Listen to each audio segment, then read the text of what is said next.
Chapter 437. 20,000 years was nothing compared to the long years of the untainted land. But compared to Feng Zichen's age it was a long time. During this period of time, Feng Zichen had not been idle for a moment. Either he sank into the spiritual battlefield and fought with the demon god's shadow to comprehend the Tao and truth of the chaos demon god, or he meditated on the great Tao and experienced the changes between heaven and earth, the evolution of the universe, and the truth of the birth and death of all things. Originally at Feng Zichen's level, every step forward was extremely difficult and required a lot of time. But Feng Zichen was different. He had obtained the great Taoist priest's Tao seat. The blessings brought to him by this supreme Tao seat in the untainted land were undoubtedly amazing.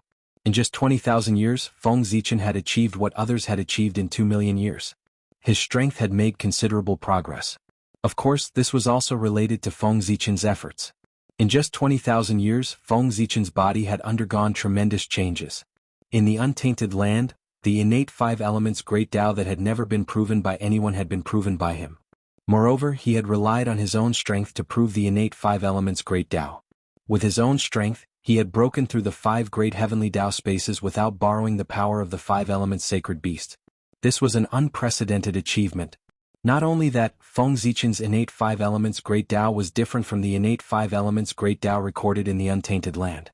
He had added the principle of the 5 elements chaos demon god to the innate 5 elements great Tao, causing it to undergo a tremendous transformation. It was more powerful, had more changes, and was more mysterious. Now, even if he did not use the power of the great Taoist priest's Tao seat, Feng Zichen believed that he could make Daluo Jingxian invincible with his own strength. Of course, this Daluo Jingxian only referred to the Daluo Jingxian, not including the sage to be. The 5 elements have been formed. Next is yin and yang. With a sweep of his psyche, Feng Zichen confirmed that the human race was safe and sound. Thus, he decided to continue his closed-door cultivation. He planned to reverse the innate yin and yang with the innate 5 elements and attain the innate Tao of yin and yang. Chaos was divided into yin and yang derived the 5 elements. By the same logic, one could obtain yin and yang by reversing the 5 elements, and chaos by reversing yin and yang. If the chaos continued to push back, it might become Hongmeng. This was Feng Zichen's future path. In the primordial world, he wanted to be the Lord of the Stars because he was Great Emperor Ziwei. In the chaos, he wanted to be the Lord of Hongmeng because he was in charge of Hongmeng Daozhong. Achieving Hongmeng was achieving eternity. This was a realm that was on par with the Great Tao, a supreme realm. This was also the achievement that Feng Zichen was most likely to achieve.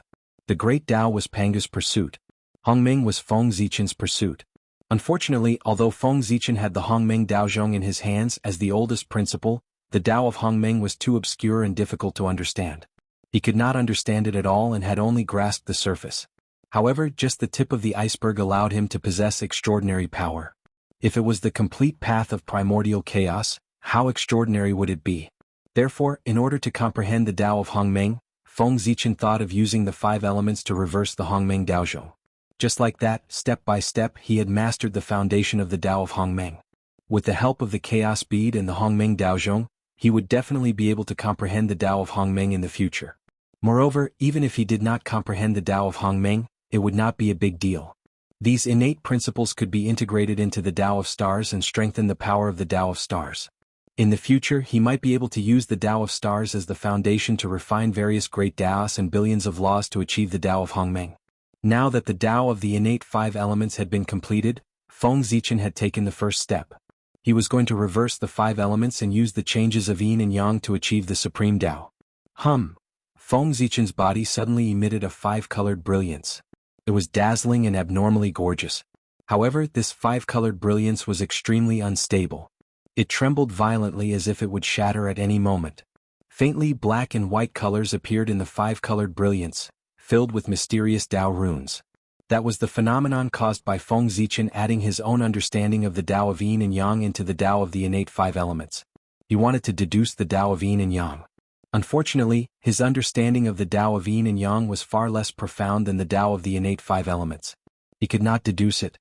This caused the 5-colored brilliance to be unstable and show signs of collapse. Chaos Bead out. Hongmeng Daozhong out. Seeing that the 5-colored brilliance was about to collapse, Feng Zichen summoned the Chaos Bead and Hongmeng Daozhong. With a soft tremor, the chaos bead and Hongmeng Daozhong appeared from the void and landed in the heavenly flower and earthly flower above Feng Zichen's head. Strands of chaos qi and Hongmeng qi hung down. As for the primal chaos aura and grand mist aura, they continued to transform and decompose as they descended. When they reached Feng Zichen's body, they had completely turned into the innate yin-yang qi.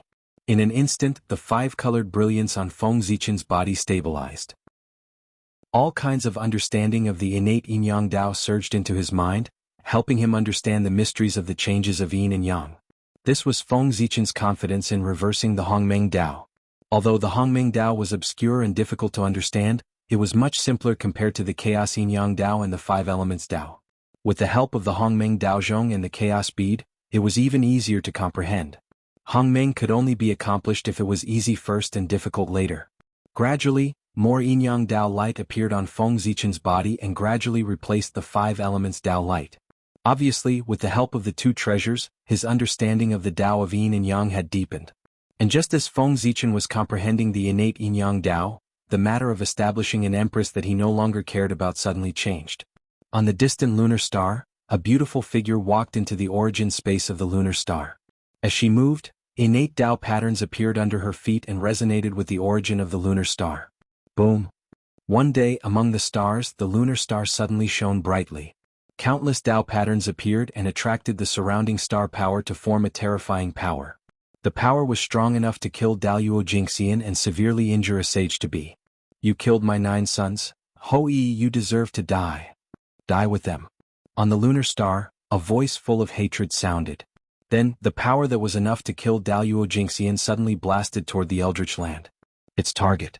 It was Hou Yi, who had just left the Pangu Palace. Needless to say, it was the lunar goddess Shihi. Ah. I've been guarding against you.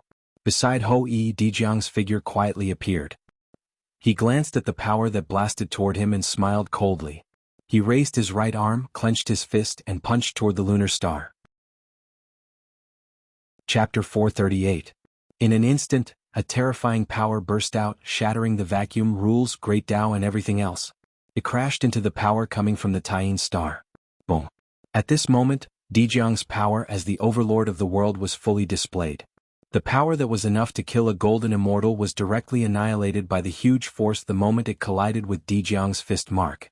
Then the punch continued, shattering time and space. It suddenly arrived on the Taiyin star and blasted toward Shiha. Dijiang, you're courting death. Although Dijiang was strong and could be called the overlord of the world, the Taiyin star was Shiha's territory. She was not invincible here, but she was not far from it. Shiha waved her hand gently, and countless runes appeared on the Taiyin star. Kanate Taiyin Qi surged out and condensed above Shiha's head. It turned into a jet-black immortal light, emitting endless coldness, and brushed toward Dijun's power. Whoosh! Kanate Taoist rhymes danced in the air, and the Taiyin law spread. A coldness that could freeze everything appeared, condensing and annihilating Dijiang's punch. Kill? Shiha shouted. She formed a seal with her hands and activated the power of the Taiyin star. It turned into a jet-black immortal light, piercing through countless dimensions and charging toward Dijiang and Hou Yi on the Eldritch Land. Shiha had planned to kill Hou Yi quietly when the sorcerer tribe let down their guard. Therefore, she had used all her strength to avoid attracting the sorcerer ancestors' attention. But now that she had been exposed, there was no need to hold back. Therefore, Shiha used her strongest combat power to attack the two of them. The jet-black immortal light was the supreme theurgy that Feng Zichen had been searching for, the Kanate Taiyin divine light. It was a supreme theurgy derived from the Kanate Taiyin Tao. It could freeze everything and kill all life. At this moment, this supreme theurgy appeared in Shiha's hands and blasted toward Dijiang and Hou Yi. Good timing. Seeing the Kanate Taiyin divine light coming, Dijiang was not angry. Instead, he was happy. He raised his right arm and punched a few more times, each punch stronger than the last. Incredible power burst out, shaking the space. Then, a huge spatial storm formed around Dijiang, annihilating everything and shattering the innate Taiyin divine light. However, supreme divine abilities were supreme divine abilities, exceeding one's imagination. They reached the source of the great Tao, possessing inconceivable abilities. After the innate Taiyin divine light shattered, it landed on the barren land and formed a freezing storm. It triggered the Taiyin Tao between heaven and earth and continued to attack the duo. At the same time, on the Taiyin star, Shiha activated the origin of the Taiyin star with all her might. Countless beams of Taiyin innate divine light rained down like a storm, intending to kill the two. In an instant, the area where Di Jiang and Ho Yi were was completely transformed into a world of ice and snow, and a heart-palpitating chill pervaded the air. Fellow Taoist Shiha, you won't be able to kill me and Ho Yi. Around Di Jiang, the power of the spatial storm was getting stronger and stronger. There were even void Tao patterns appearing. No matter how powerful the innate Taiyin divine light was, it couldn't break through the void storm and hurt Di Jiang and Ho Yi. Shiha's strength was not as strong as Di Jiang's. Moreover, in order to give birth to the 10 golden crows, she had caused her congenital origin to be depleted. Her strength had fallen greatly, and she had yet to recover. Thus, she was even less of a match for Di Jiang. Is that so? On the Taiyin star, after hearing Di Jiang's words, Shiha sneered. Thinking that it was about time, she suddenly activated her hidden hand and attacked Ho Yi. Whoosh! On the barren land, the shattered innate Taiyin divine light suddenly condensed and turned into rays of divine light of annihilation, striking towards Ho Yi. Ah! Ho Yi couldn't dodge the innate Taiyin divine light in time. He hurriedly revealed his grand wizard true form and tried his best to fend off Shiha's attack. At the same time, Ho Yi's bow found itself in front of Ho Yi. The bowstring buzzed without anyone's help, creating layers of ripples and shattering the oncoming innate Taiyin divine light. But who was Shiha? She was a top grand divine master of the untainted land, a congenital saint born from the Taiyin star, one of the dominators of the stars, the queen of heaven and a perfected pre-saint. She couldn't deal with Di Jiang, but she could deal with a puny Ho Yi. In the blink of an eye, all of Ho Yi's defenses were broken by the innate Taiyin divine light. The coldness that could freeze everything burst out and rushed into his body, trying to destroy his vitality. Oh no! On the other side, Di Jiang sensed that Ho Yi was in danger. A spatial storm exploded and the surrounding void disappeared. The innate Taiyin divine light was destroyed. How cruel! In a flash, Di Jiang came to Ho Yi's side and saved him. However, Shihi's attack was filled with hatred.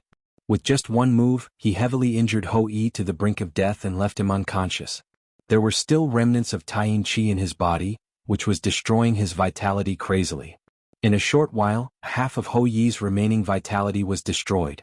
Even his connate origin was affected and was on the verge of collapse. Shiha's attack was so cruel that it almost took Ho Yi's life. Moreover, even if Ho Yi was lucky enough to survive, his strength would drop several levels after he recovered from his injuries. No one knew how many years it would take for him to recover. Terrifying, too terrifying. Shiha, who stood on the Taiyin, was so powerful that she could destroy a top warrior of the wizard race with one move. Shiha, you're courting death. Ho Yi was seriously injured and dying. Di Jiang was shocked and angry. He didn't hold back anymore. The great path of space appeared and blasted toward the Taiyin star. Di Jiang's full power was earth-shattering. In an instant, the void disappeared. Shiha and the space around her showed signs of dissipating. They were about to turn into nothingness. Erasing space and making everything lose their meaning of existence and return to the state of nothingness was the supreme achievement of the great path of space. It was also one of Di Jiang's strongest attacks. He used his strongest attack right from the start. It was obvious that Di Jiang really wanted to kill Shiha. Unfortunately, this was the Taiyin star. If it were any other time, Di Jiang's attack would be able to severely injure Shiha even if it couldn't kill her. But this was the Taiyin star, where the Yin pole of the primitive world was located and where Shiha was born. Even a saint wouldn't be able to kill Shiha here. Just as Di Jiang's attack was about to land on Shiha, the Taiyin star suddenly moved. Endless power exploded and collided with Di Jiang's attack. Boom! The huge impact caused the lunar star to shake violently. Countless stars were displaced, and some of the smaller stars were unable to withstand the force and shattered. But the attack was blocked in the end. Di Jiang's vengeful strike did not cause any harm to Shiha. However, as the lunar star trembled, an ancient seal began to loosen. Chapter 439. The lunar star was lonely, cold, and lifeless. This was its true portrayal. Here, far away from the noise of the mortal world, everything returned to peace. But today the peace on the lunar star was once again broken by the battle between Di Jiang and Shihi. The entire star was trembling violently. Earth and rocks collapsed and the earth cracked. It was a doomsday-like scene. With the trembling of the lunar star, the secret hidden in the depths of the lunar star was revealed. In the depths of the lunar star, an ancient and deep secret place suddenly emitted light. The light was gold and silver. It was incomparably blazing but not intense. It was strange and contradictory. The golden light gave people the feeling of facing the sun, emitting a blazing aura. The silver light revealed the aura of the origin of the lunar star, freezing everything. Whoosh!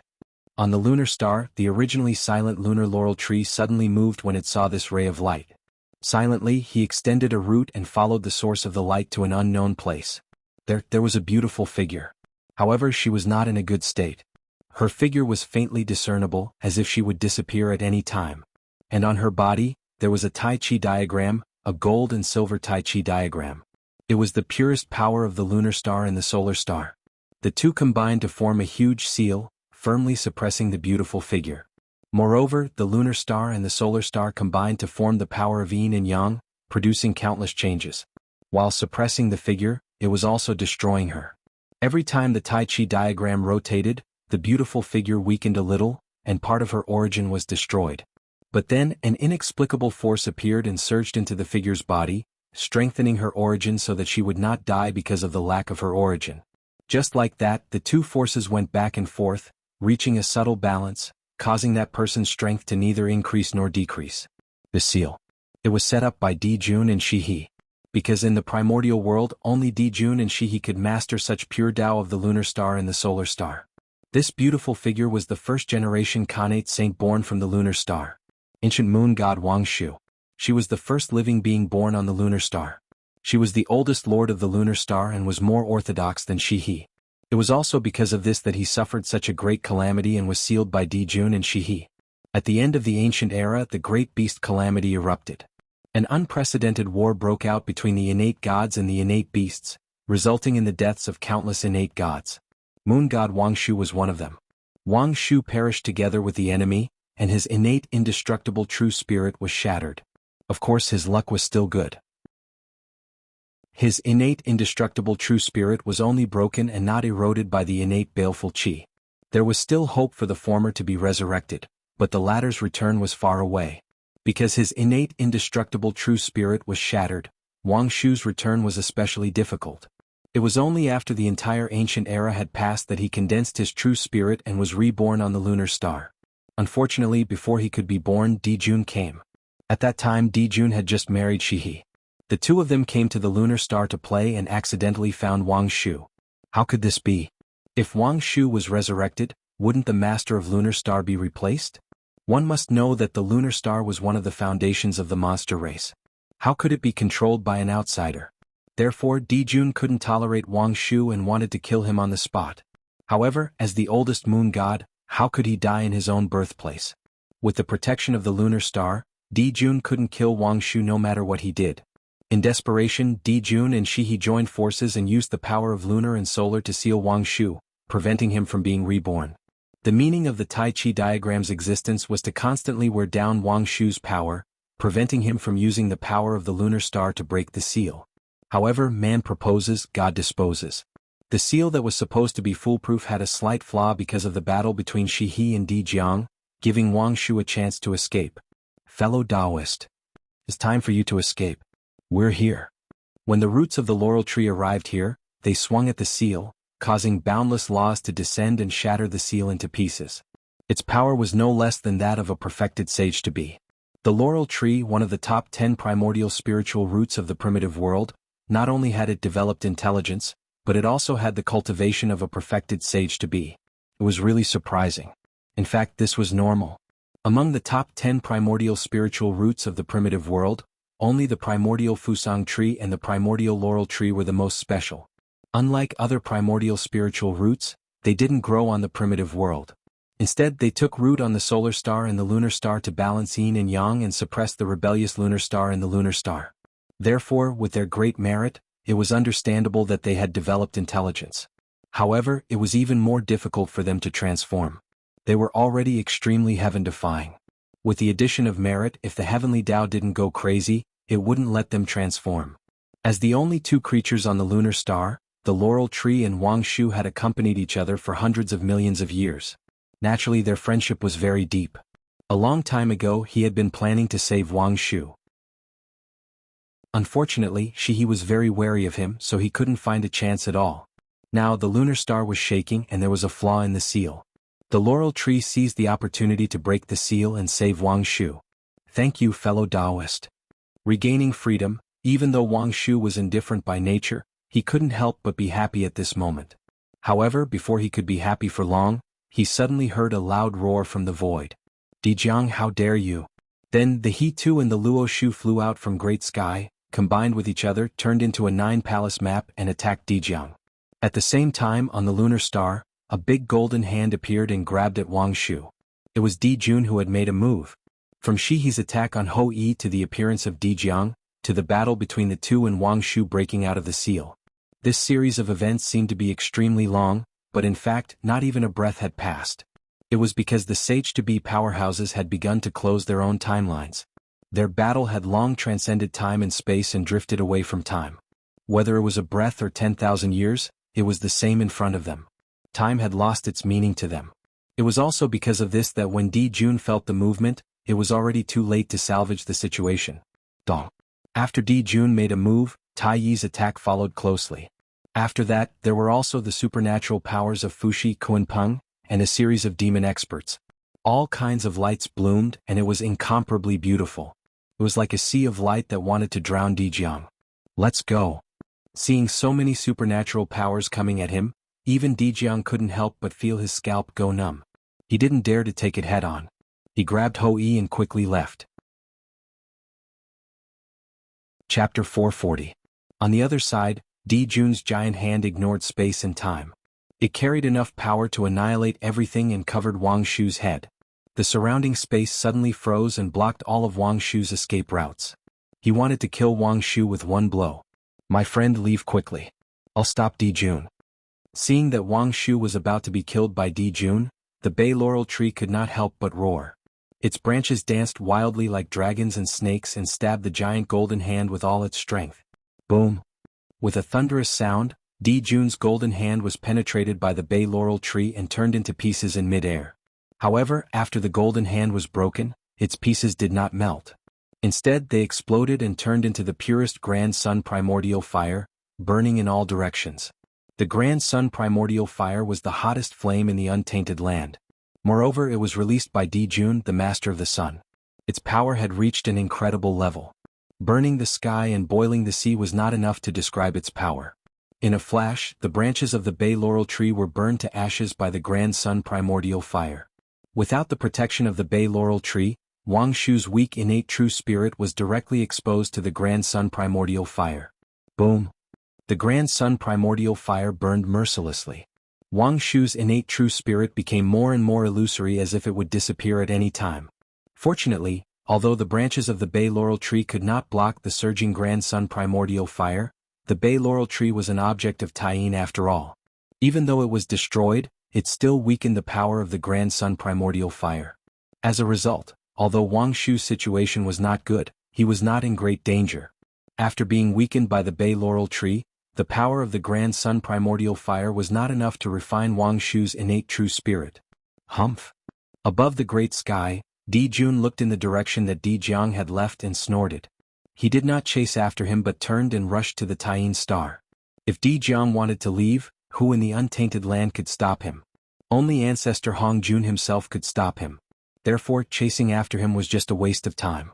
It was more important to solve the problem on the lunar star first. That was a major matter that could shake the foundation of the demon race. Shiha, have you forgotten that you are an innate god born in the Taiyin star? Are you really going to join hands with that Di Jun and kill Wang Shu? On the lunar star, the innate lunar cassia tree roared furiously at Shihi. He originally wanted to use the origin of the lunar star to help Wang Shu escape. Unfortunately, Shiha acted first and firmly suppressed the source of the lunar star, not allowing the lunar cassia tree to use it. Even Wang Shu, who was also a moon god, could not use the origin of the lunar star to recover his power under his suppression. Shiha was a god born from the Taiyin star. Compared to her, the innate laurel tree was just an outsider. How could it compare to her in terms of controlling the origin of the Taiyin star? On the other hand, Wang Shu had just escaped, and before he could recover, he was severely injured by Di Jun. It was already difficult for him to keep his innate true spirit intact. If he wanted to compete with Shihi, he would be powerless. Taoist lunar cassia, don't blame me. Now that I am the heavenly empress of the heaven court, I naturally have to think for the monster race. Although I am happy that you have appeared, the lunar star is the foundation of the monster race. We cannot lose it. So, for the sake of the monster race, for the sake of my husband and me, I have no choice but to let you sleep in the lunar star. As Shiha spoke, she channeled the power of the lunar star's origin and blasted it towards the innate laurel tree. She did not want to kill it, but she wanted to trap it so that it could not help Wang Shu. The lunar cassia tree had no choice but to gather its power and resist Shiha's attack with difficulty. As for Wang Shu, it was powerless to help. On the other side, Wang Shu finally got rid of the true sun fire that wrapped around his body. Just as he was about to leave the lunar star, he saw Shiha walking towards him with a smile. We are both innate gods born from the lunar star. Why do you have to force me? Knowing that there was no way he could escape with Shiha around, Wang Shu could only say helplessly.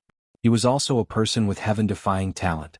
In the primordial age, when his path was cut off, he managed to forge his own path and cultivate to the level of a sage to be. It could be seen that he was extraordinary. If he did not suffer a calamity in the primordial age, he would be an ancestor today. Even if his achievements were not as good as Dao ancestor Hongjuan's, he would not be far behind. Unfortunately, a moment of carelessness caused him to die in the calamity. Not only did he miss an era, but his cultivation was also caught up by the younger generation and he ended up being sealed. It was extremely miserable. Sister, it's not that I don't want to give you face, but the monster race has reached a critical moment. There is no room for any accidents. And an existence like you is the biggest accident. You are enough to reverse the situation of the primordial age. So, I must not allow you to be born. At least, not during this calamity. She has stopped not far away from Wang Shu. However, she did not make a move. Instead, she explained softly. That's right. My wife is right. Even if you want to be born, you can't do it now. You have to wait until the monster race becomes the overlord of the world. Only then will it be the time for you to be reborn. At that time, my wife and I will come together to welcome you into the world. Is that okay? Dijun is here. His voice arrived first before he arrived. A deep voice suddenly sounded on the Taiyin star, causing the great Tao of heaven and earth to resonate and produce many strange phenomena. It was extremely shocking. Alas. Sighing, Wang Shu's heart was full of helplessness. He was already no match for Shiha. With the addition of Dijun, who was even stronger, he had even less chance to escape. I will do as you say, fellow Taoist. But, fellow Taoist, aren't you afraid of retribution in the future for treating me like this? Seeing that there was no hope of escaping, Wang Shu put away his unnecessary thoughts and said coldly to Dijun and Shiha.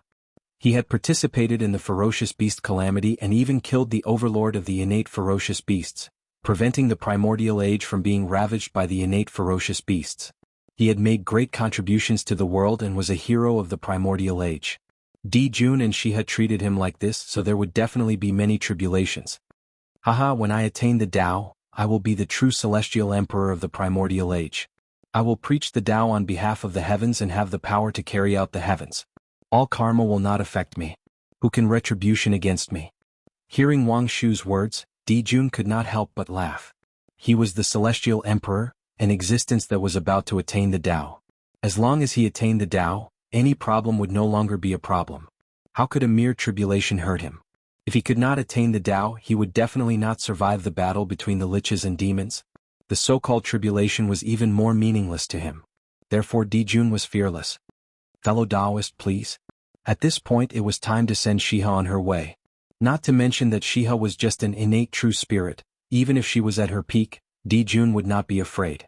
It would be easy to take her down. At this moment, Wang Shu was close to despair. Chapter 441. Dijun attacked while Shihi assisted him. Who in the Eldritch world could escape from them in a one-on-one battle? Perhaps. But it was definitely not Wang Shu. Fellow Taoist, run.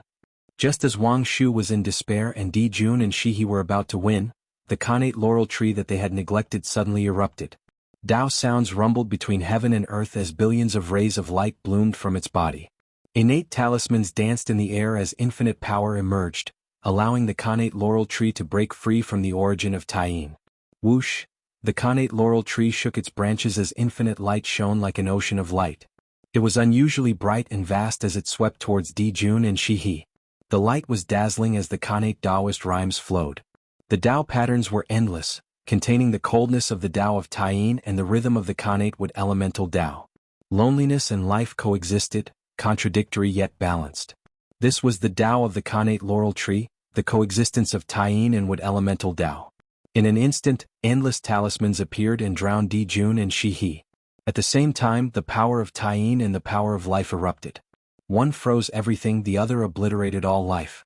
Di Jun and Shi He were careless and were successfully ambushed by the Khanate laurel tree, freezing them into ice sculptures. However, Di Jun was too strong. The Khanate laurel tree could not hurt him at all. It could only trap him while he was careless. But this did not last long. In the blink of an eye, Di Jun shattered the ice on his body and got out of the trap. But this was enough. In a battle between experts, a moment was eternity. A moment was enough for Wang Shu to break free. Taiyin Pearl, activate. Seeing an opportunity, Wang Shu instinctively activated his eternal spiritual treasure, the Taiyin Pearl, without thinking. A silver light rose from Wang Shu's body, growing bigger and bigger until it gradually turned into a bright moon. It looked very similar to the Taiyin star and wrapped around Wang Shu's Khanate true spirit as it flew towards the Eldritch world. The lunar divine pearl was the first Khanate spiritual treasure nurtured by the lunar star. It was also the most powerful Khanate spiritual treasure. With 45 Khanate divine seals, it was one of the best Khanate spiritual treasures, second only to Khanate cardinal treasures. Although it was called a pearl, the Taiyin divine pearl was actually a miniature version of the Taiyin star. It had all the power of the Taiyin star, but it was not as powerful. You want to leave? Not so easy. At this moment, Di Jun had already broken free. When he saw Wang Shu escaping with the lunar divine pearl, he threw out a punch without hesitation. With a boom, the entire starry sky shook. Although Di Jun's punch was not as powerful as Di Zhang's, it was still extremely shocking. It ignored time and space and blasted directly on Wang Shu's body. Even with the protection of the Taiyin divine pearl, Wang Shu's innate true spirit was shattered and he was on the verge of death. He didn't die? Then give me another punch. After the punch, Di Jun seemed to be surprised that he did not kill Wang Shu with one punch. He clenched his fist and was about to throw out another punch. But at this moment, several terrifying divine thoughts suddenly burst out from the depths of the untainted land. They distorted the rules and crossed the boundless void, came to Di Jun's side and surrounded him. These were the supreme masters of the Archean era. They were not fake masters like Fengdu, but real masters who had lived from the Archean era to the present. Each of them was in the half-step origin realm, and none of them was weaker than Di Jun. What's more, some of them were only a step away from the origin realm, and their realms were even higher than Di Jun's. If Di Jun did not use external forces and only relied on his own strength, he might not be a match for these Archean giants. This scene seemed shocking, but in fact it was reasonable. Although Di Jun was powerful, these Archean giants were not weak either. Not to mention that they were born at the beginning of the world and had obtained many heaven-defying creations. Even if they had once fought with the Tao ancestor, they might not be inferior to Di Jun and the others. Silence. Endless silence. After these Archean giants appeared, they directly surrounded Di Jun. Although they did not say a word, their meaning was quite clear. They did not allow Di Jun to attack Wang Shu. The longer one lived, the more they cherished the past. It was unknown how long it had been since the Archean era. It was so long ago that the Archean era had become a legend. After many battles, there were not many old antiques who had lived from the Archean era to the present. Looking up, there were fewer and fewer people traveling with them. These Archean giants could not help but feel sad. Now, the moon god had suddenly recovered, and their fellow Taoists of the past had reappeared in the primordial world. There was one more person traveling with them. How could these Archean giants let anything happen to him? They woke up from their deep sleep one after another to protect him. With a cold snort, Di Jun retracted his fist and returned to the lunar star, no longer chasing after Wang Shu. He had to admit that Di Jun was afraid. Although he was not afraid of these people, there were more than these few experts who had survived from the Archean era. Who knew how many more people were hiding in the dark? If he continued to attack, he would provoke the Archean giants to attack him. Even Daluo Jingxian, who had become a primordial chaos expert on the spot, would not be able to avoid the fate of death. Therefore he could only retreat. Di Jun was right. If he continued to chase after Wang Shu, even if he was the Celestial Emperor after this time, he would be skinned even if he did not die. This was because the moment Wang Shu left the lunar star, many Archean giants sensed it. In the far east, the azure dragon's sacred beast's divine ability was ready to be unleashed. In the southern undying volcano, the vermilion bird subconsciously took out her Dharma treasure. In the deepest part of the northern underworld, a huge shadow was filled with Khanate Dao runes, ready to launch a shocking attack at any time. Even the purple cloud palace, which was far away in the sky, had already made a move. Dao ancestor Hongjun seemed to be hesitating, not knowing if he should make a move. The heavenly Dao Hongjun was cold and heartless. Naturally, he would not make a move. However, Dao ancestor Hongjun was one of the most powerful beings in the Archean era. He was also one of the leaders of the Khanate god fiends during the ferocious beast cataclysm. There was a reason why he had to make a move. Fortunately, Di Jun stopped in time, saving Dao ancestor Hongjun from a difficult situation. As Di Jun stopped, the Archean giants also withdrew their divine senses. The primordial world once again returned to calm. "Husband, are we going to let Wang Shu go just like that?" On the lunar star, Shihi looked at Di Jun in confusion. Now that the two sides were like fire and water, once Wang Shu recovered his strength, he would definitely take back the position of the lunar star lord. This was a great disadvantage for the demon race. How could they let him escape so easily? Now that he has the protection of the Archean giants, ordinary methods can't deal with him. We can only use other methods. With a mysterious smile, Di Jun already had an idea on how to deal with Wang Shu. What method? Shihi was puzzled and asked. "There's no hurry. We'll talk about it later. Now, let me help you get rid of the hidden danger on the lunar star." With that, Di Jun moved to the front of the Khanate lunar osmanthus tree. This time, if the Khanate lunar osmanthus tree hadn't suddenly attacked and frozen the two of them, how could Wang Shu have escaped?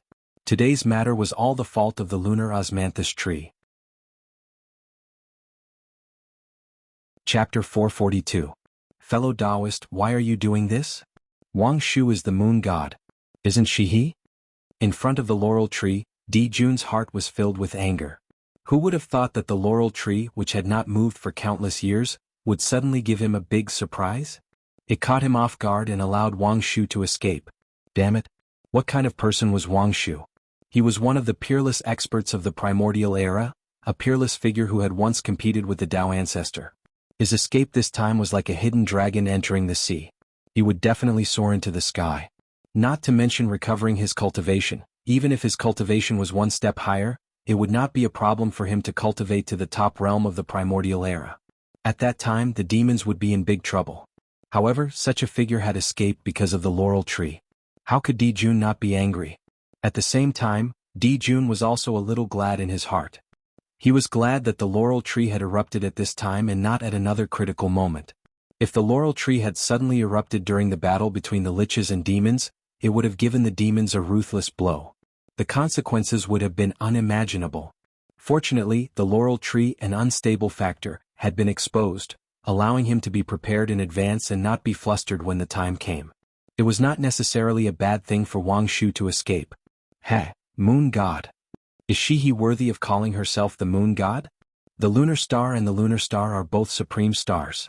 They are divided into two extremes of yin and yang. They command endless stars and have no difference in strength. But ever since she married you, the lunar star has become a foil to the sun star and is weaker than the sun star. She is really a good moon god. A divine thought was sent out from the laurel tree with a strong sense of ridicule, which made she who had rushed here very angry. However, what the laurel tree said was the truth. She really could not refute it. Don't talk too much. Since fellow Taoist Laurel doesn't know how to appreciate favors, don't blame us for being ruthless. From the laurel tree's attitude, it was not difficult to know that he was determined to go against Di Jun. Thus, Di Jun did not waste any time and directly attacked. Rumble. The power of the sun surged out and shrouded the innate lunar cassia tree. At the same time, on the other side, seeing Di Jun make a move, Shiha also made a move. Silver-white Tai-yin power danced in the air, surging towards the Khanate moon osmanthus tree. The Tai-yin and Tai-yang danced together, forming a huge Tai Chi diagram that isolated space and blocked all Daos, completely sealing the space where the Khanate moon osmanthus tree was. Di Jun, Shihi, the two of you are plagued by tribulations and don't have long to live. How long can you seal me? Knowing that it was useless to struggle, the Khanate laurel tree did not resist and allowed Di Jun to seal it. He was the supreme spiritual root that suppressed the lunar star. He had immeasurable merit and no one dared to kill him. The amount of negative karma was so great that even a saint would not dare to touch it. If Di Jun killed him, even if the demon race was not exterminated, their vitality would be greatly damaged. Therefore, even though Di Jun was furious, he did not dare to kill him. He could only seal him. This was also the reason why the Khanate laurel tree was not afraid of Di Jun, knowing that he would not die. He was naturally not afraid of Di Jun. This was the benefit of having the heavenly Tao. No matter how powerful he was, he had to follow the rules of the heavenly Tao and could not act recklessly. Otherwise, if a saint was invincible in the primordial world, wouldn't he be able to kill whoever he wanted? Wouldn't the primordial world be in chaos? Let's go and see fellow Taoist Fuxi. After sealing the Khanate laurel tree, Di Jun pulled Shihi and walked towards the sky. If he wanted to deal with Wang Shu, he would need Fuxi's help. Only he could calculate Wang Shu's location. Fellow Taoist Fuxi, this is the case. Please help. Inside the Fuxi palace, Emperor Jun told Fuxi everything that had happened. There was no need to hide anything. Di Jun did this for the demon race. He had a clear conscience, so there was naturally no need to hide anything. Moreover, he could not hide it in front of Fuxi. Fellow Taoist. What do you want me to say? If there is such a thing in the future, can you let us know? After hearing Di Jun's words, Fuxi could not help but feel a headache. He really did not want to get involved in this matter, but it involved the foundation of the demon race, so he could not ignore it. This was really a headache. If this matter was only related to Di Jun, Fuxi would be happy to watch a joke. However, it concerned the future of the demon race, so he could not refuse. His involvement with the demon race was too deep. It had reached the point where they were bound together for good or ill. He could not sit back and watch the demon race fall. I did not consider this matter carefully. I have caused a lot of trouble for the demon race. Please forgive me, fellow Taoist. Di Jun was also a little helpless. His plan was clearly good, but who knew that it would turn out like this? From this, it could be seen that the tribulation aura in the world had begun to affect Di Jun's luck, causing him to lose the privilege of doing everything as he wished. Fellow Taoist, it's not difficult to find Wang Shu. But after finding him, what should we do? To Fuxi, even if it was a saint, he could still be considered 1 or 2 points. It was not difficult to find Wang Shu's whereabouts. What was difficult was how to deal with Wang Shu after finding him. Kill him? That was impossible. If he really did that, he would probably be torn to pieces by the 2 powerful giants. It was also impossible to imprison him. This person could not be killed, imprisoned, or let go. He was really troublesome. Fellow Taoist, this is easy. Look at what this is. Di Jun had already come to a conclusion about how to deal with Wang Shu. Now that Fuxi had spoken, he smiled mysteriously and took out a red ball of air. This is the aura of the red embroidered ball? Fuxi looked at the red ball of air in Di Jun's hand and felt that it looked familiar. After thinking for a while, he remembered that the aura emitted by the red ball of air was exactly the same as the aura of the red embroidered ball in his sister's hand. That's right, this is the aura of origin emitted by the red embroidered ball. Nodding, Di Jun said, back then it was fortunate that fellow Taoist Nuwa went to the lunar star to act as a matchmaker for me. That was how I was able to win Shihi and complete the heavenly marriage. And the red embroidered ball witnessed my marriage with Shihi. This also allowed it to share some of the heavenly marriage merit and become one of the symbols of marriage. The red embroidered ball contains the power of the path of marriage. At this point, Di Jun stopped and did not continue, because there was no need to say any more. The people present were all extremely smart people. Since Di Jun had said this, Fuxi and Shihi naturally guessed his plan. Marriage. This plan was formed around marriage. The red ball was a supreme treasure that symbolized marriage. It could trigger the red Luan star, tie the red line, and set the marriage for people. The red line of the later generations was made based on the red embroidered ball. The red airflow in Di Jun's hand was the aura of origin of the red embroidered ball. Although it was unknown how he obtained it, this power possessed all the abilities of the red embroidered ball. Of course, this aura of origin could only be used once. After one use, it would be exhausted.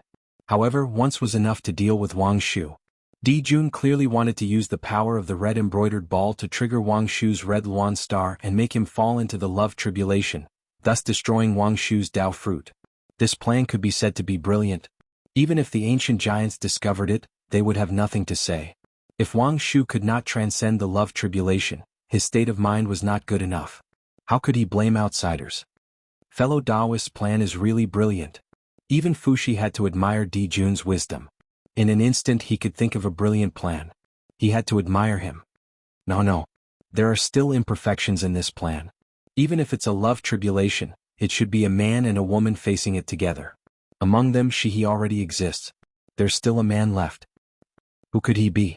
Suddenly, Fushi's heart skipped a beat as he thought of a possibility. Oh wait, could this person be Hou-Yi? Previously, Hou-Yi was severely injured by Shi-He, causing the origin of the moon to enter his body and almost die. With the ability of the witch race, it was not difficult to save Hou-Yi's life. However, it was difficult to completely remove the origin of the moon in his body. It was almost impossible. The origin of the moon was already tightly entangled with Hou-Yi's origin. If he wanted to completely remove it, he had to remove Hou-Yi's origin as well.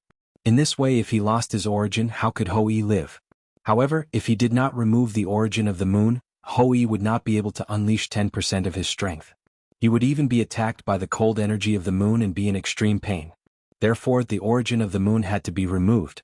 However, in the primordial world, other than the origin of the moon, only the origin of the sun could remove the origin of the moon.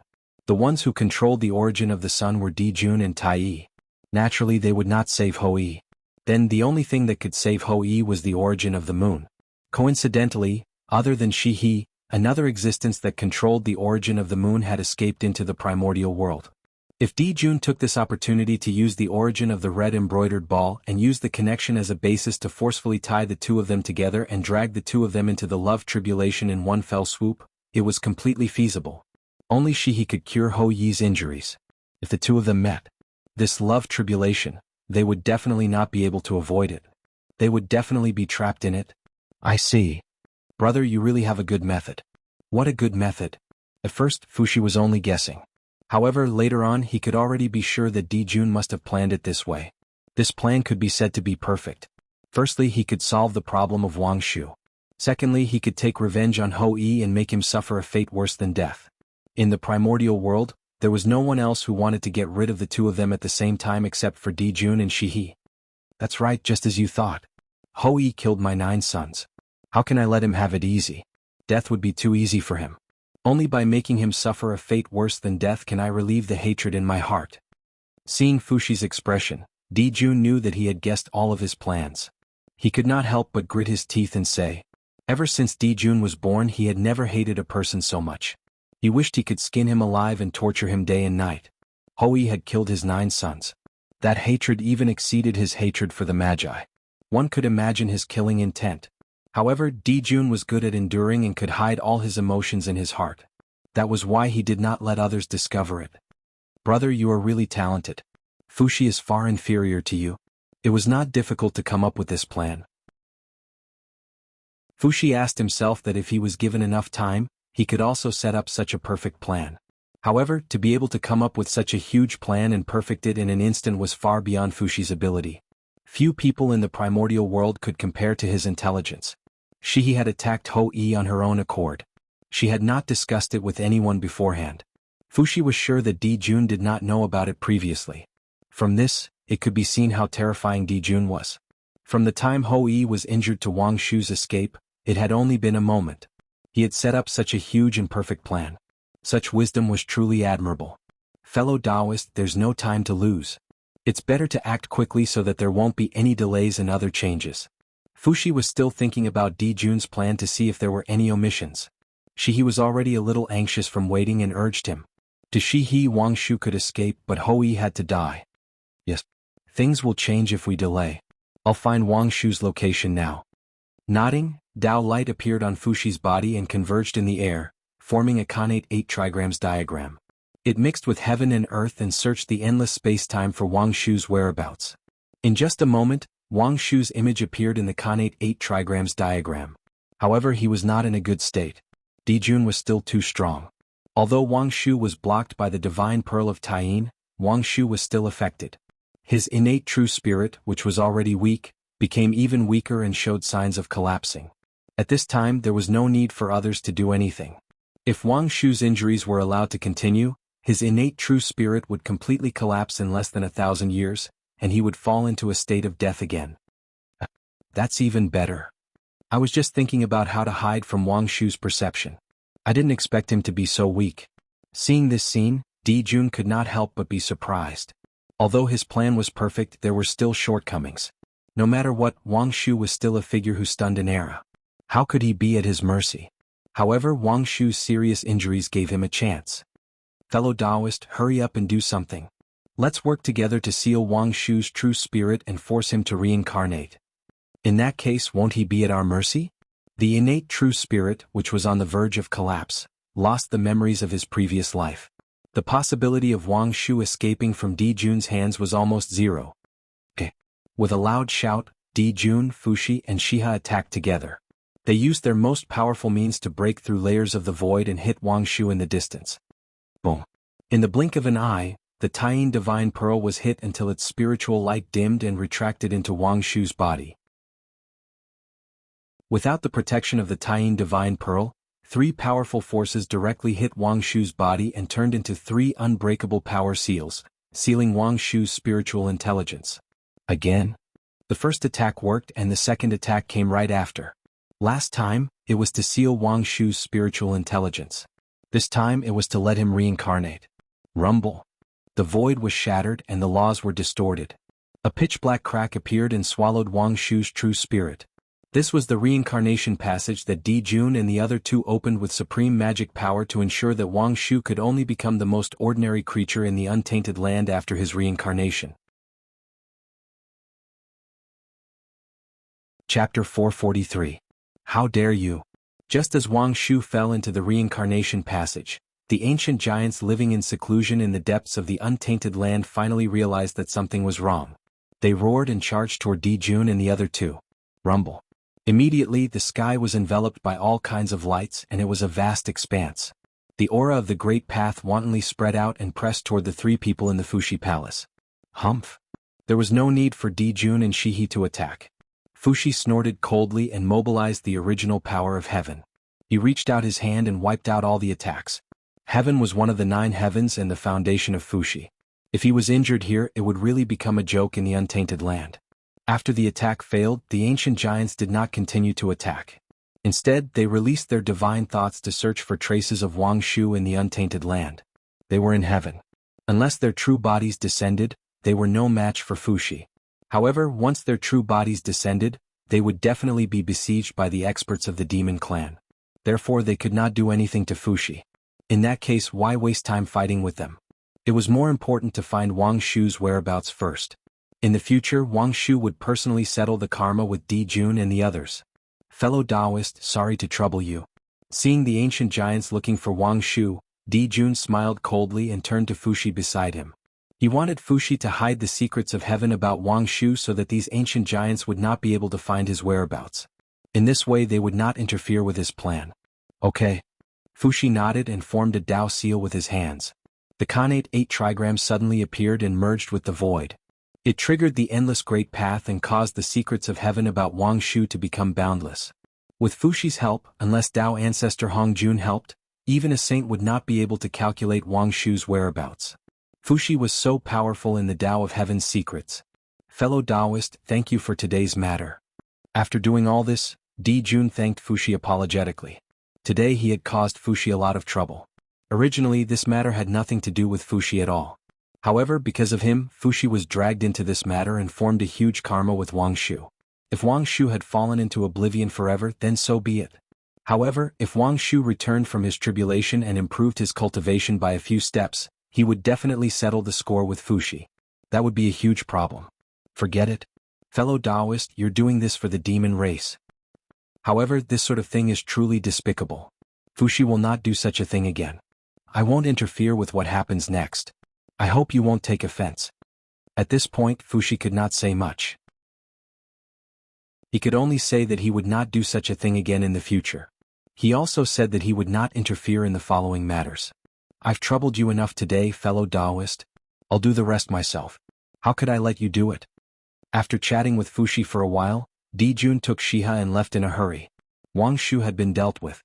All that was left was to plot against Ho Yi and make him meet and fall in love with Wang Shu according to Di Jun's plan.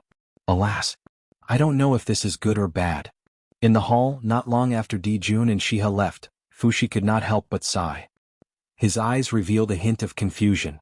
After Wang Shu reincarnated, he could not see the trajectory of Wang Shu's fate. This meant that something had happened, causing the plan to be out of their control. He did not know if this change was good or bad. However, Fushi knew that he could not tell Dijun. At this moment, Dijun was completely immersed in the pleasure of revenge. Even if he said it, Dijun would not believe him. He would even have a bad impression of him because of this. He would ruin the relationship between the two of them for no reason. The hatred brought about by the pain of losing his son had already blinded Dijun's eyes, causing him to lose his former great talent and strategy. The 10 golden crows were Dijun's flaw. The flaw that the heavenly Tao had prepared for him. It was laughable that he did not know it. Back then Dijun was so talented and high-spirited. It could be said that he had no flaws at all and could be said to be perfect. The reason why everyone followed him was that they were convinced by his charm. However, ever since the birth of the 10 golden crows, everything had changed. Dijun's heart had a touch of tenderness, and his heart gradually weakened. He seemed to have become an ordinary father. But he was the heavenly emperor. How could this be? Back then, when the 10 golden crows were born, Fushi had felt that something was wrong. Dijun was the heavenly emperor. He was boundless and indestructible. He would definitely rule the primordial world forever. So, how could the crown prince be born? The birth of the 10 golden crows. There must be some kind of scheme. In the past, no matter how Fushi thought about it, he could not understand the problem of the 10 golden crows. It was not until the 9 golden crows fell that he came to a realization. The appearance of the 10 golden crows was to break Dijun's invincible Tao heart. With a flaw in his Tao heart, Dijun would no longer be perfect. As a result, there would be a flaw and the possibility of being schemed against by others. The future of the demon clan is worrying. The more he knew, the more he understood how dark the future of the demon clan was going to be. How terrifying the enemy they had to face was. Even someone as strong as Fushi could not help but feel powerless. The heavenly Tao wanted to destroy the demon clan. What could all living beings do? The fate of the demon clan had been foretold when the 10 golden crows were born. It was just that no one had thought of it. The crown prince. The crown prince. If Dijun had always been the heavenly emperor, where would the crown prince come from? Wasn't this a sign that Dijun would not be the heavenly emperor for long? Not to mention the demon clan, after Wang Shu's intelligence was sealed by Dijun and the other two, he completely lost his consciousness. Even when he was sent into the reincarnation passage, he did not feel anything. He was ignorant like a newborn baby. Therefore, no matter what Dijun arranged for him, he could not resist. However, Wang Shu could not resist, but it did not mean that other things could not resist. In Wang Shu's body, the Taiyin divine pearl sensed that its master's situation was not good. Suddenly, it trembled violently. Wisps of Khanate Taiyin origin surged out of its body and poured into Wang Shu's Khanate true spirit. When the Taiyin divine pearl saw that Wang Shu was in danger, it did not hesitate to destroy its own foundation to help him escape. The Taiyin divine pearl was simply a miniature version of the Taiyin star. Its origin power was the most compatible with Wang Shu. With its efforts at all costs, although it could not break the seal that Dijun and the other two left in Wang Shu's body, it gradually stabilized his Khanate true spirit and was no longer so weak. This change was unexpected by Dijun and the other two. It caused a change in Dijun's perfect plan. Boom. In the reincarnation passage, the afterlife that Dijun left behind was activated. Waves of reincarnation power surged out, pulling Wang Shu's Khanate true spirit and trying to push him into the reincarnation. This was a great technique that Dijun created after observing Ho Tu's reincarnation. Although it was not as powerful as the 6 paths of reincarnation, it should be more than enough to deal with a severely injured Wang Shu. At least that was what Dijun thought. Unfortunately, he did not expect that the Taiyin divine pearl would be willing to destroy itself for its master so that Wang Shu could escape. This caused the situation to change. Perhaps it sensed Wang Shu's danger. The Taiyin divine pearl trembled even more violently. The Khanate Taiyin origin poured out of its body like a vast ocean, protecting Wang Shu's Khanate true spirit and fighting against the reincarnation power. Crack. As the Taiyin origin and the reincarnation power were in a stalemate, a crisp cracking sound came from the Taiyin divine pearl. The Taiyin divine pearl was already dimmed by Dijun and the other two. Coupled with the large-scale loss of its Khanate origin, it finally could not hold on any longer. It fell from the supreme grade Khanate spiritual treasure level to the superior grade Khanate spiritual treasure level. Even so, it did not give up. It continued to release the Khanate Taiyin origin to protect Wang Shu's Khanate true spirit, preventing it from being invaded by reincarnation power. However, under the suppression of the reincarnation power, its aura became weaker and weaker. Obviously it could not hold on for much longer. Fortunately, without the support of Jun's Dharma power, the reincarnation power was like a tree without roots. Its power could not be endless. As it fought with the Taiyin divine pearl, its power was also weakening. Just like this, the two forces were in a stalemate. At the same time as time passed, the two forces became weaker and weaker. Finally, one day the Taiyin divine pearl's level fell to the level of a middle-grade Khanate spiritual treasure. The two forces reached a subtle balance. Wang Shu's Khanate true spirit gradually turned into a baby, and its power weakened. However, the power did not dissipate. Instead, it turned into flesh and bones, creating a new Khanate Taoism aptitude for Wang Shu. A Khanate Taoism aptitude in the form of a baby. Obviously, this was the effect of the reincarnation power. However, the strange thing was that Wang Shu did not reincarnate into any race in the primitive world. Instead, he still existed in the appearance of a Khanate god-fiend created by heaven and earth. Although the newborn Wang Shu's power was very weak, and he was only in the Khanate realm, his essence was indeed a Khanate saint and incomparably noble. Jun's plan to reincarnate him into an ordinary creature of the primitive world was declared a failure. Speaking of which, if Chang'e was really an ordinary human as a noble Khanate god-fiend, why would she be interested in a filthy Khanate god-fiend? One had to know that. In the eyes of Khanate god-fiends, Khanate Chi was the most filthy existence in the world. It was like a mortal looking at feces and urine. Think about it, if it were you, would you like an item made of feces and urine? No matter how beautiful it was, you wouldn't take a second look at it. The moment Wang Shu's reincarnation succeeded, the reincarnation passage suddenly shattered, and Wang Shu fell into the primitive world. One day, a meteor suddenly fell into a valley shrouded in moonlight in the primitive world. Then within 10,000 miles of this place, divine light shone, auspicious chi fell, and auspicious clouds shrouded the area, creating thousands of strange phenomena. In the deep valley, there was an illusion of a bright moon.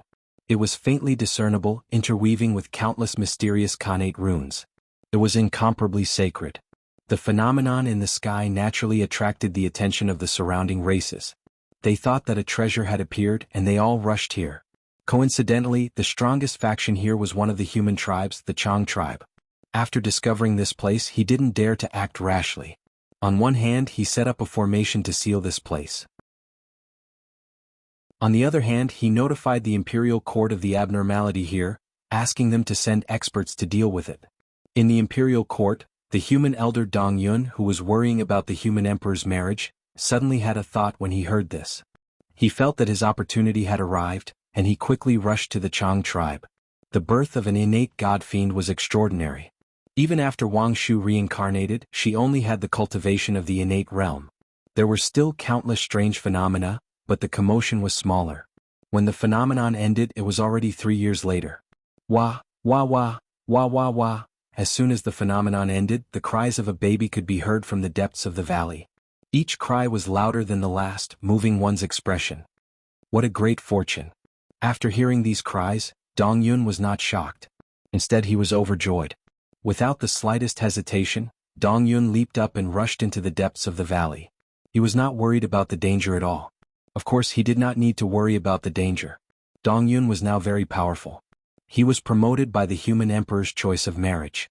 With the human emperor's protection, no danger could hurt him. Even if someone wanted to kill him, they would be punished by the human emperor. Good, good, good. A heavenly goddess. Only then can she be worthy of our emperor. The moment he saw Wang Shu, Dong Yun felt that the human emperor had appeared in front of him. He immediately understood the identity of the baby girl in front of him. The empress chosen by the human emperor. You were born in the Chang clan. From now on you will be called Chang'e. Dong Yun went forward and picked up Chang'e. Chang represented the human tribe. Yi described a woman's beautiful appearance. Together, Chang'e meant the most beautiful woman in the Chang tribe. Dong Yun gave Wang Shu this name because he said that when she grew up, she would be a peerless beauty. After that, afraid that outsiders would discover the abnormality of this place, Dong Yun first instructed the members of the Chang tribe not to leak any information about this place. Then he brought Chang'e back to the imperial court as quickly as possible. When Chang'e arrived at the imperial court, Feng Zichen, who was in seclusion, suddenly frowned. He vaguely felt that something about him was about to happen. However, no matter how he deduced, he did not gain anything. He could only give up. Feng Zichen could not tell that Fuxi had personally interfered with the heavenly secret. However, in his heart he was secretly vigilant.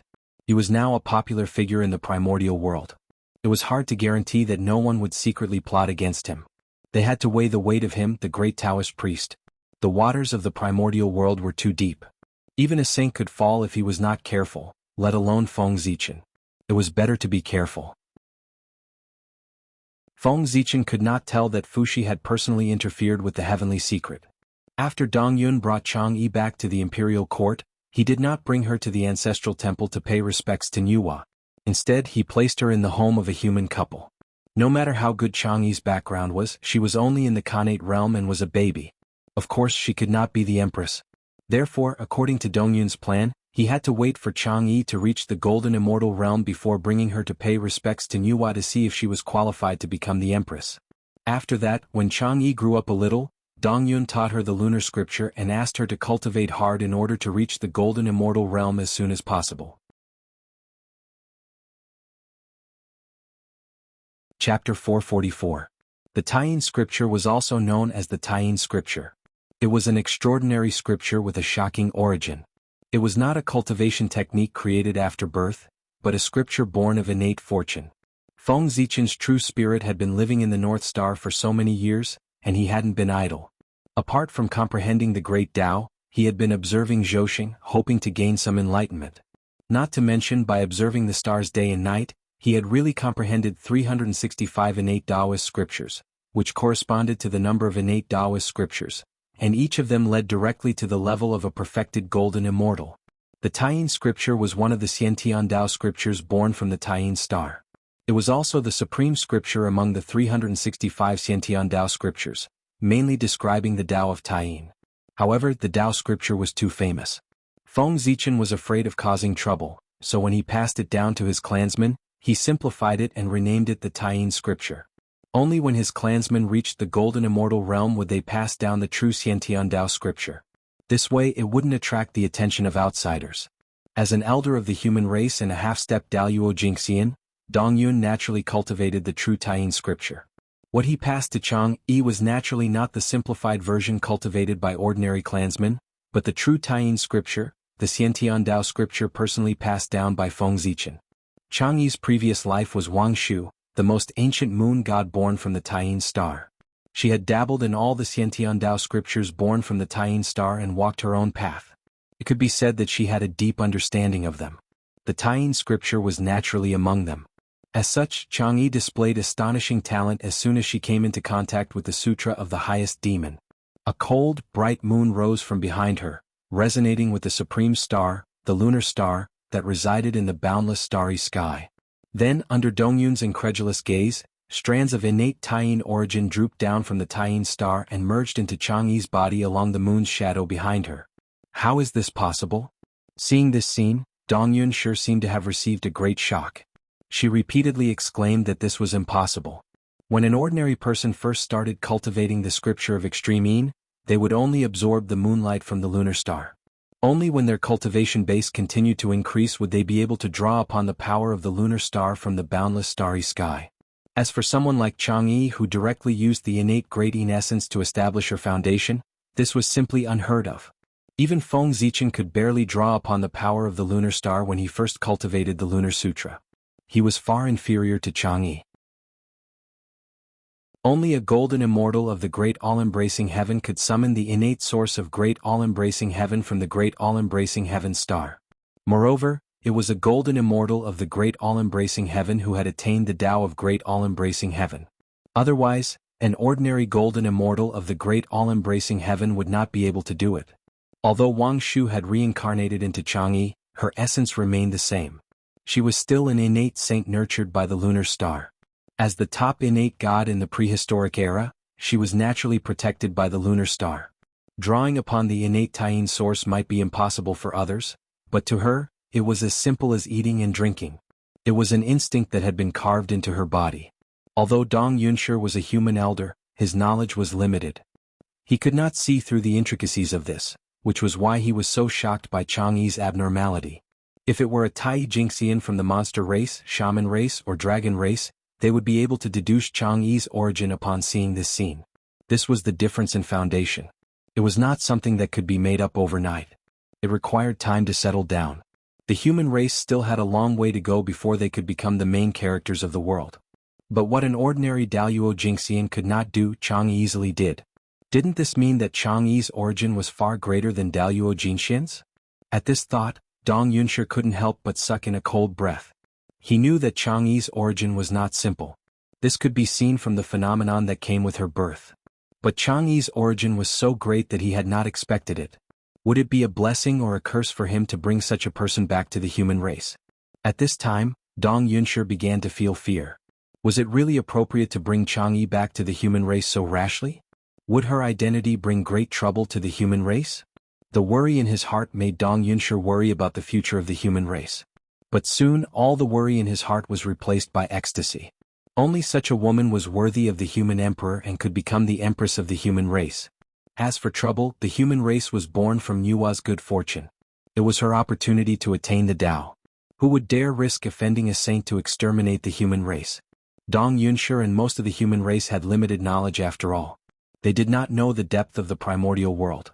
They thought that with the saint's protection, the human race could sit back and relax. But they did not know that the truly important figures were not necessarily afraid of saints. They even dared to scheme against saints, let alone the human race. Chang'e's talent was heaven-defying. In less than 10,000 years, she had cultivated to become a golden immortal. Dong Yunshi was worried that she did not know the evil of the human heart and that the world was difficult. It would be difficult for her to help Feng Zichen rule the human race, so he sent her out to gain experience and broaden her knowledge. He did not ask her to travel the entire primordial world. It would be enough if she could see the entire human territory. When Chang'e returned from her experience, it would be time for her to pay a visit to Nuwa. At that time, as long as she obtained the Nuwa's consent, Chang'e would be the empress of the human race. As for Feng Zichen's opinion? Since the Holy Mother had agreed, Feng Zichen's opinion was not so important. Chang'e spent more than 3,000 years touring the human forces in the primordial world. Then she set off for the East Sea to take a look at the 7 planets prefecture. Just as Chang'e was rushing to the East Sea, Hou-Yi, who had been recuperating for more than 10,000 years, walked out of the Pango Hall with a pale face and rushed to the East Sea. In the past 10,000 years, the ancestral magi had used all their means, but they could only suppress Hou-Yi's injuries and could not completely heal him. The Khanate Supreme in origin was too difficult to deal with. Everyone was helpless and could only let Hou-Yi go to the East Sea to try his luck. Dong Wangkang. The East Sea had Dong Wangkang. He was an Khanate saint born from the Khanate Supreme Yang origin. His achievements in the Tao of Yang were not inferior to Tai Yi and Di Jun. He could definitely remove the Khanate Supreme in origin in Hou-Yi's body. Although he had long died, his Tao field was still in the East Sea. It was hard to guarantee that there would not be any treasures left in it that could help Hou-Yi. Besides, even if it failed, Hou-Yi would not lose anything. Anyway, he had to give it a try. If he did not try, how would he know if it would succeed? If the East Sea could not do it, the ancestral magi decided to go to West Kunlun and beg the Queen Mother of the West. This Khanate goddess born from the Khanate Supreme in origin also had the ability to heal Hou-Yi. However, the relationship between the magi and the many mighty figures of the primordial world was not very good. In fact, it was very bad. In the early years, the magi were too arrogant. They had always considered themselves the masters of the primordial world and had offended almost all the mighty figures of the primordial world. Now that they had a favor to ask of others, the ancestral magi were not confident about the chances of success. Otherwise, they would not have used this method as their last resort. 8,000 years later, Chang'e returned from the East Sea. Dong Yun immediately gathered all the elders of the human clan who were still alive. Under their witness, he brought Chang'e into the human clan's ancestral temple to pay respects to Goddess Nuwa. Goddess Jean, and Dong Yun has something to ask of you. In the ancestral temple, Dong Yun bowed respectfully to the statue of Goddess Nuwa. Greetings, Goddess Mother. After a long time, although the statue of Nuwa did not move, Dong Yun felt a gaze coming from the underworld and watching him. He immediately knew that Goddess Nuwa had arrived. He did not dare to be negligent and hurriedly bowed. What's the matter? An indifferent voice sounded as if the great Tao was rumbling, resounding in Dong Yun's ears. Goddess, the human emperor has been ruling for a long time and has not appointed an empress. We are worried that the yin and yang are out of balance. Therefore, we have searched for tens of thousands of years and found a gentle woman. We want to ask the human emperor to appoint her as the empress. Goddess, you are the goddess of the human clan. Naturally, the empress has to be approved by you. Therefore, I specially brought Chang'e to pay respects to you and let you see if she has the potential to become an empress. When Yuhua asked, Dongyun did not dare to hide anything. He hurriedly told her the purpose of his visit. Choosing an empress for Feng Zichen? Hearing this, Yuhua could not help but find it funny. What kind of status did Feng Zichen have now? In the primordial world, there were only a few goddesses who were worthy of him. How could a mere human find a woman worthy of him? But since Dongyun had brought Chang'e here, it would be unreasonable to not take a look. With this thought in mind, Yuhua turned her gaze to Chang'e. With this look, Yuhua was shocked. She actually felt an extremely pure lunar origin from the woman in front of her. It was not inferior to Shihe's at all. But how was this possible? Shihe was the goddess of lunar origin, the ruler of the lunar star. No one in the primordial world should be able to defeat her in the Tao of lunar origin. Strange, really strange. In confusion, Yuhua could not help but carefully size up Chang'e. Only then did she realize that the person in front of her was an innate saint. Like Shihe, she was an innate saint born from the lunar star. Boom. This discovery shocked Yuhua. She could not care less. With a thought, she directly moved Chang'e from the human clan's ancestral temple to Empress Was Palace. Yuhua's movements were so fast that Chang'e did not notice the slightest abnormality. By the time she reacted, the surrounding environment had already changed. Greetings, Yuhua. Chang'e could not help but feel a little flustered when she suddenly came to an unfamiliar place. But when she saw the person in front of her, she calmed down and bowed gracefully. Although she had never really seen Yuhua, who else could make a move in the Yuhua temple other than Yuhua? Moreover, the appearance of the person in front of her was exactly the same as the statue of Yuhua in the ancestral temple. As long as she was not stupid, she could guess the identity of this person. Chang'e. Good name. At this time, Yuhua had already recognized Chang'e's origin and understood the series of plans surrounding her. Although Fushi's methods were strong, he could not hide it from his biological sister. Although the methods of the human Tao were hidden, Yuhua had become a saint by completing the human Tao. Her relationship with the human Tao was naturally very close. Coupled with her achievements in the Tao of marriage, the matter of human marriage could not be hidden from her. Therefore, after understanding all of this, Yuhua immediately made a decision in her heart. She must facilitate this matter at all costs and let Feng Zichen and Chang'e complete the human marriage. She did this not only for the human clan but also for Fushi. In Wang Shu becoming Chang'e, Fushi had played a big role in it. The karma between Wang Shu and him was very deep. If Wang Shu returned, he would definitely settle accounts with Fushi. At that time it would be troublesome. Therefore, Yuhua planned to erase the karma in advance before Wang Shu returned. The human marriage was the method that Yuhua thought of. Human marriage should be born for the human Tao. It would bring great merit and great luck. If Chang'e and Feng Zichen completed the human marriage, she would definitely obtain a lot of merit. With this merit, it would be much easier for Chang'e to return to the peak or even go further. She would not need to spend a lot of time. She could also use this to get rid of Dijun's scheme. It could be said that she could kill several birds with one stone. Yes. With this, the karma between Wang Shu and Fushi could be considered to be settled. Although she had suffered a calamity because of Fushi, she had also obtained great merit because of it.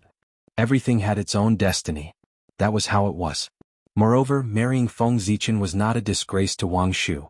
He was the descendant of Pangu, the primordial sword ancestor, the great Taoist priest who was invincible in the Daluo Jingxian realm. In the future he would definitely become the primordial Daluo Jingxian. In terms of status and future achievements, he was not inferior to Wang Shu and even surpassed her. What was there for her to be dissatisfied with? It was not certain who would be wronged. As for whether Feng Zichen was willing to marry Wang Shu, this was not in Yuhua's consideration. This was the lunar goddess, the most ancient lunar goddess. To be able to marry her was a great fortune. Disagreeing?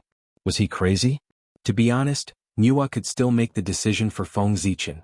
Just the fact that the human race was created by her was enough. From the beginning to the end, Yuhua did not have the intention to kill Chang'e. It was because an existence like Wang Shu could not be completely killed.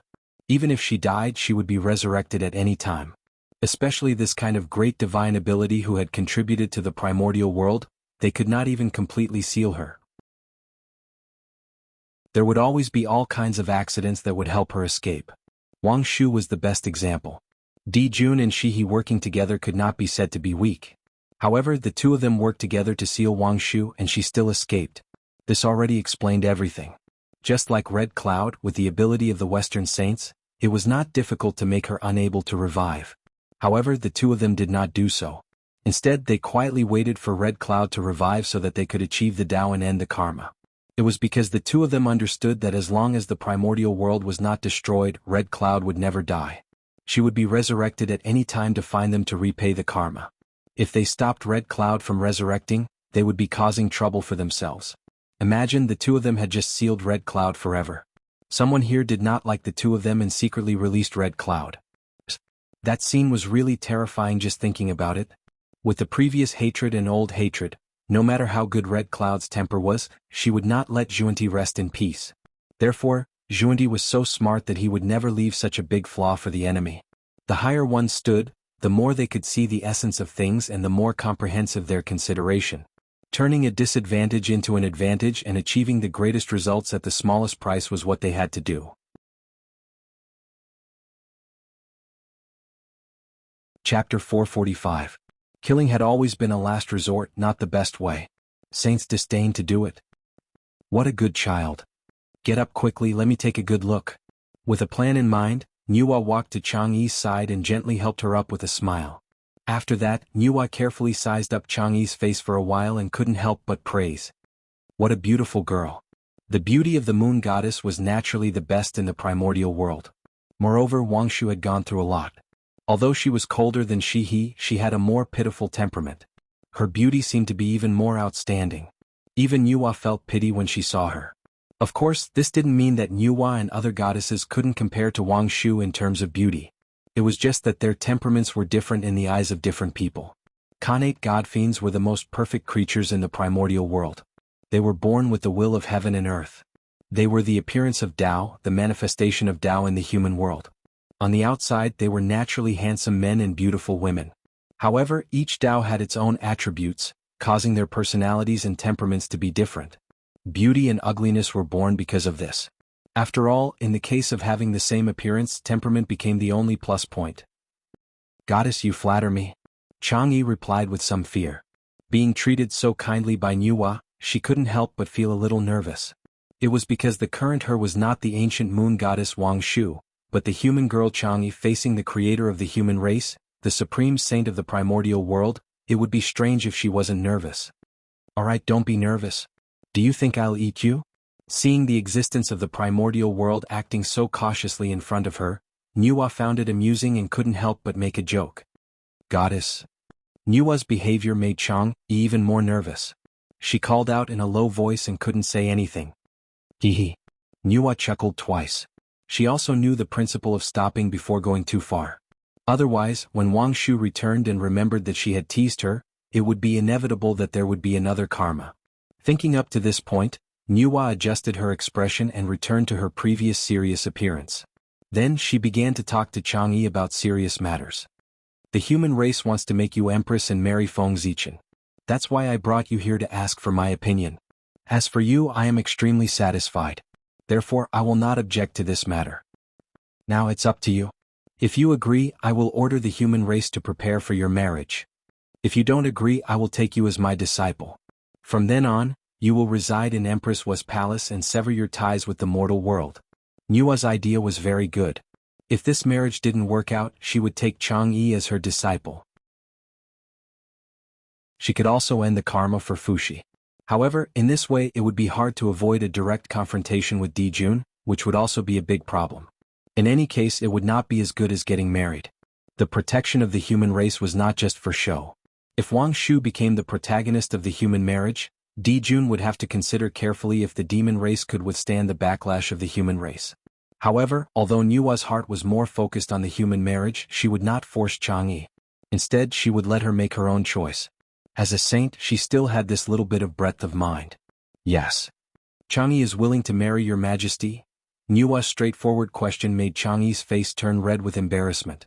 However, she still gently nodded her head and replied as if she was mumbling. As a woman, it was already a great courage for Chang'e to say such shameful words. To ask her to say it out loud was a little difficult. However, although the voice was soft, it was enough to express Chang'e's intentions. This made Nuwa heave a sigh of relief. She also did not want to fall out with Dijun directly. However, Nuwa did not know that ever since Dongyun picked up Chang'e, she had made up her mind to cultivate her to be the empress of the human race. Therefore, in order to prevent any unforeseen events from happening, Dongyun had been instilling in Chang'e the concept that she was Feng Zichen's future wife in addition to teaching her etiquette when she was young. Over time, her heart was naturally tied to Feng Zichen. Therefore, in the face of Nuwa's inquiry, how could Chang'e not agree? Good. Zichen must have accumulated a lot of good fortune to be able to receive your assistance. Feeling happy, Nuwa took off a hairpin from her head and personally put it on Chang'e's head. This hairpin was pure gold in color. It was shaped like a phoenix spreading its wings and about to fly.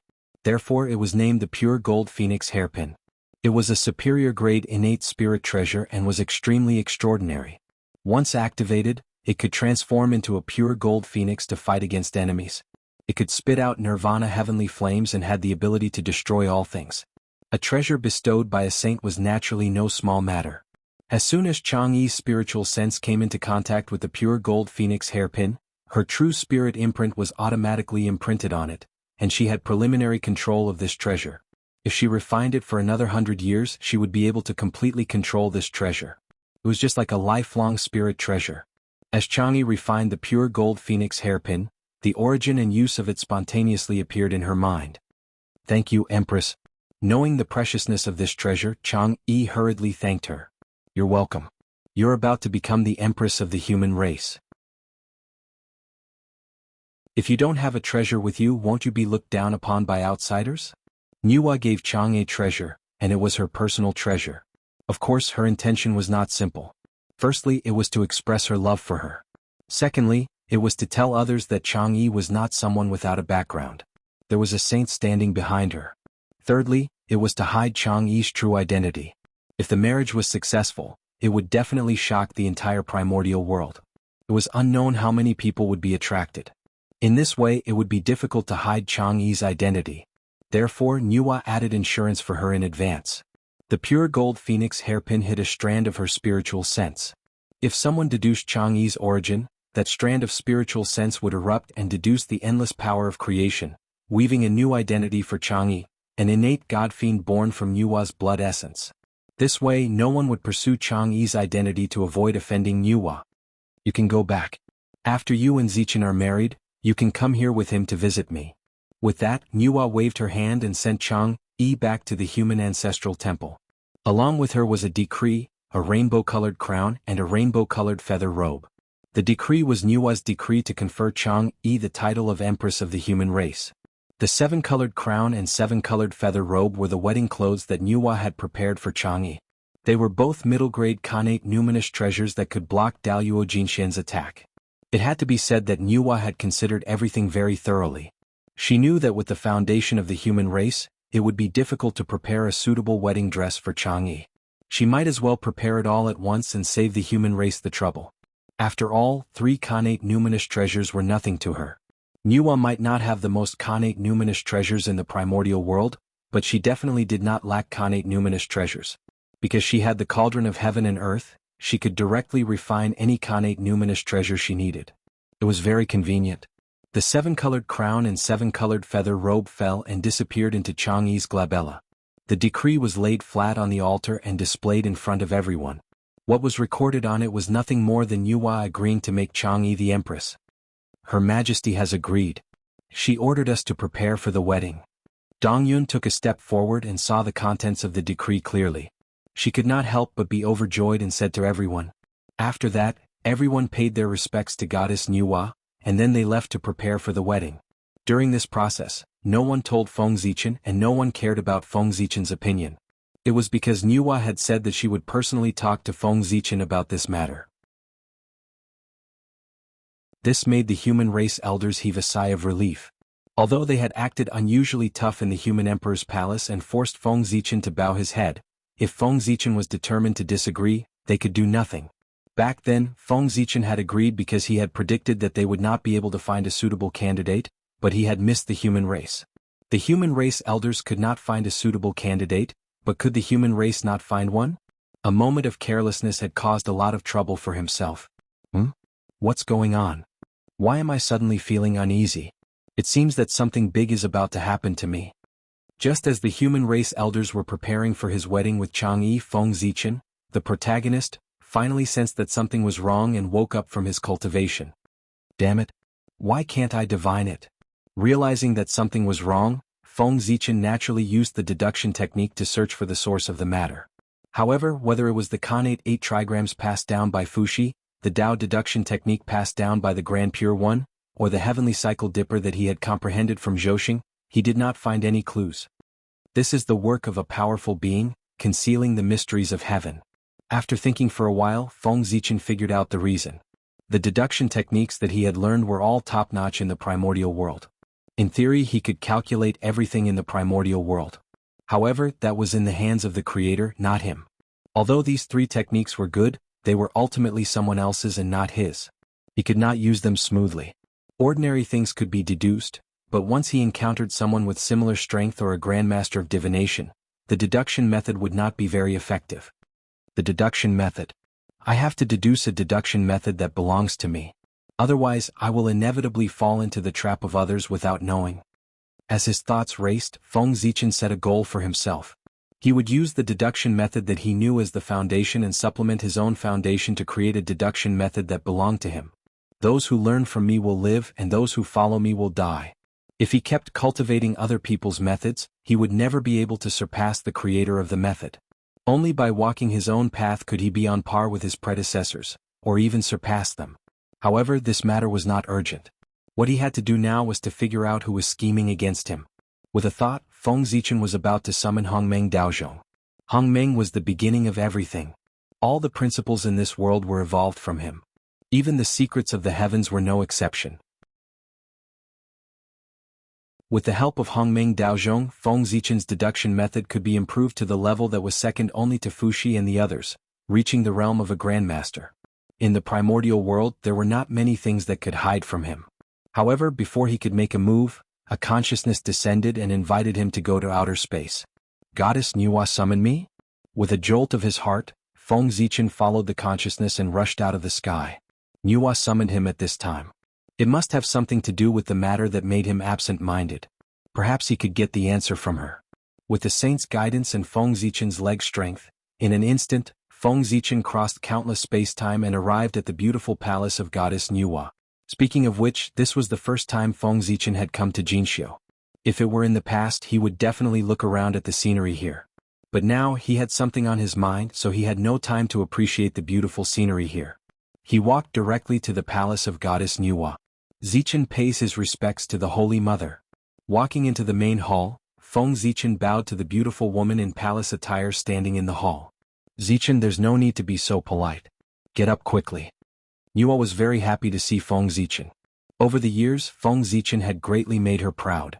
This made her awe-inspiring in front of the other saints for a long time. I wonder why the Holy Mother has summoned Zichen here. Is there anything important? After chatting with Nuwa for a while, Feng Zichen asked about the purpose of this trip. I called you here because I have a good news to tell you. Nuwa smiled and said, Good news? What's the good news that the Holy Mother is so moved? On the other side, Feng Zichen asked in surprise as soon as Nuwa finished speaking. If even Nuwa said it was a good news, it must be a great thing. It's a marriage I've arranged for you. Seeing Feng Zichen's curiosity, Nuwa was very satisfied. She didn't keep him in suspense and said directly, What? Marriage? At this moment, Feng Zichen's expression was very interesting.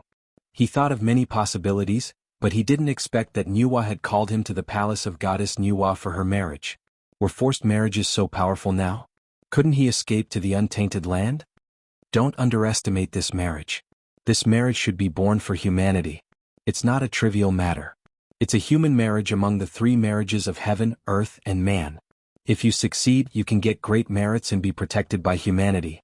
Seeing Feng Zichen's expression, Nuwa thought that he didn't know the pros and cons of it, so she explained to him.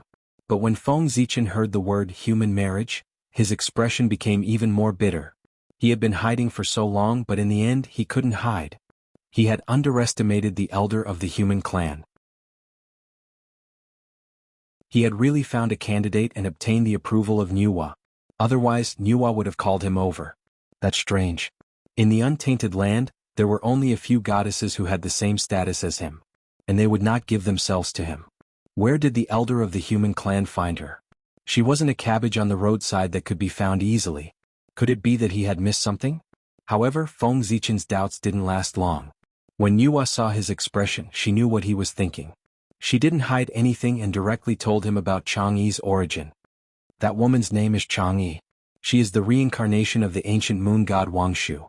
Because she had a feud with Di Jun, she was plotted against and fell into the mortal world. This matter couldn't be hidden. She had to explain it to Feng Zichen clearly. Otherwise, it would be a ticking time bomb that could explode at any time. Hearing this, the corner of Feng Zichen's mouth couldn't help but twitch. He didn't know what expression to make. Everything was clear.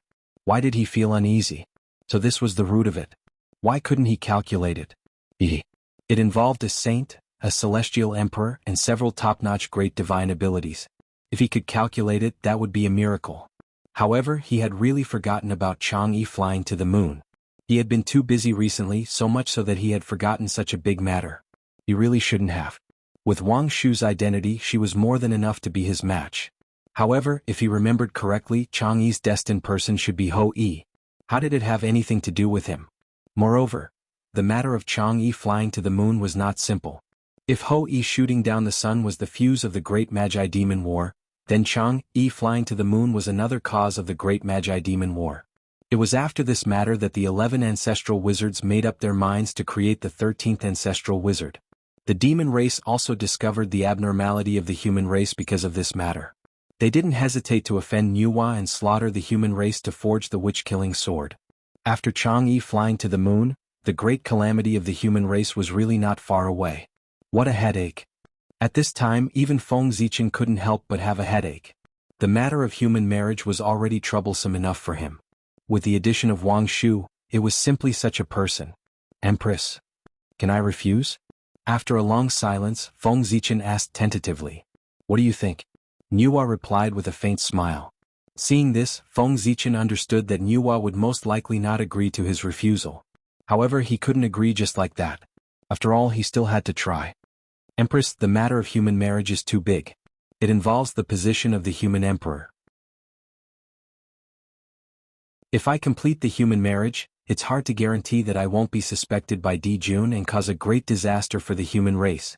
Seeing that his objection was useless, Feng Zichen had to state the pros and cons of it, hoping to make Yuhua have scruples and change her previous decision. Unexpectedly, after hearing Feng Zichen's words, Yuhua shook her head disdainfully and said, "Scruples about you? That's because you overestimate the human race. Now the demon race and the Wu tribe are like fire and water. They have reached a situation where they will fight to the death at any time. Di Jun's attention is all on how to deal with the Wu tribe. Even if he sees you get married, he has no time to care about you. When he defeats the Wu tribe, he will be the real celestial emperor in the untainted land. Even sages like us will have to respect him. At that time, even if you really become the human emperor, you will have to submit to him. How will he scruples about you? If he is defeated by the Wu tribe, I'm afraid that he can't even protect himself. Then it doesn't matter whether he scruples about you or not. In this case, what are you afraid of?" Yuhua's words were reasonable and made Feng Zichen speechless. However, Feng Zichen was not a person who would give up easily. He continued to talk about Wang Shu's identity. Wang Shu and Di Jun have a great feud. If I marry her, won't I offend Di Jun? Compared to the sages, Di Jun and Di Jiang were the people who should not be provoked in the untainted land. It was reasonable that Feng Zichen was so worried. However, he forgot that as a wizard, he had long been on Di Jun's must-kill list.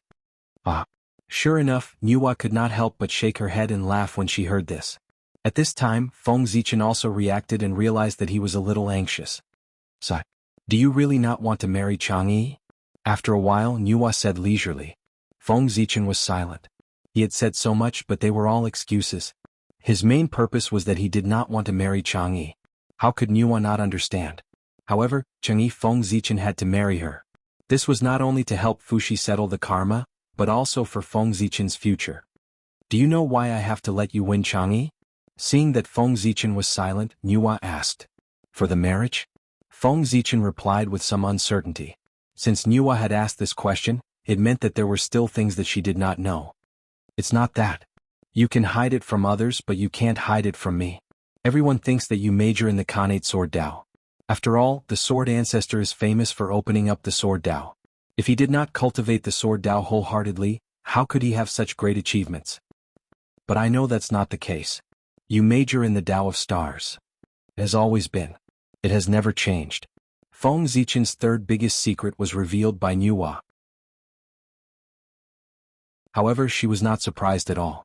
Obviously, she had already known about it. Nuwa knew that he cultivated the Tao of Stars. Feng Zichen had indeed known about it a long time ago, because Nuwa could be said to have watched him grow up. She had been paying attention to him since the beginning of his cultivation. He could hide the fact that he cultivated the Tao of Stars from others, even Dijun and Tai, but he could not hide it from Nuwa. Chang'e, the Khanate saint born by the lunar star, is the natural ruler of the lunar star. She is not the person who is most compatible with you in this world, but also the person who can help you the most. At this point, Feng Zichen had already understood what Nuwa meant. No matter who wanted to take charge of Zhouxing, they could not do without the help of the lunar star. If he married Wang Shu, he could replace her after Dijun. The lunar star was one of the 3 supreme stars in the untainted land. When its moonlight fell on the untainted land, it could open the wisdom of all things. The Khanate saint born by it could be the Empress of Heaven. The solar star was also one of the 3 supreme stars in the untainted land. Its light shone on the earth and brought vitality to all things. It could be said that its merit was boundless. The Khanate saint born by it had the destiny of celestial emperor. The Ziwei star was also one of the 3 supreme stars in the untainted land. It was transformed by Pangu's ancestral aperture. It was the most noble star and could command Zhouxing. The Khanate saint born by it was of the same origin as the Way of Heaven. It naturally had the capital to rule the untainted land and could be the heavens and earth. It could be said that between the Ziwei star and the solar star, whoever got the support of the lunar star could ascend to the position of celestial emperor. And this was Nuwa's plan for Feng Zichen. If Dijun lost his position with Wang Shu's help, he might be able to ascend to the sky in one step and sit on the limitless position of celestial emperor. Thinking of this, Feng Zichen's heart was full of gratitude. Nuwa could be said to be extremely good to him. No one could find any fault with her. But in the end, he would fail to live up to Nuwa's good intentions. If there was no Ao Shui, it would be fine to agree to this matter. He would not suffer any losses anyway. Unfortunately, he knew Ao Shui first and had deep feelings for her. As for Chang'e, he had never even seen her, let alone know her. He could not abandon Ao Shui and marry Chang'e. Goddess, even so, I still can't agree.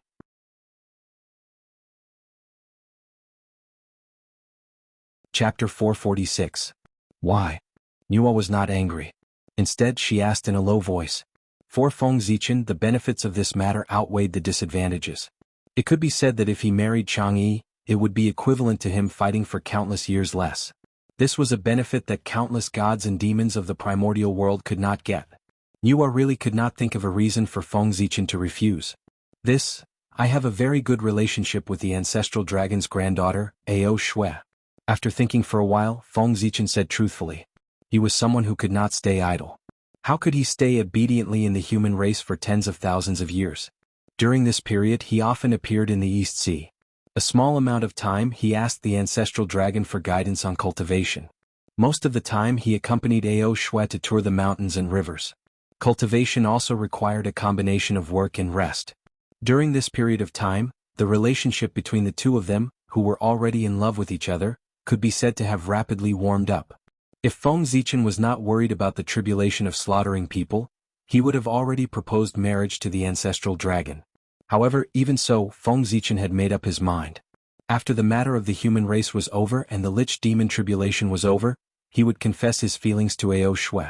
This was because only then could he be ranked at the top of the primordial world. He could use the world as a chessboard and all living beings as chess pieces to play with the saints. He would not be as restrained as he was now, worrying about this and that. Many times he could not help himself. If the Lich demon tribulation did not end, his future would be difficult to determine. How could he promise others? When a man faced his lover, regardless of whether he could do it or not, he would want to give her the best of everything. However, plans could not keep up with changes. Before he could express his feelings to Ao Shui, Nuwa had already begun to force him to marry her. I was wondering what the reason was. So that's how it is. I didn't expect you to be a playboy.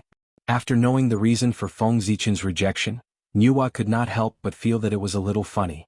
She had thought that it was a big deal. After all this time it was just a small matter? This is easy. Since you can't let go of Ao Shui, then marry her too. Nuwa smiled and said decisively. If it were someone else he would definitely not say so. Be it Ao Shui or Chang'e, their identities were extremely precious. Few people in the primordial world could compare to them. Being able to marry one of them was already a great blessing. He even dared to ask for 2 women to serve one man.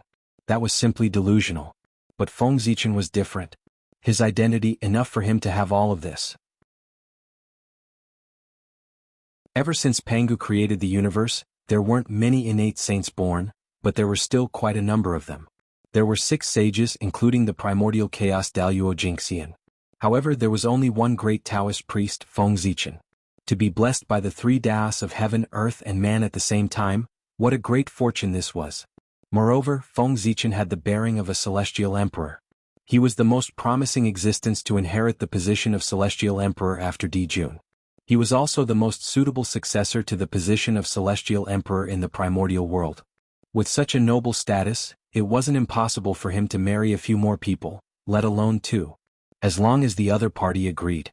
If it were in the past, Wang Shu would definitely not agree to marry Feng Zichen, let alone with someone else. But she was Chang'e now, which made this matter possible. The only problem now was Ao Shui.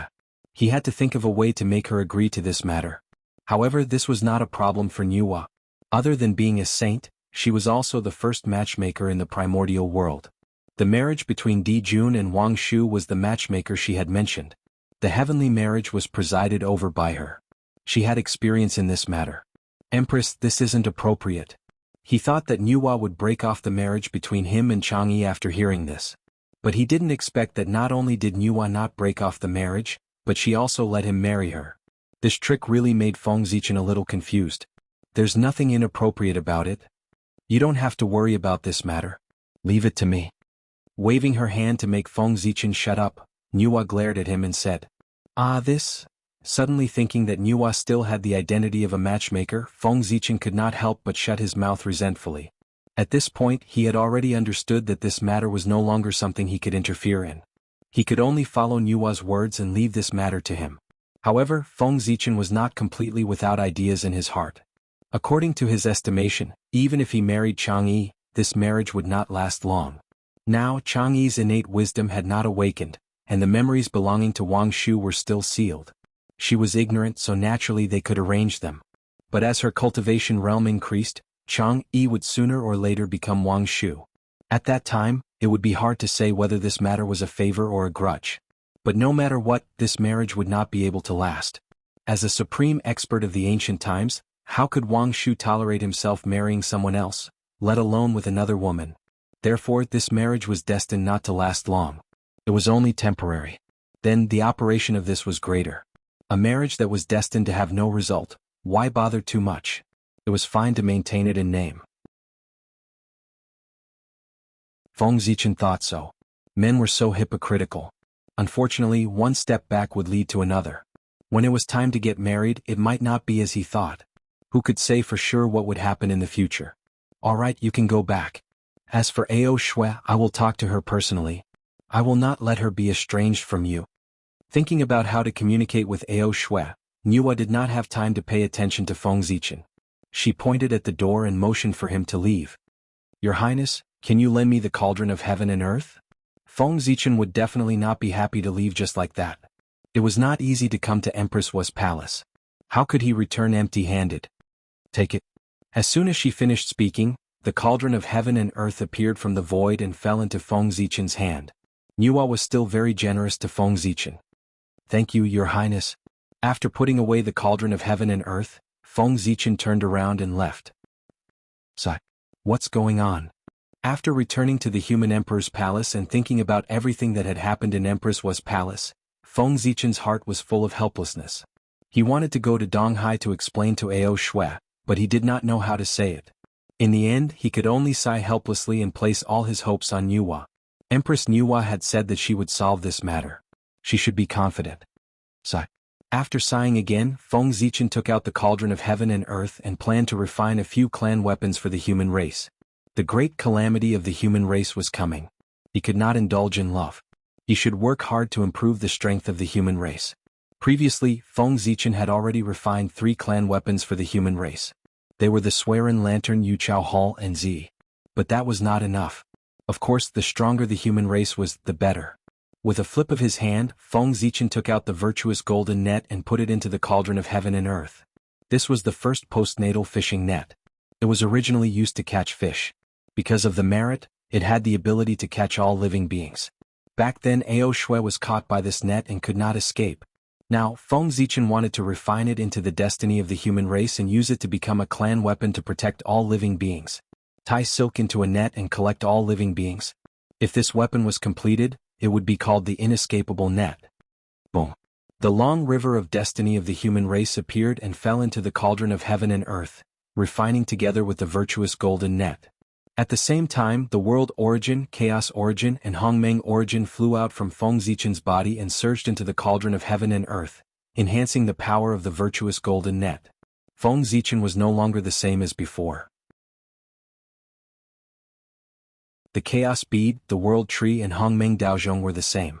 Its power had been greatly enhanced.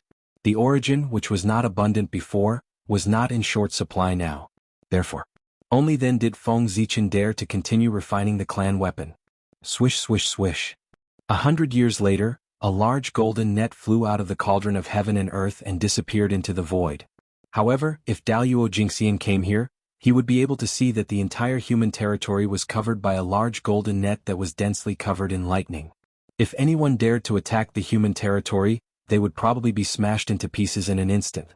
This was called the inescapable net. Under the Daoyuo Jingxian, even if they did not die if they touched it, they would still lose a layer of skin. With this net, there was no need to worry about anyone causing trouble in the human territory. After the inescapable net was refined, Feng Zichen took out another clay jar. This was the first clay jar after birth. It was a superior grade postnatal merit numinous treasure. There was a space inside that could store people and items. It could also refine the essence of all things. Compared to the inescapable net, Feng Zichen valued this treasure more. Putting aside the ability of the clay jar to store people and items for the time being, the ability to refine the essence of all things was enough to raise the strength of the human race to a higher level. The human race was born weak.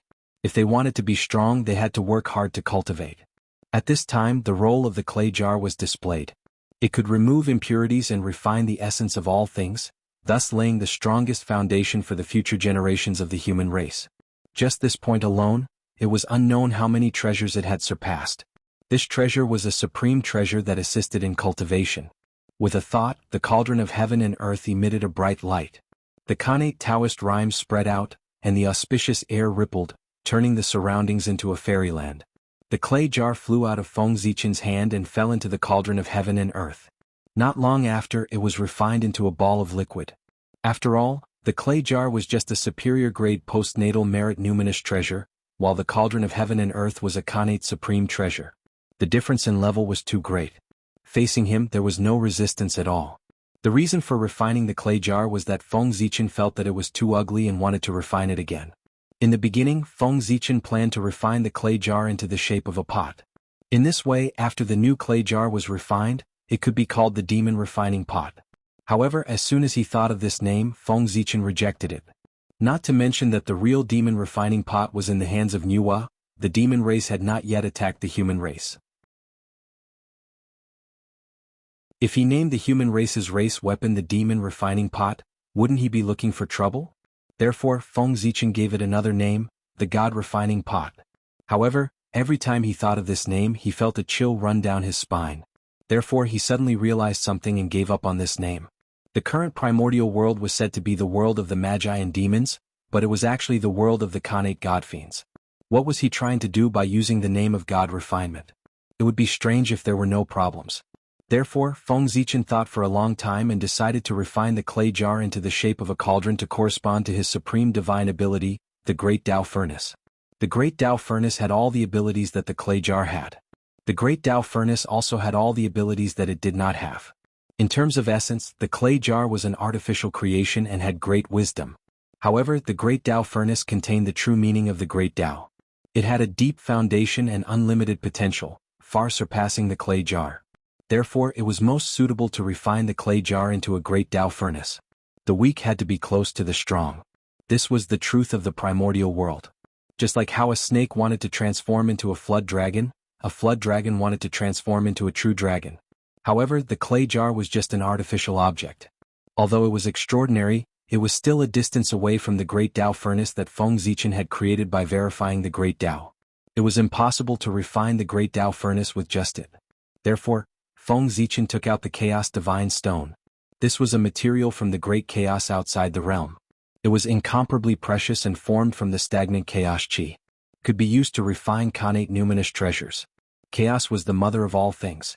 With the Chaos Divine Stone, the ability of the cauldron of heaven and earth to go against the Khanate heavens, and the merit he had accumulated over the years, Feng Zichen was confident that he could refine a superior grade Khanate merit numinous treasure. In order to refine the great Tao furnace, Feng Zichen could be said to have bled a lot. All kinds of precious materials were taken out from his hands as if they were free. Only after thousands of years could he refine the great Tao furnace. Very good. Looking at the large cauldron in front of him, it was simple and ancient, filled with the aura of the great Tao, and surrounded by the aura of chaos. It was no different from his own divine ability. Feng Zichen couldn't help but nod in satisfaction. This treasure was definitely stronger than his divine ability. However, this was not the most perfect form of the great Tao furnace. According to Feng Zichen's speculation, the most perfect form of the great Tao furnace should be a top-grade chaos numinous treasure, not a Khanate cardinal treasure. The ability it displayed now was not even 1,000th of its perfect form. With a thought, the Hongming Daozhong appeared behind Feng Zichen. On it, the imprints of the 3,000 demon gods were ready to move. This was the missing part of the great Tao furnace. To imprint the imprints of the 3,000 chaos demon gods on the great Tao furnace. Then the great Tao furnace would immediately be baptized by the great Tao. Even if it couldn't become a chaos numinous treasure, it could still become a top-grade chaos numinous treasure. Unfortunately, Feng Zichen's comprehension of the great Tao was really limited. It couldn't support him to imprint the imprints of the chaos demon gods on the great Tao furnace. Every time he imprinted the imprints of the chaos demon gods on the great Tao furnace, this divine ability would collapse because it couldn't withstand the pressure of the imprints of the chaos demon gods, causing it to be difficult for him to succeed. But today it was completely different. He had refined the great Tao furnace into a Khanate numinous treasure. Its ability to withstand pressure had increased by countless times. With the hardness of a Khanate numinous treasure, it might be able to withstand the pressure of the imprints of the chaos demon gods. As soon as he thought of it, Feng Zichen raised the Hongmeng Daozhong and imprinted the imprints of the chaos demon gods on the great Tao furnace. Buzz. As expected, when the first imprint of the chaos demon gods was imprinted on the great Tao furnace, it trembled violently. It was as if an invisible giant was beating it violently with a hammer. Buzz. When the second imprint of the chaos demon gods was imprinted, the great Tao furnace suffered even greater pressure. It trembled even more violently and its body became a little smaller. Buzz, buzz, buzz. As the imprints of the chaos demon gods were imprinted on the great Tao furnace one after another, it also changed. Its body became smaller and smaller, and the chaotic aura around its body became thicker and thicker. Wisps of the true meaning of the great Tao flowed out from its body, making it more and more simple and profound. Finally, when the great Tao furnace turned from 10 feet to 1 foot in size, Feng Zichen stopped and no longer imprinted the imprints of the chaos demon gods. At this time, the great Tao furnace had already been imprinted with 100 imprints of the chaos demon gods. It had already reached its limit. If he continued to imprint, it would definitely be crushed into pieces by the true meaning of the great Tao carried by the imprints of the demon gods. This was an irreparable damage. Therefore, Feng Zichen didn't dare to continue. However, this was enough. It meant that Feng Zichen's deduction was completely feasible. In the future, as long as he continued to improve the power of the great Tao furnace, he could continue to imprint the imprints of the demon gods on it. And if he wanted to improve the level of the great Tao furnace, it wouldn't be so troublesome. It was already closely related to the luck of the human clan. As the luck of the human clan increased, its level would naturally increase. Feng Zichen didn't need to worry too much. However, it wasn't appropriate to call it the great Tao furnace now. It should be renamed the human Tao furnace. The human clan would eventually achieve unprecedented success. They would make all the races of the wilderness respect the human clan and redefine the human Tao. In the wilderness of the human Tao, a superior grade Khanate merit numinous treasure contained a chaotic space. It could trace all things back to their origin and transform them into the purest source. That's right, after the clay jar became the human Tao furnace, its ability to refine the essence of all things also improved. It could directly refine all things into the most primitive source without leaving behind a trace of impurities. With this treasure, the human clan's descendants might find it difficult to cultivate to the Khanate God-fiend Tao, but as long as they were willing to work hard, it wouldn't be difficult to go against the Khanate Tao. This was the foundation of the human clan's strength. After refining the human Tao furnace, Feng Zichen didn't continue refining other clan artifacts. Instead, he summoned the Swearin Lantern, Yuchao Hall, and Black Robe to refine these three treasures. The human clan's providence was limited. It couldn't support too many clan artifacts. 5 was the limit of the human clan's providence. Any more and they wouldn't be able to unleash the power that the clan artifacts should have. 9 was the limit. According to Feng Zichen's calculations, even if the human clan's providence was at its peak, it could only refine 9 treasures of providence at most. This was the limit of heaven and earth. It couldn't be reversed by humans. The 3 treasures of the Swearin Lantern were treasures that Feng Zichen had refined in his early years. At that time, his cultivation was far less powerful than it was now. He also didn't have a Khanate cardinal treasure like the Cauldron of Heaven and Earth. The treasures he refined naturally couldn't fully unleash their potential. Therefore, Feng Zichen refined these 3 treasures again to increase their power so that they could better deal with the future calamity. Just as Feng Zichen was refining in seclusion, Nuwa, who hadn't appeared for many years, moved today. She walked out of the beautiful Nuwa Palace and rushed to the East Sea. Obviously. This was for the matter between Feng Zichen and Ao Shui. Of course, the first person Nuwa wanted to see was not Ao Shui, but the ancestral Graygon. Ao Shui was the ancestral Graygon's granddaughter. If he wanted to marry her, he had to get the ancestral Graygon's consent. Otherwise, even if Ao Shui agreed, this matter didn't count. Only by dealing with the ancestral Graygon could he go find Ao Shui. It's Hou-Yi? What is he doing here?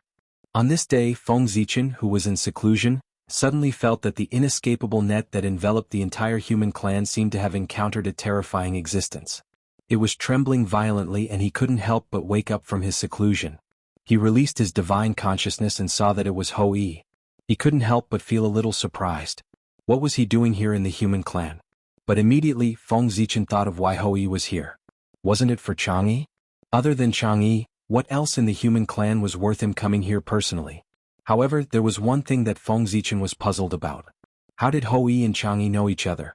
Ever since he came to the primordial world, many things had changed. Not to mention anything else, just Chang'e's fate had changed a long time ago. She wasn't just an ordinary human cultivator like the legends said. Instead, she was the queen of the human race who was nurtured by the elders of the human race. She grew up in the imperial court. Then, the question came. How did the two of them know each other? Curious, Feng Zichen secretly used the Khanate 8 trigrams and began to calculate silently. It wasn't difficult to deduce this matter. Soon, Feng Zichen learned the cause and effect, and his gaze became strange. It turned out that when Chang'e went to the East Sea, she happened to meet Hou-Yi, who had come to the East Sea to look for the Ziji state. Perhaps it was because he sensed the power of the same attribute. When Hou-Yi touched Chang'e, the source of the moon in his body suddenly acted up and broke through the seal set by the ancestral Magus, freezing Hou-Yi on the spot. When the kind-hearted Chang'e saw this scene, she immediately wanted to help. Of course. Although Chang'e was kind, she wasn't stupid. She didn't directly help Hou-Yi remove the ice seal. Instead, she suppressed the power of the source of the moon and didn't let it continue to cause damage to Hou-Yi. At the same time, she also secretly contacted the human king Yoyu clan, who was overseeing the 7 planets continent, and asked him to come and help. Chang'e couldn't recognize Hou-Yi, but the Yoyu clan was experienced and knowledgeable. How could they not recognize the top grand Magus of the Magus race? Knowing the relationship between the human emperor and the Magus race, he let Chang'e do her best to save Hou-Yi. With Chang'e's current strength, of course, she couldn't get rid of the source of the moon in Hou-Yi's body. However, with the help of the Yoyu clan, she could calm the source of the moon and stop Hou-Yi's injuries from worsening. Not long after, with the help of the two of them, Hou-Yi suppressed the source of the moon again. It was also because of this that Hou-Yi saw the possibility of recovering from his injuries. Since Chang'e could calm the source of the moon, it shouldn't be difficult for her to get rid of the source of the moon. Therefore, Hou-Yi asked Chang'e to lend him a hand. Unfortunately, he was mercilessly rejected by Chang'e. She was the future empress of the human race. How could she be involved with a man from another race? In order to avoid suspicion, she couldn't agree.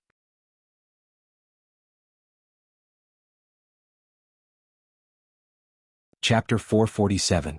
However, it was not easy for Ho-Yi to see the possibility of recovery. How could he give up so easily? If not for Feng Zichen, he would have dared to forcefully abduct her.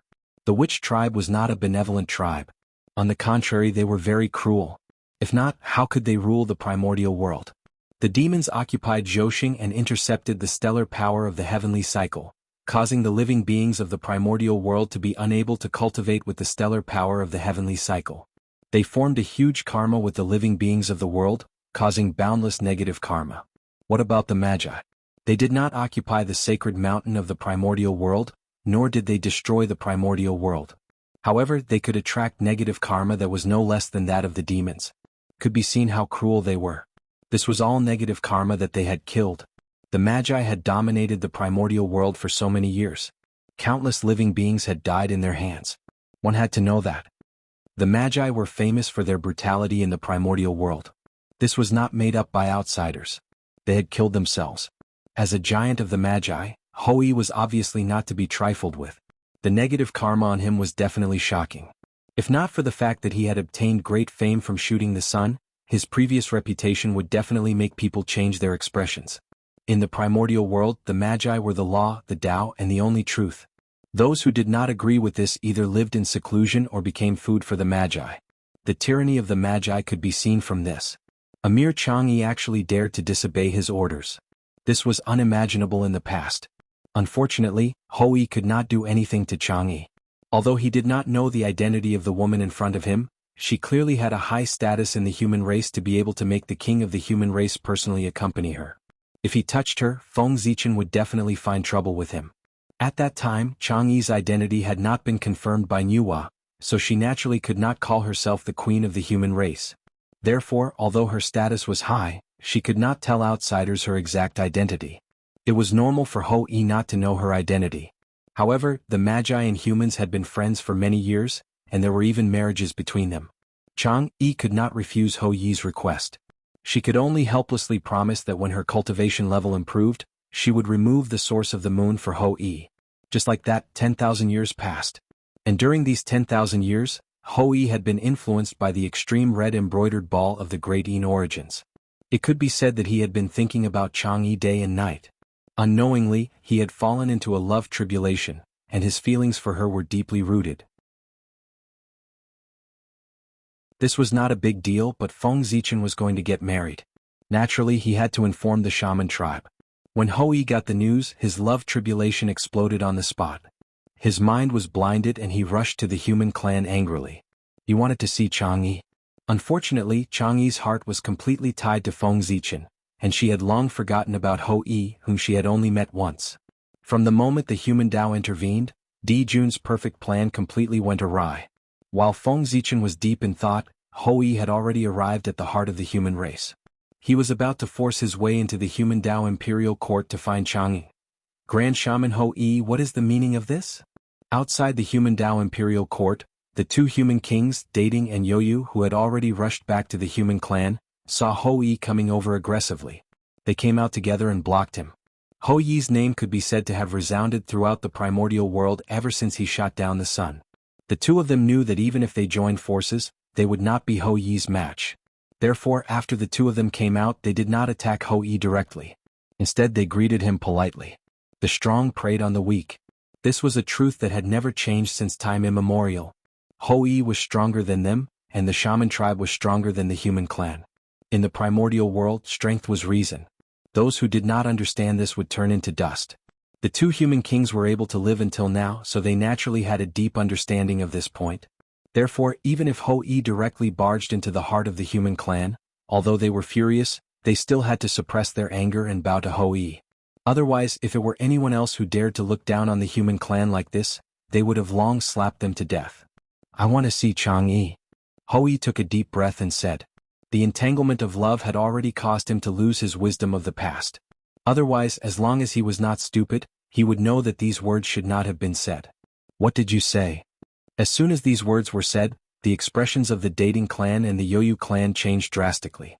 Even the elders hiding in the imperial court had extremely ugly expressions when they heard this. Right before the human emperor's wedding, he wanted to see his fiancée. What was he trying to do? Did he really think that the human clan was made of mud? This was not the way to humiliate others. No matter how good his temper was, he could not stand this. If this matter were to spread, the human clan would really have no face to establish themselves in the primordial world. They might as well die. Without dignity, how could they cultivate the Tao? This joke is not funny. Looking at Hou-Yi, the Yoyu clan forced a smile and said awkwardly. Until now, he still couldn't believe that those words had come from Hou-Yi's mouth. Was he crazy? One had to know that. The human emperor Feng Zichen was a shaman. In the shaman tribe, he was second only to the 12 ancestral shamans. No matter how powerful Hou-Yi was, he could not compare to him. If news of Hou-Yi humiliating Feng Zichen spread back to the shaman tribe, the ancestral shamans would be the first to not let him off. Offending one's superiors was a huge taboo. I'm not joking. I don't want to make things difficult for the human clan. Hand over Chang'e and I'll leave. The more hatred Di Jun had in his heart, the greater Hou-Yi's tribulation. From this, it could be seen how deep Hou-Yi's tribulation was. He had already sunk into it and only had Chang'e in his heart. He could not care too much. It seems that Grand Shaman Hou-Yi is determined to go against the human clan today. At this point there was no need to say anything else. They could only fight. Either they used Hou-Yi's blood to wash away the humiliation the human clan received, or they used their own blood to defend the dignity of the human clan. Buzz. A crimson halberd appeared in the dating clan's hand. It was surrounded by a bloody light and released a shocking murderous aura. The Crimson Blood Halberd. The halberd was called the Crimson Blood Halberd. It was a middle-grade Khanate spiritual treasure made of Khanate divine iron and the blood of the Chaos Fiend God. It had shocking destructive power and could destroy one's body and primordial spirit. It was a top murderous weapon in the Eldritch world. The bloody light that surrounded it was formed by the blood of the Chaos Fiend God. The dating clan was also a person with amazing luck.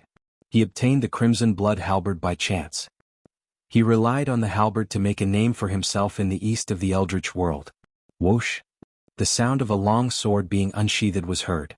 A long sword appeared in the Yoyu clan's hand. It was the Seven Luminaries sword. It was also a middle-grade Khanate spiritual treasure. The Yoyu clan had been in charge of the Seven Luminaries state for many years and had a connection with the Seven Luminaries. One day, a divine sword fell from the sky in front of him. It was the Seven Luminaries sword. When the sword was swung, it could mobilize the power of the Seven Luminaries and the 5 elements. It was very powerful. Without saying a word, the two of them immediately used their strongest divine powers and attacked Hou-Yi. Facing an expert like Hou-Yi who shocked the Eldritch world, if they did not attack first they would not have the chance to attack. Sigh. Why bother? Seeing the two of them attacking, even Hou-Yi could not help but be cautious. Things were different now. If he was in peak condition it would be easy to deal with the two of them. But now he was suffering from a chronic illness and could not use even a fraction of his strength. It would not be so easy to win. Boom, boom, boom. Daluo Jinshan's battle was naturally extraordinary. The surrounding void instantly shattered, and the laws of heaven and earth appeared one after another, releasing a destructive aura. It was as if the world was about to be destroyed.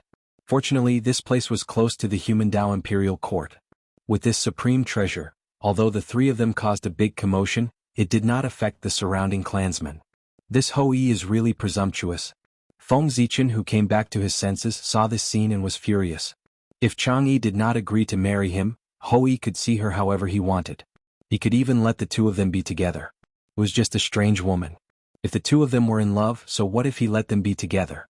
It might even become a good story. However, Hou-Yi knew that Chang'e was his fiancée, yet he still dared to barge into the human race so arrogantly. He was simply looking down on him and the human race. If he was not taught a lesson this time, he would lose face as Feng Zichen, the dignity of the human race and the dignity of the primordial world. This matter could not be settled peacefully. Human Tao Imperial Court, suppress. With a thought, Feng Zichen directly activated the supreme treasure, the Human Tao Imperial Court. Rumble. Thousands of beasts galloped and thousands of rays of light shone. Billions of Khanate Tao patterns hung down like a river flowing backward, sweeping toward Hou-Yi. Hou-Yi, who was fighting with the Yoyu and dating clansmen, suddenly felt a huge pressure. He only had time to scream before he was suppressed by the Human Tao Imperial Court. This was the first time the Khanate's supreme treasure, the human Tao Imperial Court, showed its power to the world. As soon as it was born, it suppressed Hou-Yi, who was known as the strongest among Daluo Jingxian. Roar. Open for me. Under the human Tao Imperial Court, Hou-Yi was unwilling to be suppressed like this. Ignoring his injuries, he forcefully revealed his true form of a grand shaman and waved his arms, wanting to overturn the human Tao Imperial Court. However, the human Tao Imperial Court shook slightly, and all time and space froze. Hou-Yi was fixed there on the spot, unable to move at all. With the chaos bead as its core and the power of faith as its form, the human Tao Imperial Court was a true supreme treasure of the human race with boundless power. Not to mention that Hou-Yi was injured. Even if he was at his peak, he could easily suppress him. This was the terrifying thing about Khanate's supreme treasures. They were comparable to saints. Guards, bring my message to the Dejiang tribe and ask for an audience with the Dejiang ancestral shaman. Ask him to give me an explanation.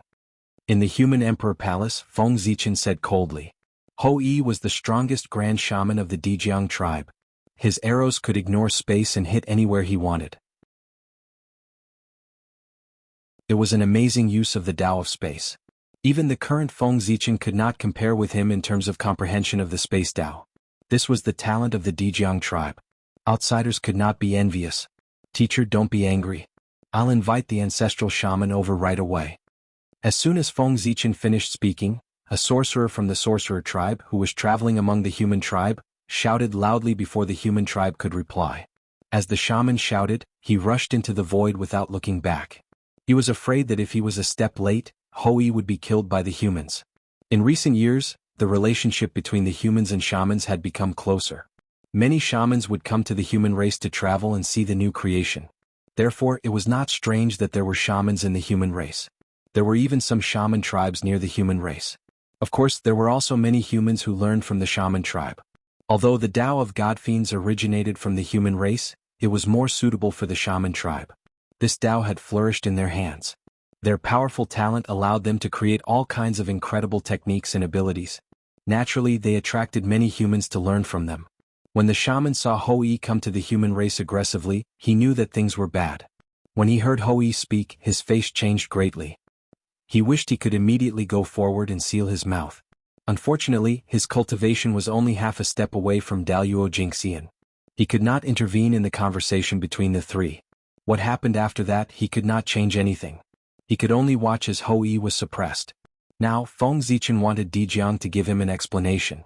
The shaman was afraid of wasting time, so he took the initiative to accept the task and hurried to invite the ancestral shaman of Dejiang. Compared to the human race, it was easier for the shaman tribe to ask for the ancestral shaman. Humph. The shaman left directly. Feng Zichen did not say anything. He snorted and asked the people below to comfort the people. Then he left. You are Chang'e? In the side hall, Feng Zichen finally saw the legendary woman, Chang'e. Beautiful. As the legend said, she was really beautiful. In the untainted land, there were no more than 10 people who could compare with her in terms of beauty since ancient times. Even Feng Zichen, who was used to seeing the world, could not help but be stunned for a moment when he saw her for the first time. He did not react until the other party replied. Chang'e greets your majesty. Chang'e replied shyly at first. Then, as if she remembered something, she explained to Feng Zichen in a panic, I only met Hou-Yi once. I've only met Hou-Yi once. I don't know why he's looking for me. Today's matter was caused by her. If Feng Zichen misunderstood her relationship with Hou-Yi, it would be troublesome. I already know the reason for this matter. It really has nothing to do with you. This is because Hou-Yi was schemed against, causing his true spirit to be ignorant and fall into the love tribulation. You were just implicated. Even if you were not involved, there would be someone else. Waving his hand, Feng Zichen briefly explained the matter to Chang. Nuwa had set her eyes on Chang'e. As long as she was still a human, this marriage could not be cancelled. Then, there was no need to create estrangement because of a small matter. Then why did your majesty? Hearing this, Chang'e asked hesitantly. Although she did not say it out loud, Feng Zichen understood what she wanted to ask. It was nothing more than knowing that there was a problem with Hou-Yi. Why did he still make things difficult for the witch tribe? Haha. I don't care why he is so presumptuous today. If I don't teach him a lesson, he won't be able to raise his head in the untainted land in the future. With a smile, Feng Zichen said. Face was still very important in the untainted land. Alright, it's time for me to leave. After chatting with Chang'e for a while, Feng Zichen got up and left. In the blink of an eye, it was almost the day of Feng Zichen's wedding. On this day Ao Shui came. Compared to before, she was much more haggard. The two of them met again and were speechless. Shui, are you here? After a long time, Feng Zichen broke the silence. Yes. I heard that you're getting married, so I came over to take a look. Nodding, Ao Shui said expressionlessly. Hearing this, Feng Zichen's heart ached. He opened his mouth and wanted to explain, but he didn't know how to say it. You don't have to explain. Master has already told me the reason for this matter. After a moment, Ao Shui said. Master? Feng Zichen was a little puzzled. When did Ao Shui have a master? But immediately he understood that this master was probably referring to Nuwa. He didn't know how Nuwa talked to the ancestral dragon, but Ao Shui became his disciple. His only disciple. Feng Zichen was about to say something when he suddenly saw a strange red light flash across Ao Shui's body. Then his limbs became weak and he couldn't move. You're mine. Ao Shui walked to Feng Zichen's side, took off his clothes and rolled onto the bed with him. Pure ignorance. After that Ao Shui put on her clothes and said to Feng Zichen, who was still weak, I'll wait for you at the palace of Empress Hua. I'll wait for you to fulfill your previous promise. After saying that, Ao Shui turned around and left. Promise? After being stunned for a moment, Feng Zichen understood. Previously he had promised Ao Shui that after the Lich and Demon calamity, he would officially propose marriage to the ancestral dragon and marry Ao Shui. Ao Shui had always remembered this matter in her heart.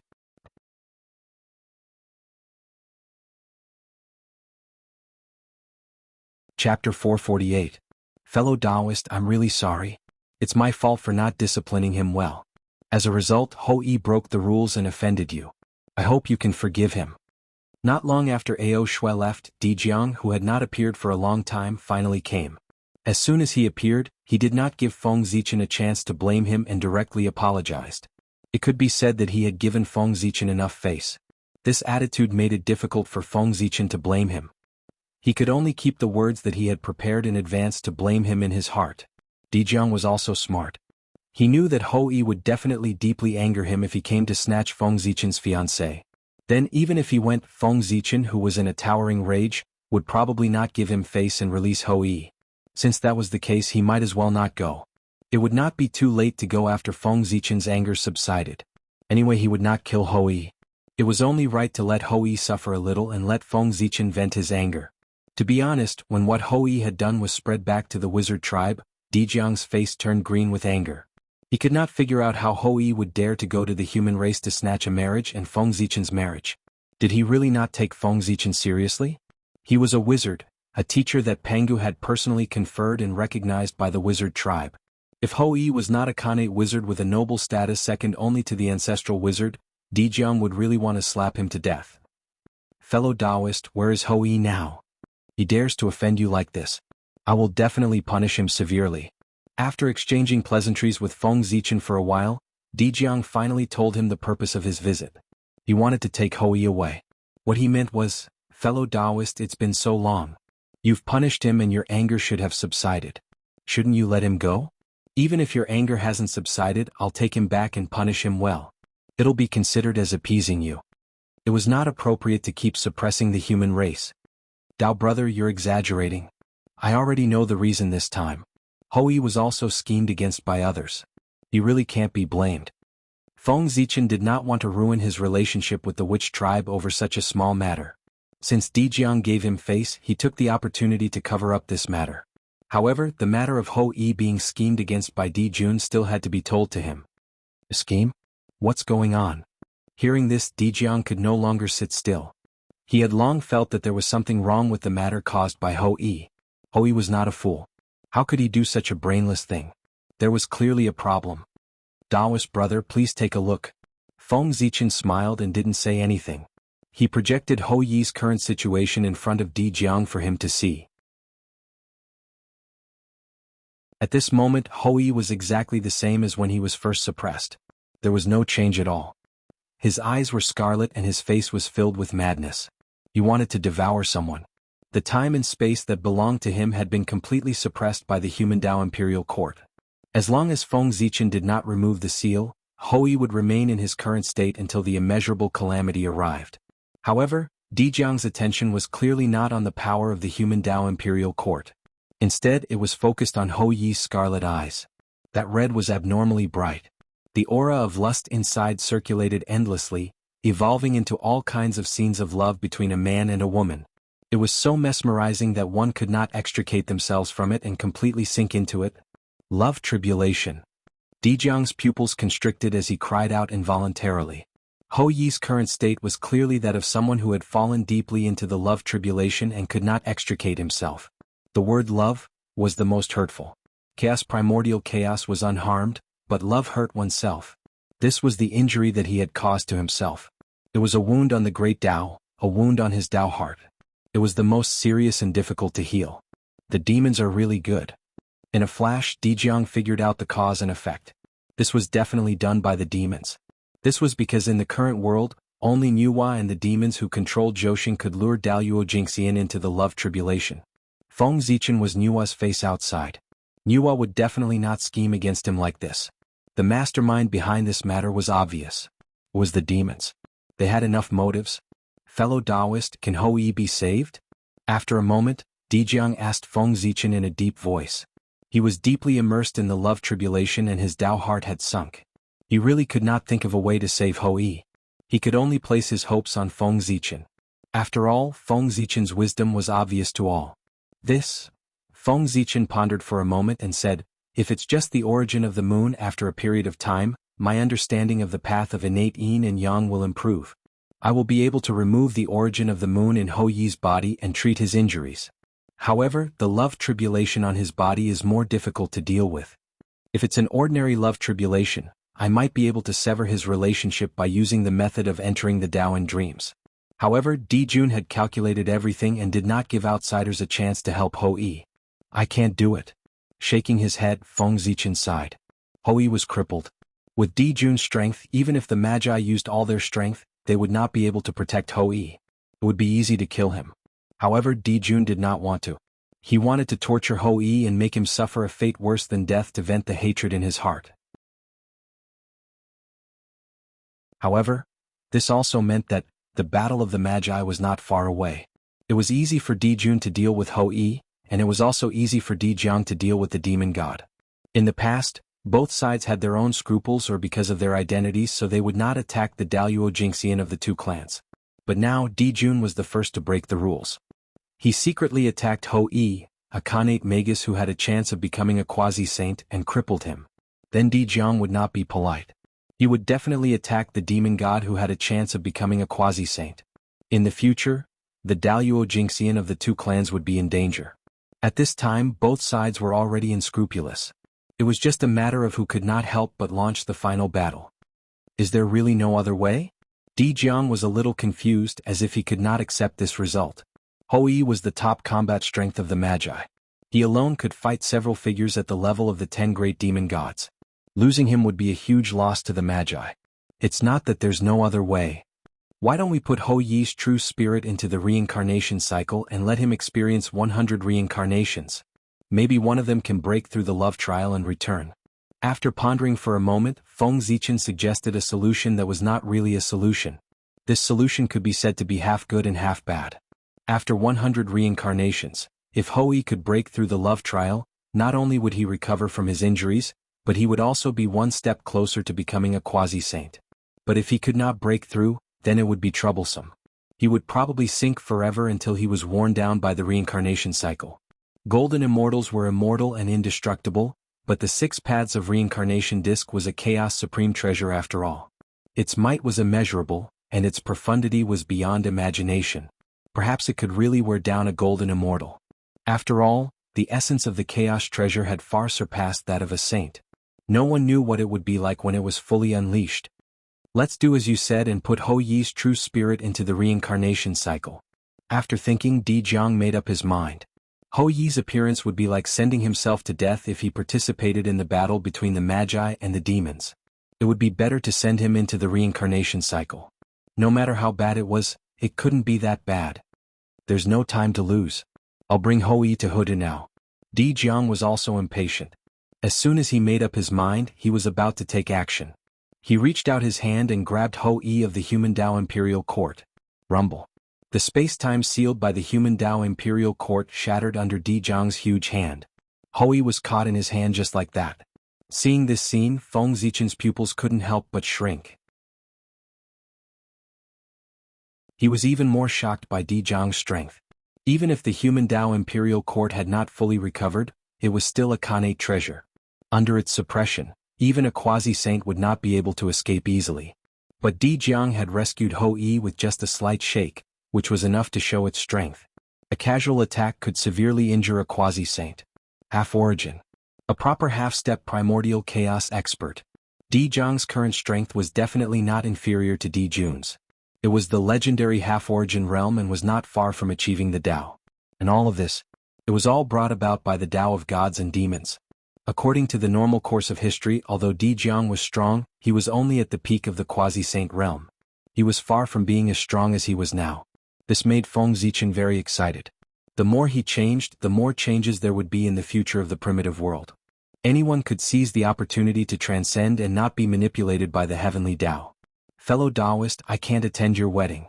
This is a congratulatory gift from the 12 ancestral shamans. I'll give it to you in advance.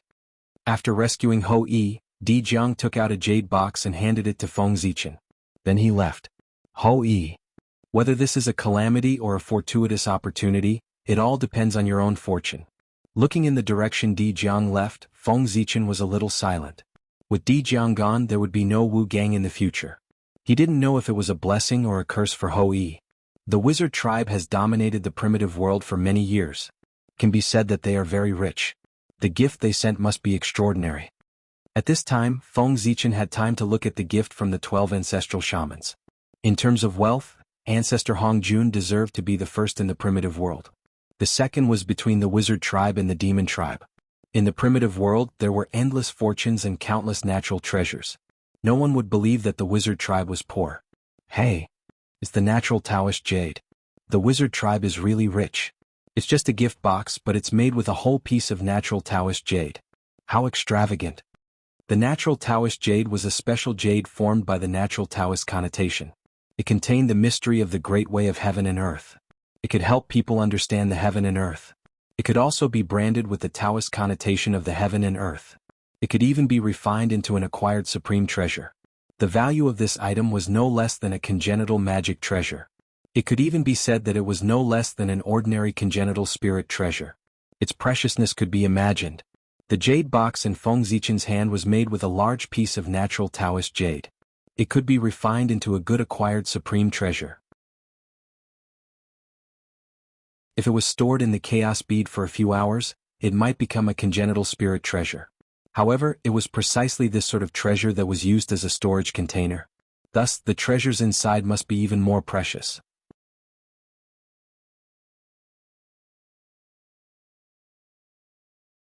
Chapter 449. With this thought in mind, Feng Zichen could not wait to open the jade box. As this item was personally handed to Feng Zichen by Di Zhang, there were no restrictions on the jade box. Feng Zichen opened the jade box easily. There was no shocking phenomenon, nor was there any abnormal fluctuation. There were 12 pearls lying quietly in the jade box, blooming slightly. Khanate pearls. These 12 pearls were the Khanate pearls. They were born with the Khanate Tao and their bodies were surrounded by Khanate Tao. They were extraordinary. Their attributes were different. There were metal, wood, water, fire, earth, time, space, wind, rain, lightning, and poison. They corresponded to the attributes of the 12 ancestral witches.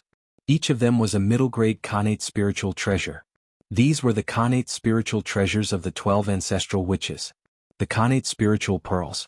The 12 ancestral witches were born holy and could be called the sons of Pangu. When they were born, they naturally had Khanate spiritual treasures. This was a necessary benefit for Khanate god fiends. They had at least one Khanate spiritual treasure.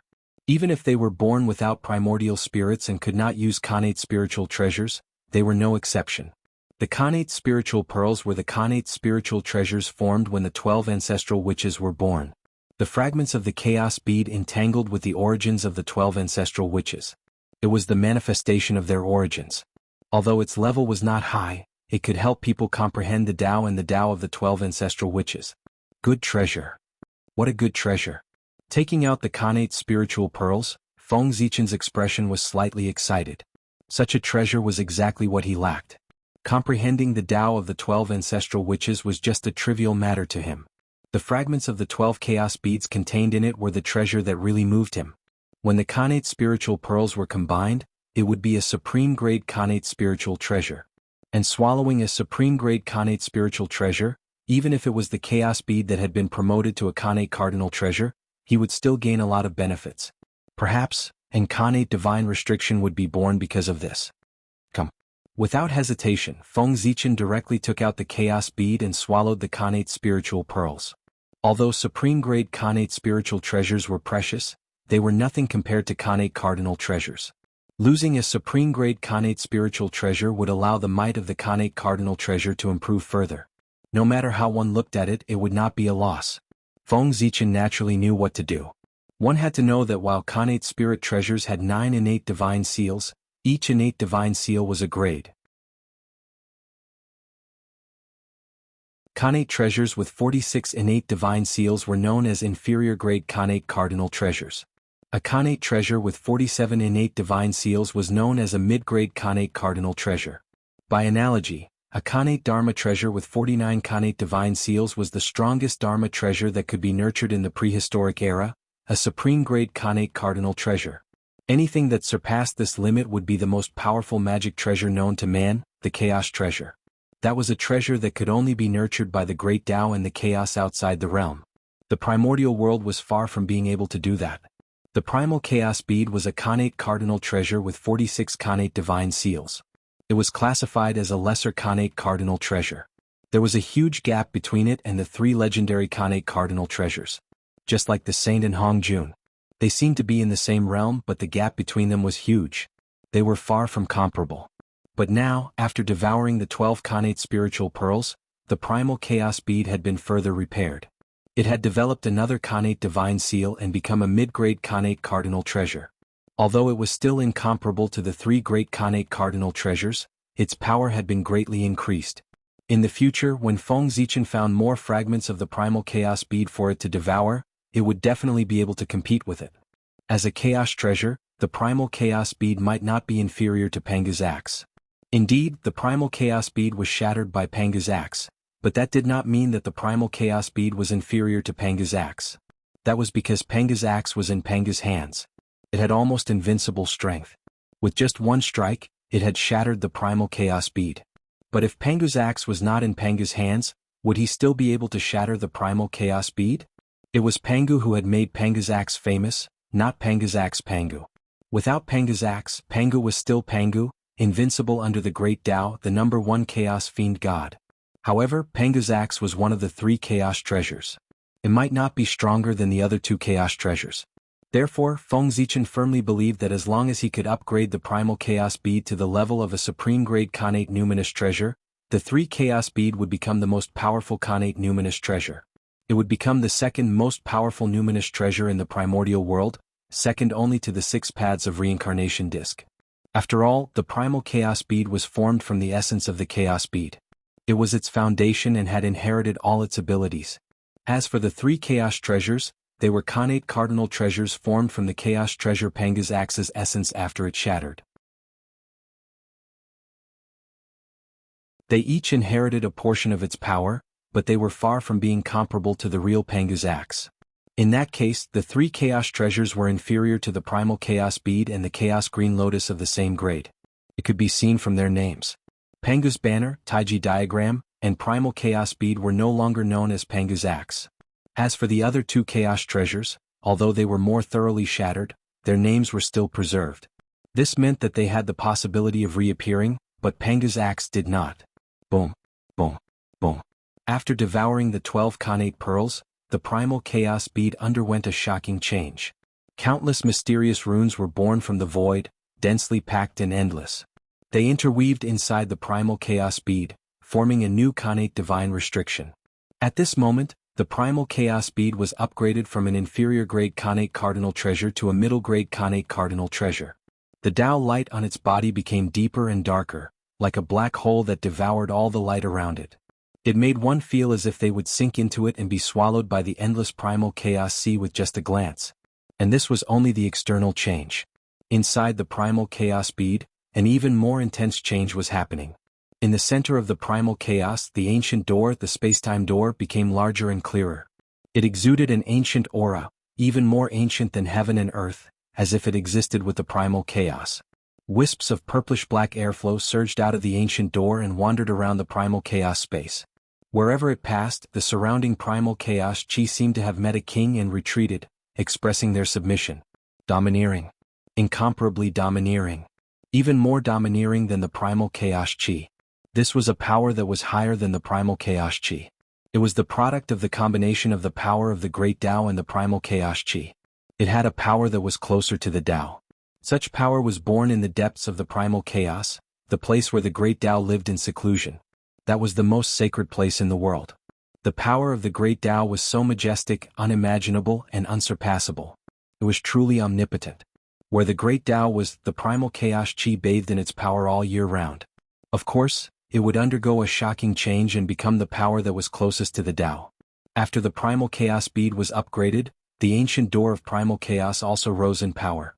Its power was greatly increased, and it actually opened a passage that led to the depths of the primal chaos bead, stealing the power of the great Tao from there. Although it was only a trace and it was not the purest power of the great Tao, it was still an extremely incredible thing. That was the power of the great Tao. Even if it was only a trace, it could still bring great benefits to people. Moreover, the power of the great Tao stolen by the door of primal chaos was more than a trace. It could only steal a trace at a time, but it was stealing this power all the time. In the long run, it would definitely be able to steal a lot of power of the great Tao for Fengzichen. Regardless of whether it was used for cultivation or refining treasures, this energy was extremely valuable. In fact, if there was enough of this power, it might even be able to refine the Hongmeng purple gas or the origin of the great Tao. Of course, this required a lot of power. With the current speed of the door of primal chaos, it would not be enough even if it accumulated for hundreds of millions of years.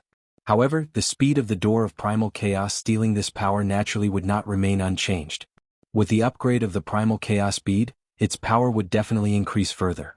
At that time, it would steal even more power of the great Tao. Perhaps, the power of the great Tao that it stole would be even purer and more advanced. It would not be like now, where other than a small part of the power of the great Tao, there was also a large amount of primal chaos chi mixed in. Good. With this power, my foundation will definitely be greatly improved.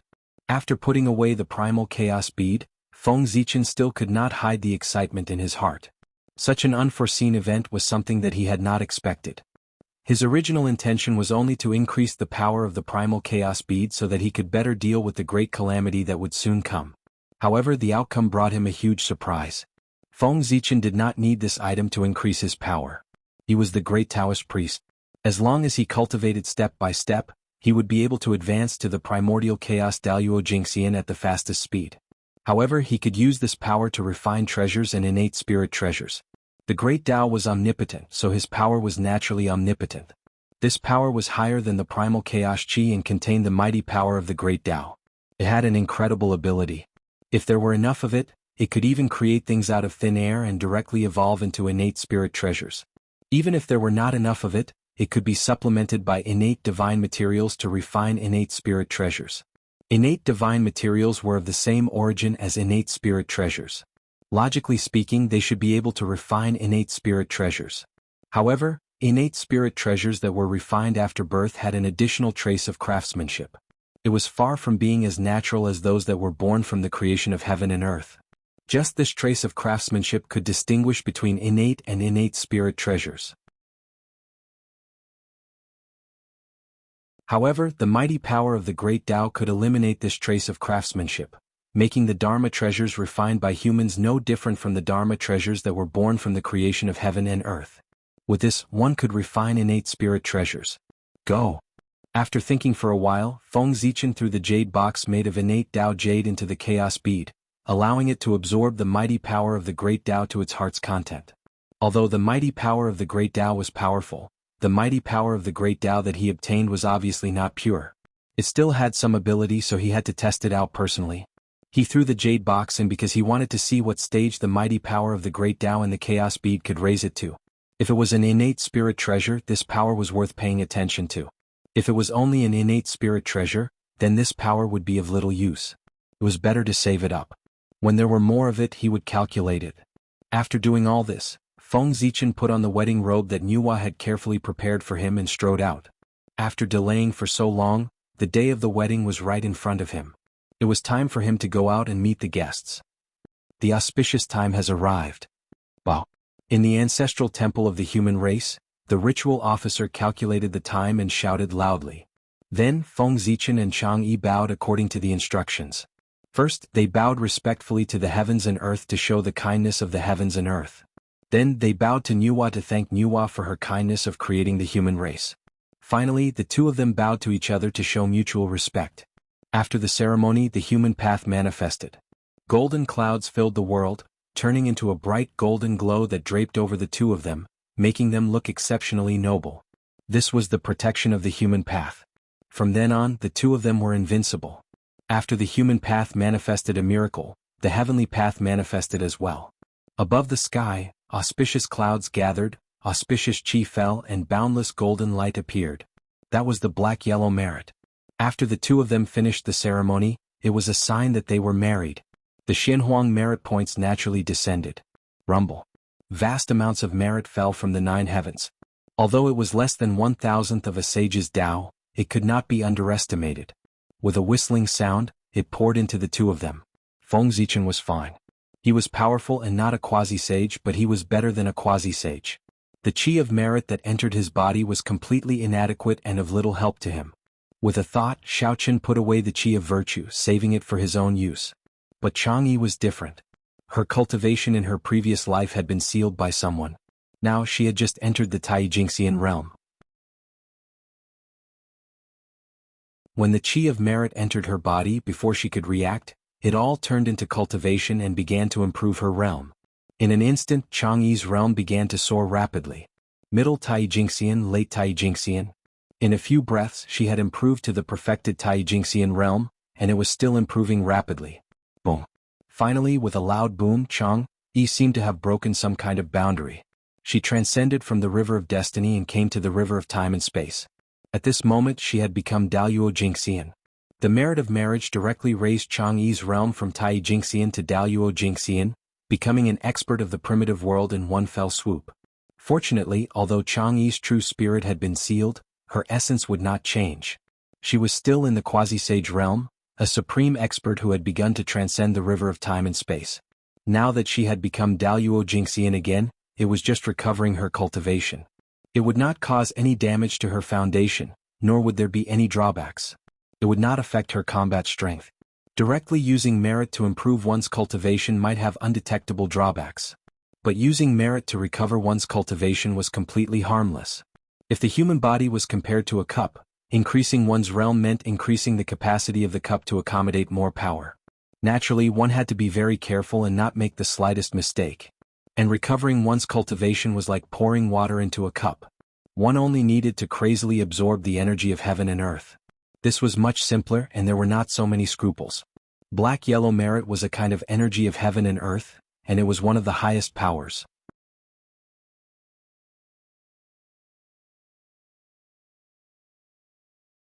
Chapter 450. Using it to recover one's cultivation was naturally beneficial and not harmful at all. It was just a little extravagant. However, for the current Chang Yi, recovering her cultivation was the most important thing. Being a little extravagant was nothing. Boom. After her strength reached the level of Daluo Jingxian, the innate true spirit in Chang Yi's body was awakening.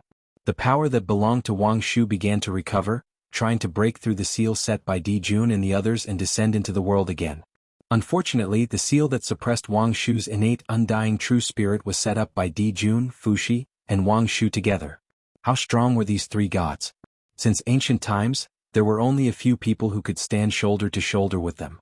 The seal that they set up together could not be broken without the help of a saint. And Chang Yi's current strength was only at the level of Daluo. How could she break it? Therefore, the power that belonged to Wang Shu, just as it showed signs of recovery, was suppressed by the seal left behind by Di Jun and the others without any resistance. It continued to lurk, waiting for the next recovery. Who is it? The moment the marriage was completed, Di Jun flew into a rage in the Lingxiao Hall above the heavenly court. His majestic divine consciousness surged out and swept across the entire untainted land. Those who married 3 times discussed the secrets of heaven and earth and described the Tao of yin and yang. It was the creation of all living beings. The combination of yin and yang gave birth to creation and then gave birth to all living beings, bringing endless vitality to the untainted land. This was called endless creation. Those who could marry 3 times were all people favored by heaven and earth and had the bearing of a celestial emperor. Otherwise, how could they be qualified to represent heaven and earth to explain the creation of yin and yang? Just like Di Jun, as a celestial emperor, he could marry people according to the heavenly Tao. The person who married people must be a figure born from the Tao. As the lord of all living beings, he could shake his position as a celestial emperor. In this case, how could Di Jun not be angry? When a celestial emperor was angry, heaven and earth changed colors. At this moment, heaven and earth suddenly became incomparably oppressive, and a murderous intent filled the air. All the living beings in the untainted land felt an inexplicable sense of fear in their hearts at the same time. It was as if they were facing a terrifying demon god. An unbearable pressure hit their hearts, causing them to tremble uncontrollably. Boom! Di Jun's divine consciousness descended from the 9 heavens. An unparalleled power erupted, distorting space-time and even interfering with the operation of heaven and earth. In a place where no one could see, Di Jun's spiritual sense seemed to have transcended time and space, standing at the end of time and space, overlooking the passage of time. In a trance, time paused at this moment. At this moment, everything that had happened in the untainted land was clearly reflected in Di Jun's mind. Feng Zichen. Do you know that you're courting death? In an instant, Di Jun found the source of everything, the human Feng Zichen. In the next moment, boundless killing intent gushed out from Di Jun's body, shattering the boundless void as it pounced towards Feng Zichen. On the shore of the East Sea, the boundary that Nuwa had set up to protect the human race seemed to have lost its effect under Di Jun's power. That boundless killing intent directly ignored Nuwa's enchantment and enveloped everyone at the wedding venue. How terrifying! What a terrifying killing intent! What's going on with this suffocating feeling? In an instant, everyone felt the surrounding temperature plummet, as if they had fallen into an ice cellar. This was a chill that came from the soul, causing great fear and the shadow of death to loom over their hearts. Fortunately, although Nuwa's enchantment seemed useless, it was still somewhat useful.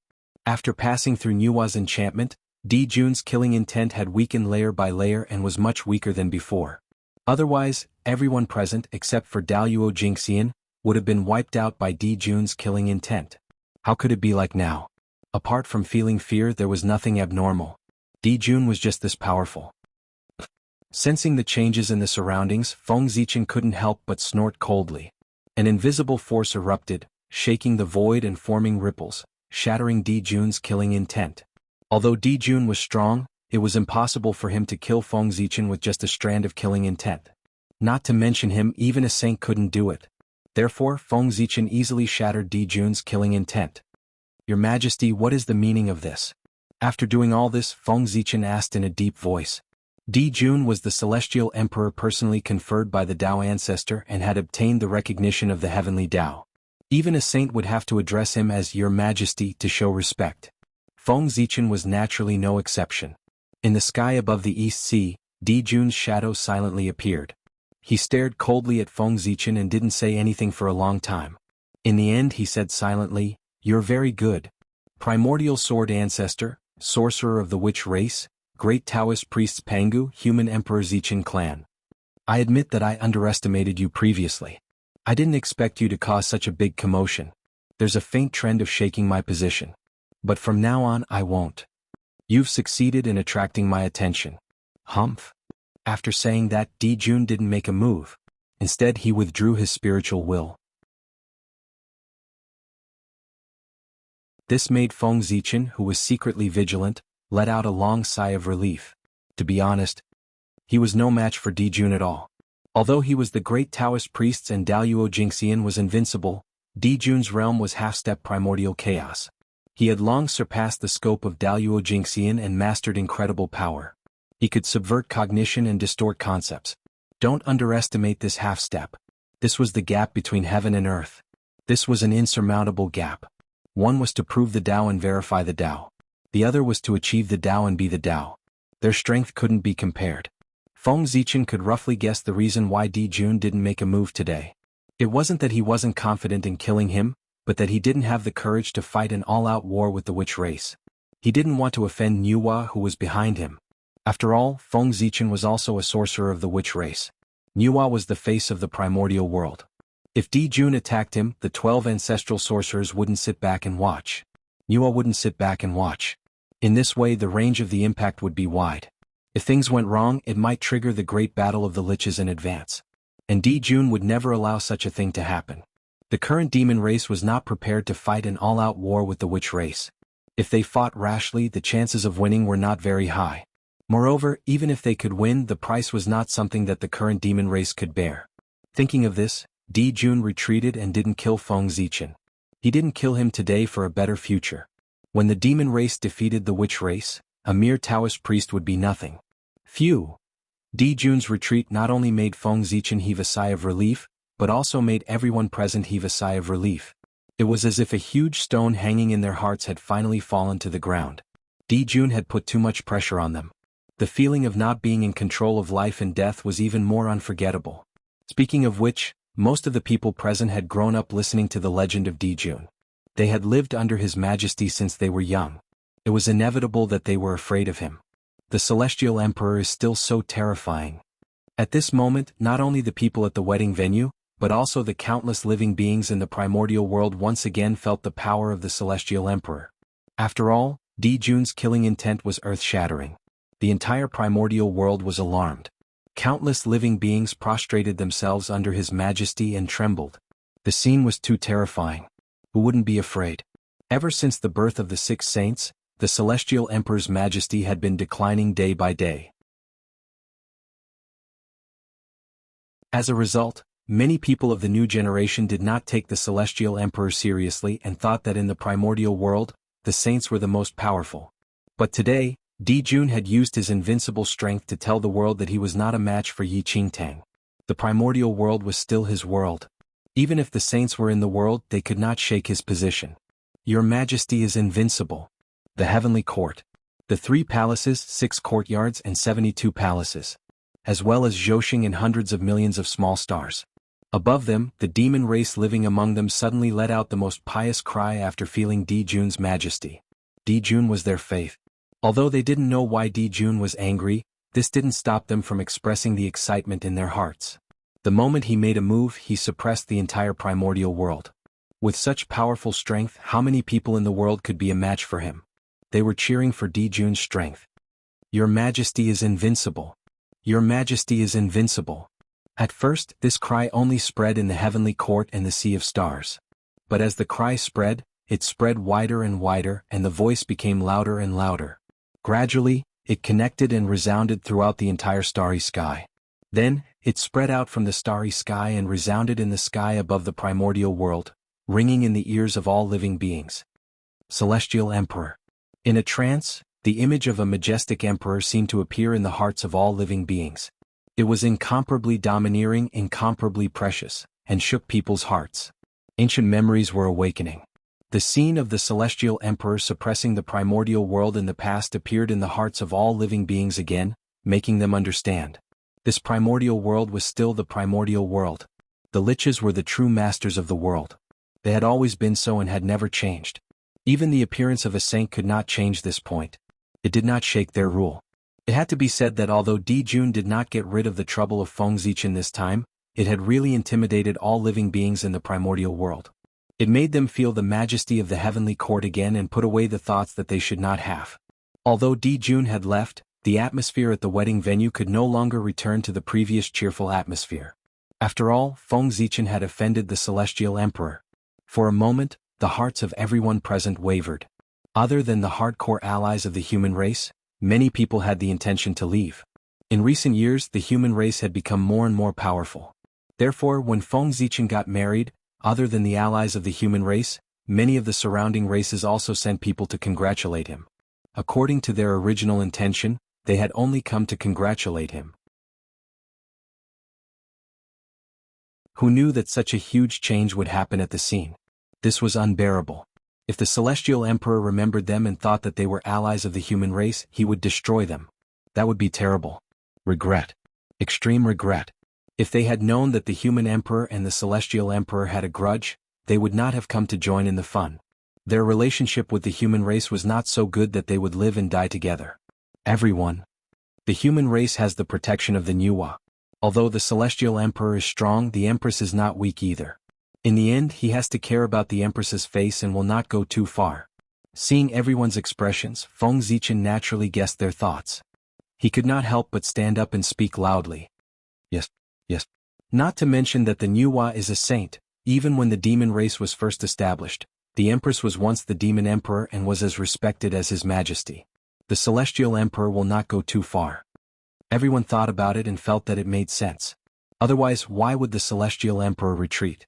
Wouldn't it be fine if he just crushed the human emperor to death? With this thought in mind, they put their hearts back into their stomachs and continued to drink and have fun. If Feng Zichen had talked about other saints, everyone might not have been so polite. However, Nuwa was different. Back then, in order to expand the influence of the demon race, Di Jun specially invited Nuwa and Fushi to join the demon race at the beginning of the demon race's establishment. They were known as the 4 emperors of the demon race in history. After that, the Heavenly Court was established. Fushi was worried that a place like the Heavenly Court, where karma was entangled, would drag down Nuwa and prevent her from becoming a saint. Therefore, Fushi stepped forward bravely and used his heaven-defying divine ability to attribute all the karma between Nuwa and the demon race to himself. This allowed Nuwa to be able to escape and completely sever her relationship with the demon race so that she could become a saint in peace. However, although Nuwa had left the demon race, she still had a lot of influence on the demon race. In addition, Fushi was still in the demon race. It could be said that Nuwa was still one of the overlords of the demon race and had great power in the demon race. The demon refining gourd was in Nuwa's hands. If you're disobedient, do you want to go in and try? Of course, this was under the premise that it did not involve Di Jun. He still respected Nuwa very much. However, if he touched Di Jun's foundation, not to mention Nuwa, even Fushi would not be able to do it. He would still make a move when he had to. For example, just now, the coast of the East Sea was enveloped by Nuwa's barrier. If Di Jun really cared about Nuwa, how could he brazenly make a move? Could be seen that. For Nuwa's face, it might not be very useful to Di Jun. However, Di Jun knew this, Nuwa knew it, and Feng Zichen also knew it. However, the guests below did not know it. This did not prevent Feng Zichen from fooling them. Feng Zichen was also very helpless. Today was his big day. If the wedding was halfway through and everyone left, then he would lose a lot of face today. Left with no other choice, Feng Zichen could only come up with this plan to make everyone stay. At this moment, even if someone saw through it, they would not leave. That was because there was another meaning in Feng Zichen's words. You don't dare to offend Di Jun, but do you dare to offend Nuwa? Therefore, it was best to stay and attend the wedding in peace. A Khanate god-fiend born from the origin of creation. This Penghas Zichen clan is really lucky to be able to find such a woman to marry. How enviable. In the void, streams of ancient spirit wills were colliding and communicating with one another. These were the great magicians of the primordial world. Whether it was the appearance of a human marriage or Di Jun's attack, they were all worthy of their attention. Therefore, after Di Jun stopped, they deliberately cast their gazes and secretly observed the main character of this event. Of course, they were no stranger to Feng Zichen. Chang'e, on the other hand, shocked them. This was another Khanate god-fiend that had never appeared before, and it was a Khanate god-fiend born from the origin of creation. How strange. In the primordial world, although there were many Khanate god-fiends, they referred to ordinary Khanate god-fiends. Top Khanate god-fiends like Kuan Pengjin Yuanzi were still very rare. Every Khanate god-fiend with such aptitude was worth paying attention to. In the future they might be able to stand shoulder to shoulder with them. Fortunately, Goddess Nuwa made preparations in advance. Otherwise it would be dangerous today. Feeling the gazes focused on the two of them, Feng Zichen frowned, but he could not help but secretly rejoice. Long ago, Nuwa had expected such a situation. She deliberately tampered with Chang'e and used the origin of creation to conceal Chang'e's true identity. Otherwise, Chang'e's true identity would not be hidden from the eyes of these old fellows. Then, Feng Zichen was in big trouble. Taking a Khanate god-fiend with the creation attribute and marrying an ancient moon god with the fate of empress were obviously two different concepts. No matter how tolerant Dijun was, he probably could not tolerate her. Fortunately, Nua's understanding of the Tao of creation was extremely deep and could be said to be the best in the primordial world. She personally covered up Chang'e and it was almost fake. There were no more than 3 people in the primordial world who could see through it. Speaking of which, Nua and Fuxi were clearly Khanate god fiends born from the Tao of Yin and Yang, but they each broke their own boundaries and walked their own paths. One achieved the Tao through creation, and the other achieved the Tao through the Khanate 8 trigrams. Was amazing. This was also one of the reasons why Feng Zichen firmly believed that Nua was not simple. People said that although Nua was the first of the 6 saints to achieve the Tao, her strength was the weakest among the saints because she relied too much on merit. In Feng Zichen's opinion, this was undoubtedly very funny. Not to mention that among the 6 saints, which one of them did not achieve the Tao through merit? Just the fact that Nua had walked her own path early was enough to prove her extraordinariness. Those who underestimated her would pay the price in the end. The merit obtained from creating a human was merit, but the merit obtained from establishing a sect was not merit? The 6 saints of the primordial world all became saints by virtue, without exception. Among them, Nua became a saint by completing the human path. Therefore she had been enlightened by the human path. Her foundation was so deep that it was far from the 5 saints who established sects to become saints. In the primordial world, only Tao ancestor Hongjun, who had been enlightened by the heavenly path, and goddess Hutu, who had been enlightened by the earth path, could be on par with her. Nua's strength was definitely top-notch among the saints. It was far from being as simple as it seemed. Sun Star, Sun Temple. After returning here, Dijun could no longer suppress the anger in his heart and could not help but roar loudly. Bastard! What a bastard! This was the birthplace of Dijun and Tai. It was also the ancestral land of the Golden Crow clan. It was also the supreme holy land of the Demon clan. Few outsiders could set foot in it. Therefore, only here could Dijun roar loudly without caring about his image and vent the anger in his heart to his heart's content. Thus, he did not have to worry about being discovered by outsiders and damaging the dignity of the Celestial Emperor. Big brother, why are you so angry? Although Feng Zichen's status is noble, he is just a Daluo Jingxian. Even if he is invincible in this realm, he is still a Daluo Jingxian. As long as he does not exceed this range, he is just a slightly bigger ant to us 2 brothers. When you and I take that crucial step, no matter if he is the Sword Ancestor or the great Taoist priests, we can destroy him with a flick of our fingers. There is no need to take it to heart. On the other side, after Dijun vented the anger in his heart, Tai came forward and advised.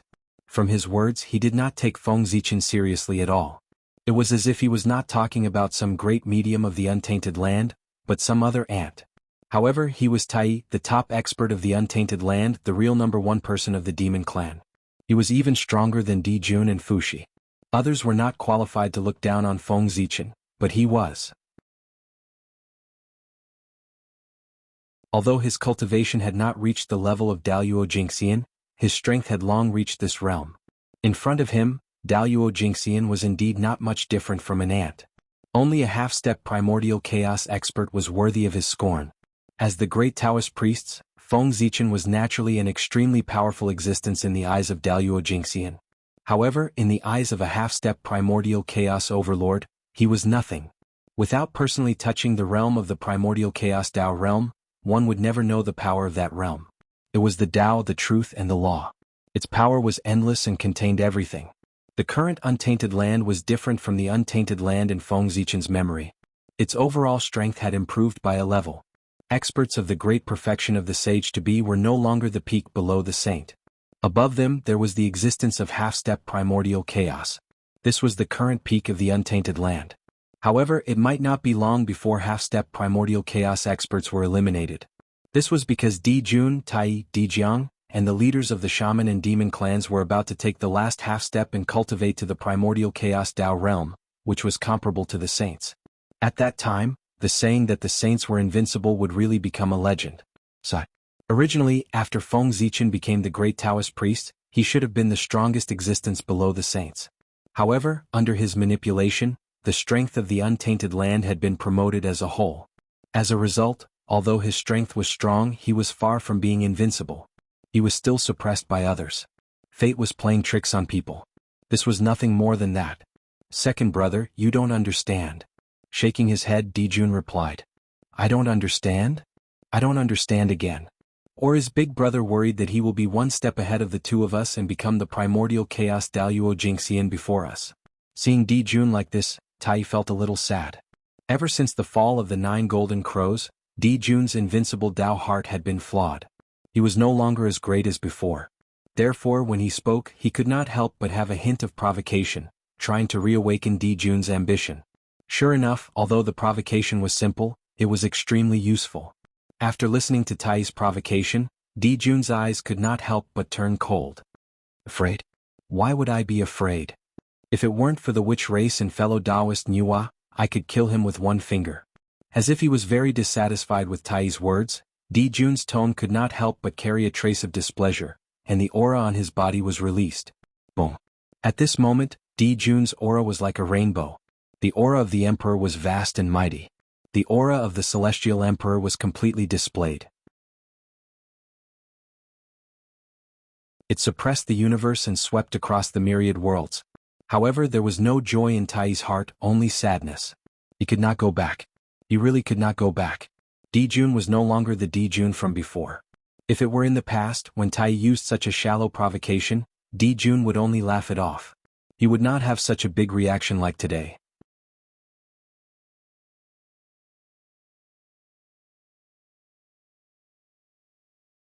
Chapter 451.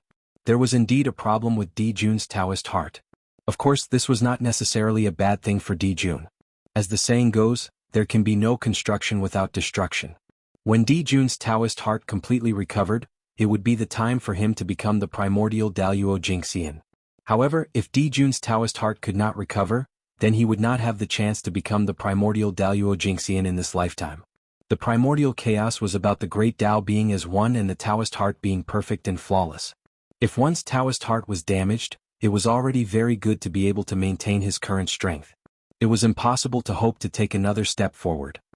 Di Jun's anger seemed to be nothing, but the impact was not small. He was the master of the Sun Star, and his every move was in accordance with the Sun Star.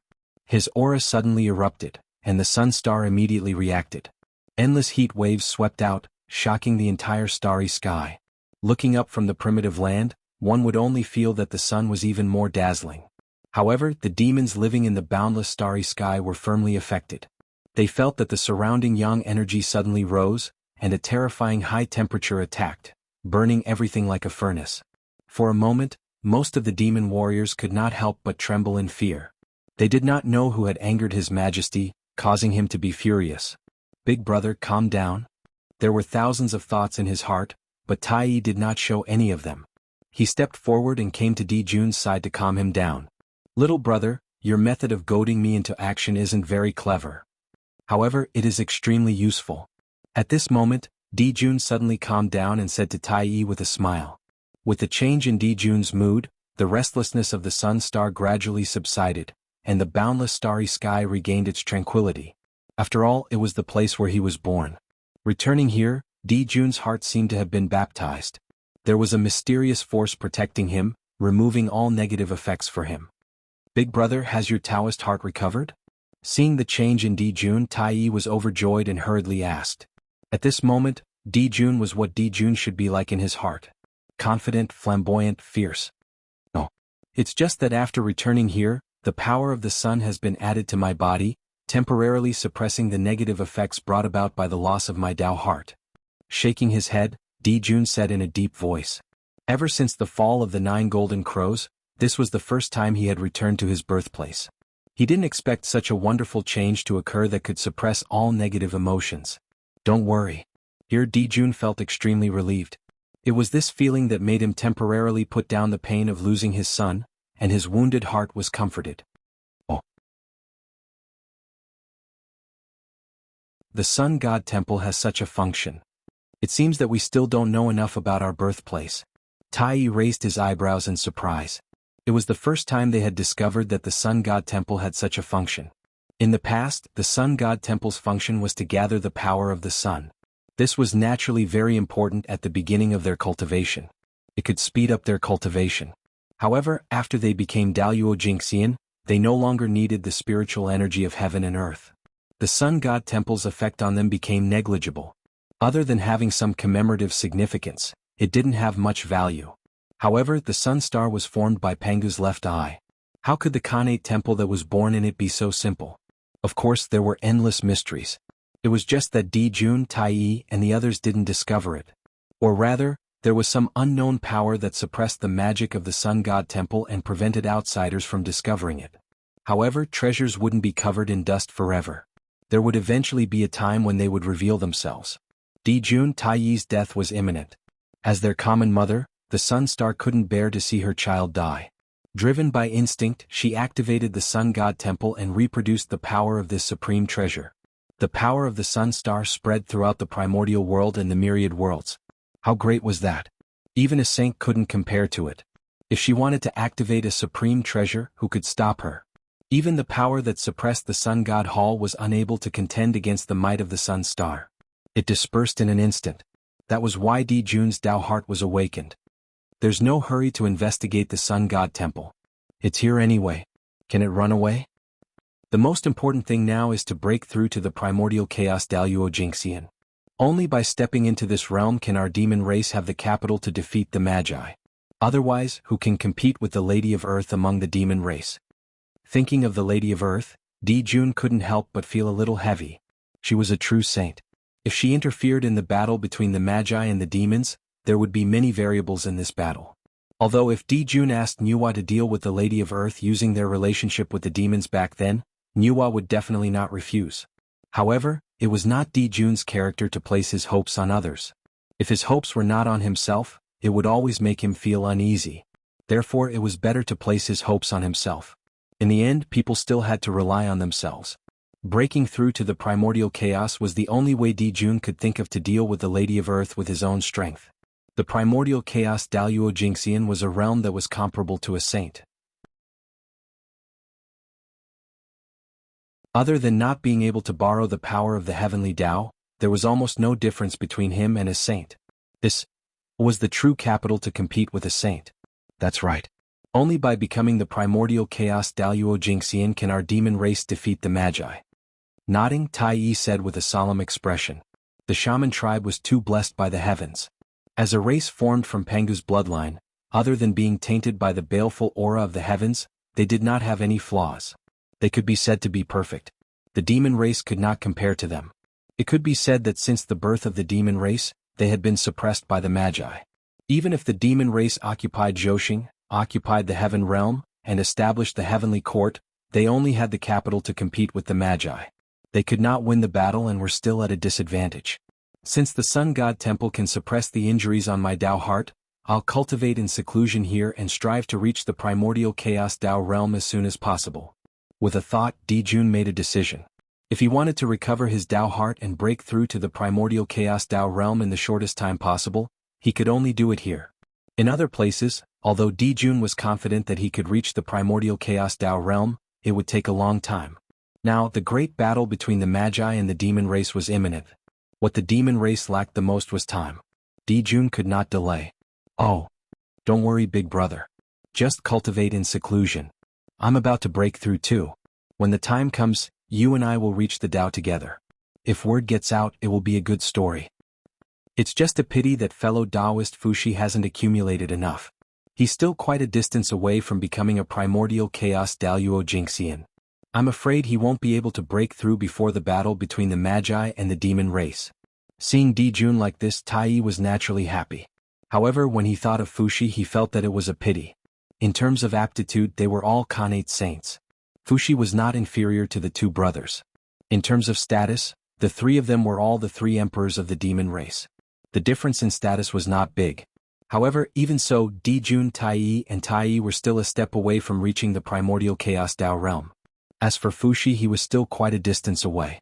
He was far inferior to the two of them. The reason was because of the difference in birth. Dijun and Tai Yi were born on the sun star. It could be said that they were born from the top of the primordial world. Even the three pure ones could not compare to them. The light of the sun shone on the primordial world, bringing endless vitality to the earth. This was an immeasurable amount of merit. Moreover, as long as the sun was not extinguished, the merit would not be cut off. As for Dijun and Tai Yi, they were born to enjoy this merit. This was the real reason why they could become celestial emperors.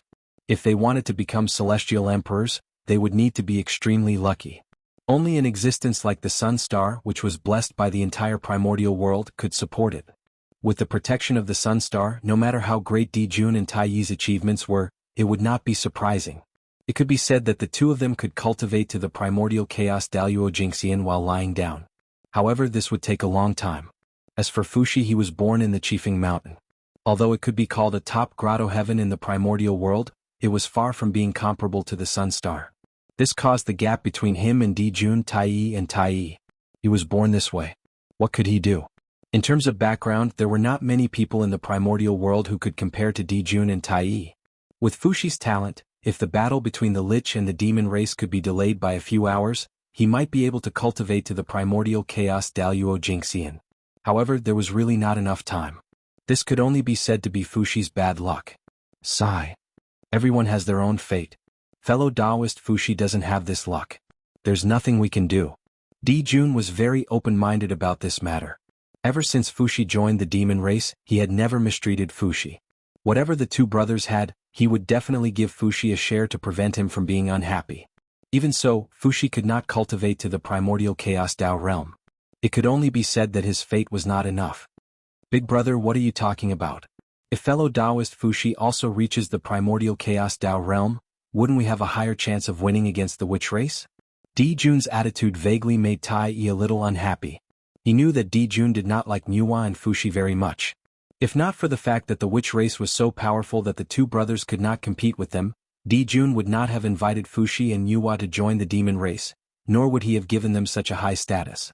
This was because he had no choice but to use their strength to fight against the witch race.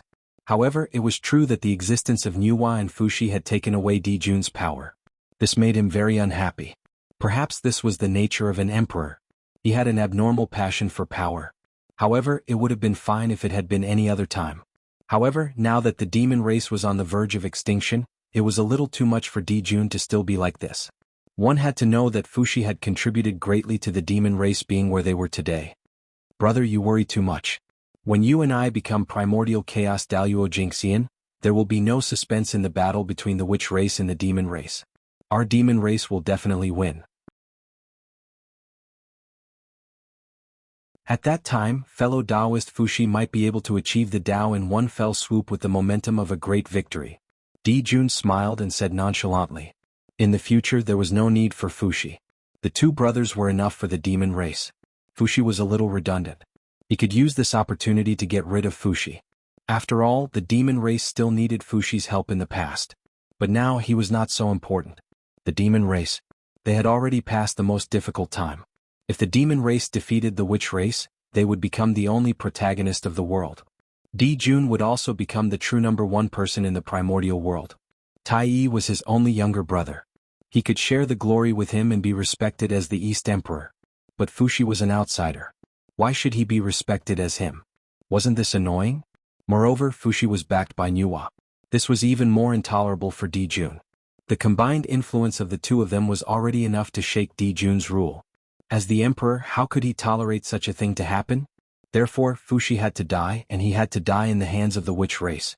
This way, he would be able to arouse Nuwa's anger and make her attack the witch race without caring about anything. Then, the demon race's chances of winning would undoubtedly be greater. Using his own death to achieve the hegemony of the demon race. How magnificent!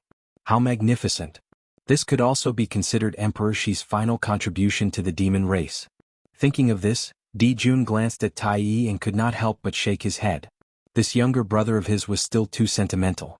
But if Fuxi did not die, the demon race would always have hidden dangers. Other than Fuxi's plan, Dijun did not plan to tell Taiyi or anyone else.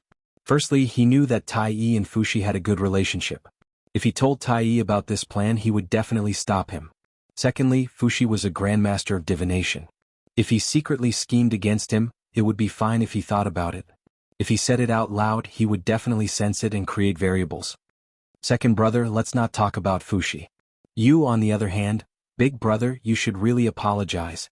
If you weren't dragged down by me with your talent, it would be easy for you to reach the primordial chaos path realm. Surpassing the saint would only be a matter of time. Now that you are being suppressed by the saint, it is all my fault. Seeing that Tai Yi still wanted to say something, Di Jun hurriedly changed the topic. If they kept talking about Fuxi like this, it was very likely that they would be sensed by him. They had to be on guard. However, these words were indeed spoken by Di Jun from the bottom of his heart. Tai meant big. One meant one of Dao begets one. From this name, one could tell how extraordinary Tai Yi was. He was the existence with the best aptitude in the primordial world after Dao ancestor Hongjun. In the era when Dao ancestor did not appear, Tai Yi was the number one in the primordial world. Even the three pure ones did not dare to compete with him. Even without the Hongmeng purple qi, it would be easy for him to reach the primordial chaos path realm. But he did not. Because he joined the heavenly court. The heavenly court was the place with the most karma in the primordial world. A long time ago, Tai Yi's realm had already risen to the primordial chaos path realm. Otherwise, he would not have been able to suppress the two of them alone when he was guiding them to become saints. However, due to the burden of the heavenly court, the karma on his body was entangled. He was unable to take the last half step and reach the realm that was comparable to saints. Only then was he surpassed by the six saints step by step. Di Jun was not wrong when he said that it was all his fault that Tai Yi could not reach the primordial chaos path realm. That was the truth. It was also what Di Jun felt guilty about.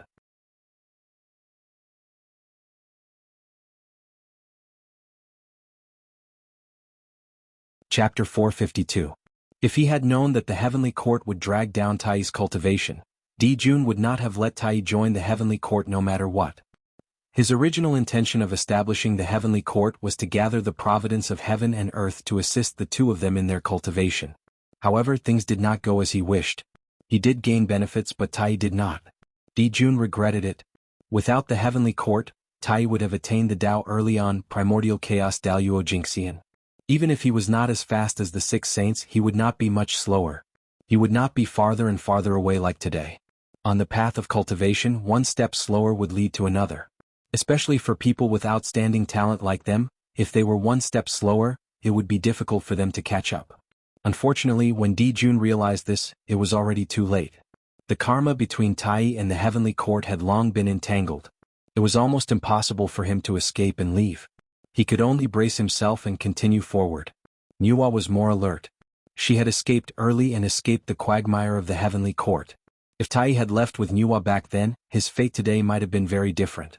Di Jun established the heavenly court and achieved himself, but he destroyed Tai Yi. It was not an exaggeration to say that he had used Tai Yi's future to exchange for his own. If such a thing had happened between other brothers, they would have fallen out long ago. However, Di Jun and Tai Yi were different. The friendship between them was too strong. Their brotherhood was moving. It was even better than the relationship between the 12 ancestral shamans. Di Jun could scheme against everyone, but he would not scheme against Tai Yi. Tai Yi's strength was clearly stronger than Di Jun's. He also possessed the Khanate cardinal treasure, the Bell of Chaos. He could be said to be the number one person in the heavenly court. However, he was willing to submit to Di Jun and fight for him to conquer the vast territory ruled by the demon race. It could be said that his brother's relationship with him was deep. After all, although the demon race was big, there were only 2 golden crows born from the Khanate. Big brother, don't say that. This is my own choice. Seeing Di Jun blaming himself so much, Tai Yi hurriedly said. It was not entirely Di Jun's fault. Who knew that the heavenly court was a trap? In the beginning, Tai Yi had indeed benefited from the celestial court. His cultivation progressed rapidly, and it didn't take long for him to reach the half-step origin Dao realm. It was also at that time that Tai Yi realized that something was wrong. No matter how hard he tried, he could not break through the last half-step. After pondering for a long time, he realized that it was because of the heavenly courts. Unfortunately, he understood it too late. Besides, it's not necessarily a bad thing to be stuck in the realm for so many years. This will make my foundation more solid and my accumulation more profound. With a strong foundation, I may not be weaker than the 3 pure ones. After a while, seeing that his persuasion was useless, Tai Yi changed his words and continued persuading. That's true. Second brother's talent is the best in the primordial world. Even if he attained the Tao later than the 3 pure ones, he would still be weaker than them. As expected, Di Jun's eyes lit up when he heard Tai Yi's words. Tai Yi's talent was indisputable. There were many Khanate saints in the primordial world, but Tai Yi was the only one who was born with a Khanate cardinal treasure. This explained everything. It was not impossible for Tai to overtake others on the path of cultivation. Second brother, it's good that you're confident. Big brother, you have to work hard too. Otherwise, when you become a primordial chaos Daluo Jinxian and I'm still in the Sage-to-be realm, I'll be letting you down for all these years. For the heavenly courts, Tai had delayed his future. If Dijun could not break through to the primordial chaos Dao realm, he would not have the face to stand in the primordial world even if others did not say anything. Yes, big brother, don't worry and go into seclusion. I'm going into seclusion too. I have a feeling that I'm not far away from attaining the Dao. When the time comes, you and I will attain the Dao together. I think the faces of the Magi will be very interesting. Thinking of the expressions of the ancestral race after the two of them attained the Dao, even Tai's state of mind could not help but fluctuate. He joked with Dijun for a long time. Tai hated the 12 ancestral Magi to the core. If it was a one-on-one battle, Tai was confident that he would win even if he did not use the Bell of Chaos. However, the 12 ancestral Magi never fought with him one-on-one. They always swarmed him and beat him until he had no temper. It was really sullen. Yes. When the time comes, we'll definitely teach the Magi a lesson. Tai's words touched Dijun's heart. He nodded repeatedly. Yes. Tai will not disturb Big Brother's seclusion. I'll leave first. At this point there was nothing to talk about. Only a breakthrough was the right thing to do. Therefore Tai planned to go back into seclusion. However, before he left, he saw Dijun frown and say, although I don't take the Zichen clan seriously, I can't let him have an easy time. Otherwise, won't the world think that the demon clan is easy to bully? If everyone is like him, wantonly provoking the demon clan without paying the price, then where is the dignity of the demon clan? Dijun suddenly thought of Feng Zichen and planned to teach him a lesson to warn all living beings in the primordial world. That's right. If this person is not punished, the dignity of the demon clan will not be shown. However, among the demon clan only you, me and Fushi can defeat Feng Zichen. And you and I have no time to attack. Because of his identity, Fushi will not attack him. The rest might not be his match. That's a little difficult. Thinking of this, Tai frowned. With Feng Zichen's strength, unless it was a half-step primordial chaos expert, no one would be his match. However, only Dijun, Tai and Fushi had such an expert in the demon clan. Dijun, Tai, was in seclusion and had no time to attack. Fushi was Nua's brother. Of course he would not attack Nua's face. That left Kuan Peng and the others. These people were either quasi-saints or Daluo Jinxian.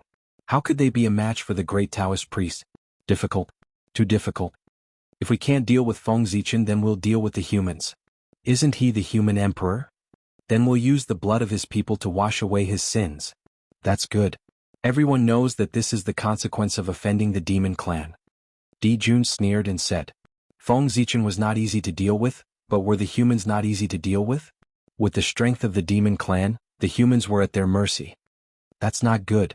If we attack the humans rashly, I'm afraid it'll be difficult to explain to fellow Taoist Nuwa. Tai was a little hesitant about Dijun's suggestion. The humans were a race created by Nuwa. If they attacked them, wouldn't it be a slap to Nuwa's face? If the demon clan didn't have a good relationship with Nuwa, it would be fine if they offended her. However, Nuwa was an ally of the demon clan and their relationship was extremely close. Wouldn't this be pushing Nuwa out? Second brother, don't worry about fellow Taoist Nuwa. If she cared about the past, she wouldn't have let the Zichen clan get married at this juncture. Obviously, she wants to completely separate herself from the demon clan. Speaking of Nuwa, Dijun's tone couldn't help but be a little angry. Feng Zichen was Nuwa's face in the primordial world. Nuwa must know that he was getting married. Perhaps she was supporting him behind the scenes. Nuwa knew the harm of human marriage to him, but Nuwa still did it. This was clearly not taking him seriously. How could Dijun not be angry? This was also why Dijun was dissatisfied with Nuwa. At that time he ignored the barrier set up by Nuwa and directly attacked Feng Zichen. It might not be without this reason. Nuwa didn't give him any face. Then why should he give Nuwa any face? Big brother, I think you might be thinking too much. Fellow Taoist Nuwa might not think so. After a while, Tai deliberated over his words and replied carefully. He really didn't believe that Nuwa would be like this. What good would it do her if the demon clan declined? Nuwa was different from other saints. There was a relationship between her and the demon clan. The stronger the demon clan was, the greater the benefits for her. If the demon clan declined, her interests would also be damaged. The gains did not make up for the losses. Besides, if a mere human marriage could shake the position of the Celestial Emperor, then the position of the Celestial Emperor would be too boring. It was better to abdicate early so that he wouldn't be ousted by others. Big brother, you're still a little petty. You've lost the spirit of the Celestial Emperor. Tai thought silently in his heart. Sigh. Second brother. You're still too emotional. You don't know how sinister people are. Jun was helpless towards his younger brother. Perhaps it was the confidence brought by his own strength, but Tai was often disdainful of conspiracies and tricks. He thought that those things were not presentable. He was also sincere towards his friends and never cared about gains and losses. Perhaps this was why Tai was so powerful. Only by being sincere in the Tao could one obtain the Tao. Tai had displayed this perfectly. Jun, on the other hand, was good at scheming. His state of mind had fallen, so he was not as good as Tai. Alright, second brother, you don't have to worry too much. Since the human race has already walked out of the ancestral land, it means that they intend to join the battle for hegemony in the primordial world. Then it's understandable for the demon clan to attack the human race. Fellow Taoist Nuwa can't say much. She can't always protect the human race, right? Suppressing the thoughts in his heart, Jun said reasonably. If the human race wanted to grow stronger, it was impossible to rely on Nuwa's protection alone. Only by experiencing blood and fire could they establish a foothold in the primordial world. The demon clan attacking the human race was a form of training for the human race. Even if Nuwa was dissatisfied, she could only accept it. Even so, we can't go too far. When the demon clan attacks, let them avoid the human race's ancestral land. The human race in the other places will depend on their own fortune. Tai thought that it made sense and agreed to Jun's plan. However, he also added a restriction. They could not attack the human race's ancestral land to avoid completely angering Nuwa. Let's do as second brother says. Jun did not want to argue with Tai over such a small matter, so he simply agreed. Anyway, it was to teach Feng Zichen a lesson. It did not matter how many humans he killed as long as he achieved his goal. It was not a big deal to let some of them go. In this way he could save Nuwa's face. Why not? Although Jun said it happily, he could not bear to completely fall out with Nuwa. Now the situation of the Lich was unclear. Nuwa was still useful to him. It was not a good time to fall out with her. He had to wait until the demon clan defeated the wizard clan and completely controlled the situation in the primordial world. At that time, Jun would have the capital to fall out with Nuwa. Under Jun's order, in the boundless starry sky, countless demon clans were ready to go to the lower world to find trouble with the human race at any time. And this would be the prelude to the massacre of humans by the demon clan. If Feng Zichen knew that the massacre of humans by the demon clan was caused by this, what would he think? The great calamity of the human race was about to arrive, but Feng Zichen did not sense it at all. That was because he was experiencing a joyous event in his life, entering the bridal chamber. As time passed, the wedding had reached the final stage, which was also the most important stage. The bride and groom entered the bridal chamber. Feng Zichen held Chang'e's hand and walked into his bedroom amidst everyone's congratulations. Originally, according to Feng Zichen's original plan, at most he and Chang'e were husband and wife on the surface. Once their true spirit awakened, this marriage would naturally end. But, man, most of them did not mean what they said. They ate in the bowl and looked at the pot. Chang'e was such a beautiful woman and she looked at him shyly. How could Feng Zichen tolerate it? On impulse, he threw all his plans to the back of his mind. Ha! I think you can imagine it yourselves. Only this way is the most moving. After a night of wind and rain, Chang'e collapsed in Feng Zichen's arms with a tired face. The light of the moon on her body surged and enveloped the two of them. On Feng Zichen's body, the light of the Khanate Supreme Yang flickered non-stop. It resonated with the light of the moon on Chang'e's body and gradually merged into one, turning into a yin-yang taiji diagram. After that, a purple star rose from Feng Zichen's sea of consciousness and hung above the yin-yang taiji diagram. Wisps of purple gas hung down, reconciling yin and yang and operating the two modes. The yin-yang taiji diagram slowly rotated, and boundless Tao runes were produced. Tao and truth intertwined, and countless mysterious runes appeared and disappeared. The mysteries of the Khanate Tao of yin and yang appeared in the hearts of Feng Zichen and Chang'e. The intersection of yin and yang was the most mysterious. With the Emperor Star in the middle to reconcile and operate the two modes, it added a bit of mystery. The two of them immediately fell into enlightenment. In a trance, Feng Zichen's understanding of the Khanate Tao of Yin and Yang deepened. The things that he didn't understand in the past were all understood now. The problems that he found difficult in the past were also extremely simple, as if he was suddenly enlightened. Moreover, the supreme divine power that he couldn't comprehend before, the Khanate Supreme Yang Divine Light, also had a rough idea now. A little bit of the moon light flickered in his body, entangling with the Khanate Supreme Yang Divine Light. They gradually evolved and corroborated each other, exploring the source of Yin and Yang together. It was getting closer to the Khanate Supreme Yang Divine Light step by step. This was another supreme divine power that Feng Zichen dreamed of, the Khanate Supreme Yang Divine Light. Yin and Yang gave birth to all things, and everything in the universe was in Yin and Yang. Therefore, the Khanate Supreme Yang Divine Light contained all things and could melt everything. It was extremely powerful. Moreover, this divine power could be combined with the Khanate Five Elements Divine Light to form another supreme divine power, the Khanate Five Elements Divine Light.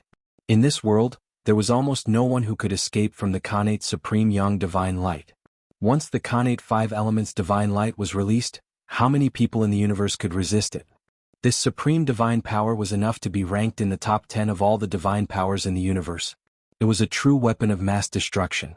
Although Feng Zichen's understanding of the Khanate Five Elements Divine Light was not very deep, as his understanding of the Khanate Tao of Yin and Yang deepened, he would be able to understand this divine power sooner or later. While Feng Zichen's transformation was still ongoing, Chang Yi also began to change. The moonlight on her body became denser and denser. Ancient and mysterious runes appeared and danced around her, drawing in strands of mysterious energy from the core of the lunar star to increase her cultivation. This was the power of the lunar pearl. Under the power of Yin and Yang, the lunar pearl was awakened. It absorbed the most fundamental energy from the lunar star to help Chang Yi recover. However, with Shihe guarding the lunar star, the lunar pearl did not dare to draw in the lunar star's power on a large scale to avoid attracting Shihe's attention. It could only steal the power intermittently when Shihe was unprepared. This way, although it was beneficial to Chang Yi, it was far from enough to help her break the seal. It would take a long time for Wang Shu to reappear in the world. Thus, 100 years passed in a hurry. Feng Zichen and Chang Yi finally woke up from their enlightenment. The two looked at each other and smiled. They put on their clothes and walked out hand in hand. However, as soon as Feng Zichen walked out of his bedroom, he sensed that the fate of the human race seemed to be in danger. It suddenly trembled violently and appeared in the sky above the human Tao Imperial Court. At this time, if the mortals looked up, they would see a blazing torch fire suddenly appear in the sky above the human Tao Imperial Court. The torch fire was incomparably hot and enveloped in five-colored light. It landed in the sky above the human Tao Imperial Court like the sun, shining brightly and illuminating the entire human race. Countless images of the human race appeared in the fire, playing out the history of the human race one after another. This was the history of the human race. Everything that had happened since the birth of the human race had been recorded by the fate of the human race. Around the fire and in the five-colored light, the images of the azure dragon, white tiger, vermilion bird, black tortoise, and Qilin appeared from time to time. They were the strongest allies of the human race. The five-colored light was a manifestation of the fates of the five Khanate races.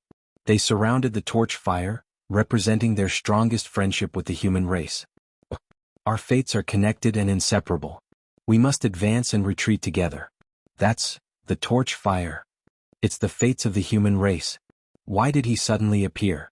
Did something happen to the human race? The young people might not recognize the origin of the torch fire, but many of the older generation had witnessed the birth of the human race's fate with their own eyes. How could they not recognize him? The fates of the human race wouldn't manifest for no reason. His appearance must be accompanied by a major event. And this major event could be good or bad. Everything was possible. For a time, the human race was in a state of panic. They didn't know what had happened. Some of the older generation went straight to the human emperor's palace, wanting to get an answer from the human emperor. However, before they could reach the palace, the torch fire suddenly moved. He grew bigger and bigger. In the blink of an eye, he had expanded by tens of thousands of times and was about to blot out the sky. Boom. Then, with a boom, a huge beam of light shot out of the torch fire and exploded in the air. It turned into tiny torch fire that fell into the human territory below.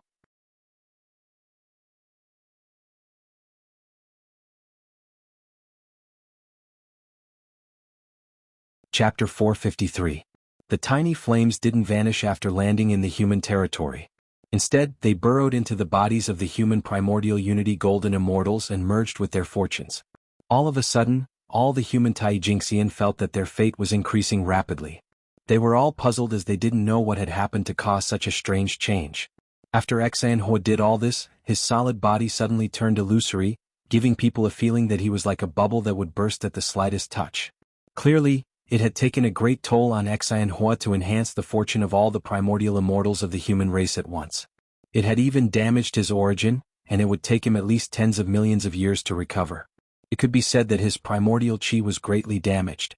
With his primordial chi damaged, Xanhua's strength was greatly reduced, and he could no longer maintain such a huge body. In the blink of an eye, his body began to shrink from the size of the sun to a small flame. After shrinking, Xanhua's body also became solid, no longer looking so illusory, which made people feel relieved. Previously, Xanhua looked like it was going to be extinguished at any time, which was really scary. The people were terrified, fearing that it would suddenly be extinguished. The extinction of the human race's fate was a sign of the extinction of the human race. Fortunately, although Xanhua's situation didn't look good, he was still burning, which meant that the human race wasn't really in a desperate situation. However, Xanhua was severely injured for no reason, which was obviously not a good sign, which meant that the future of the human race was bleak. The human race. The future of the human race wouldn't be safe.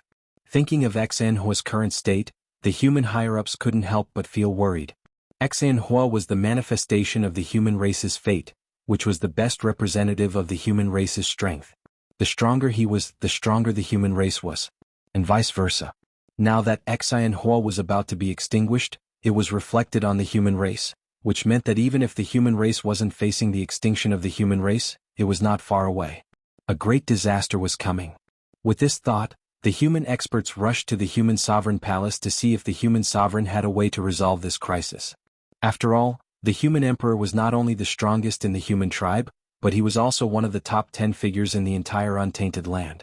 There were not many things that could trouble him. They couldn't solve the crisis of the human race, but it didn't mean that the human emperor couldn't. This is, putting aside the thoughts of the human experts, Feng Zichen couldn't help but feel shocked when he saw this strange scene outside the palace. He knew what was going on. This was the blessing of the clan's fate. This was something that would only happen when the fate of the clan was in danger of being exterminated. In other words, Xanhua had sensed that the human race was on the brink of extinction.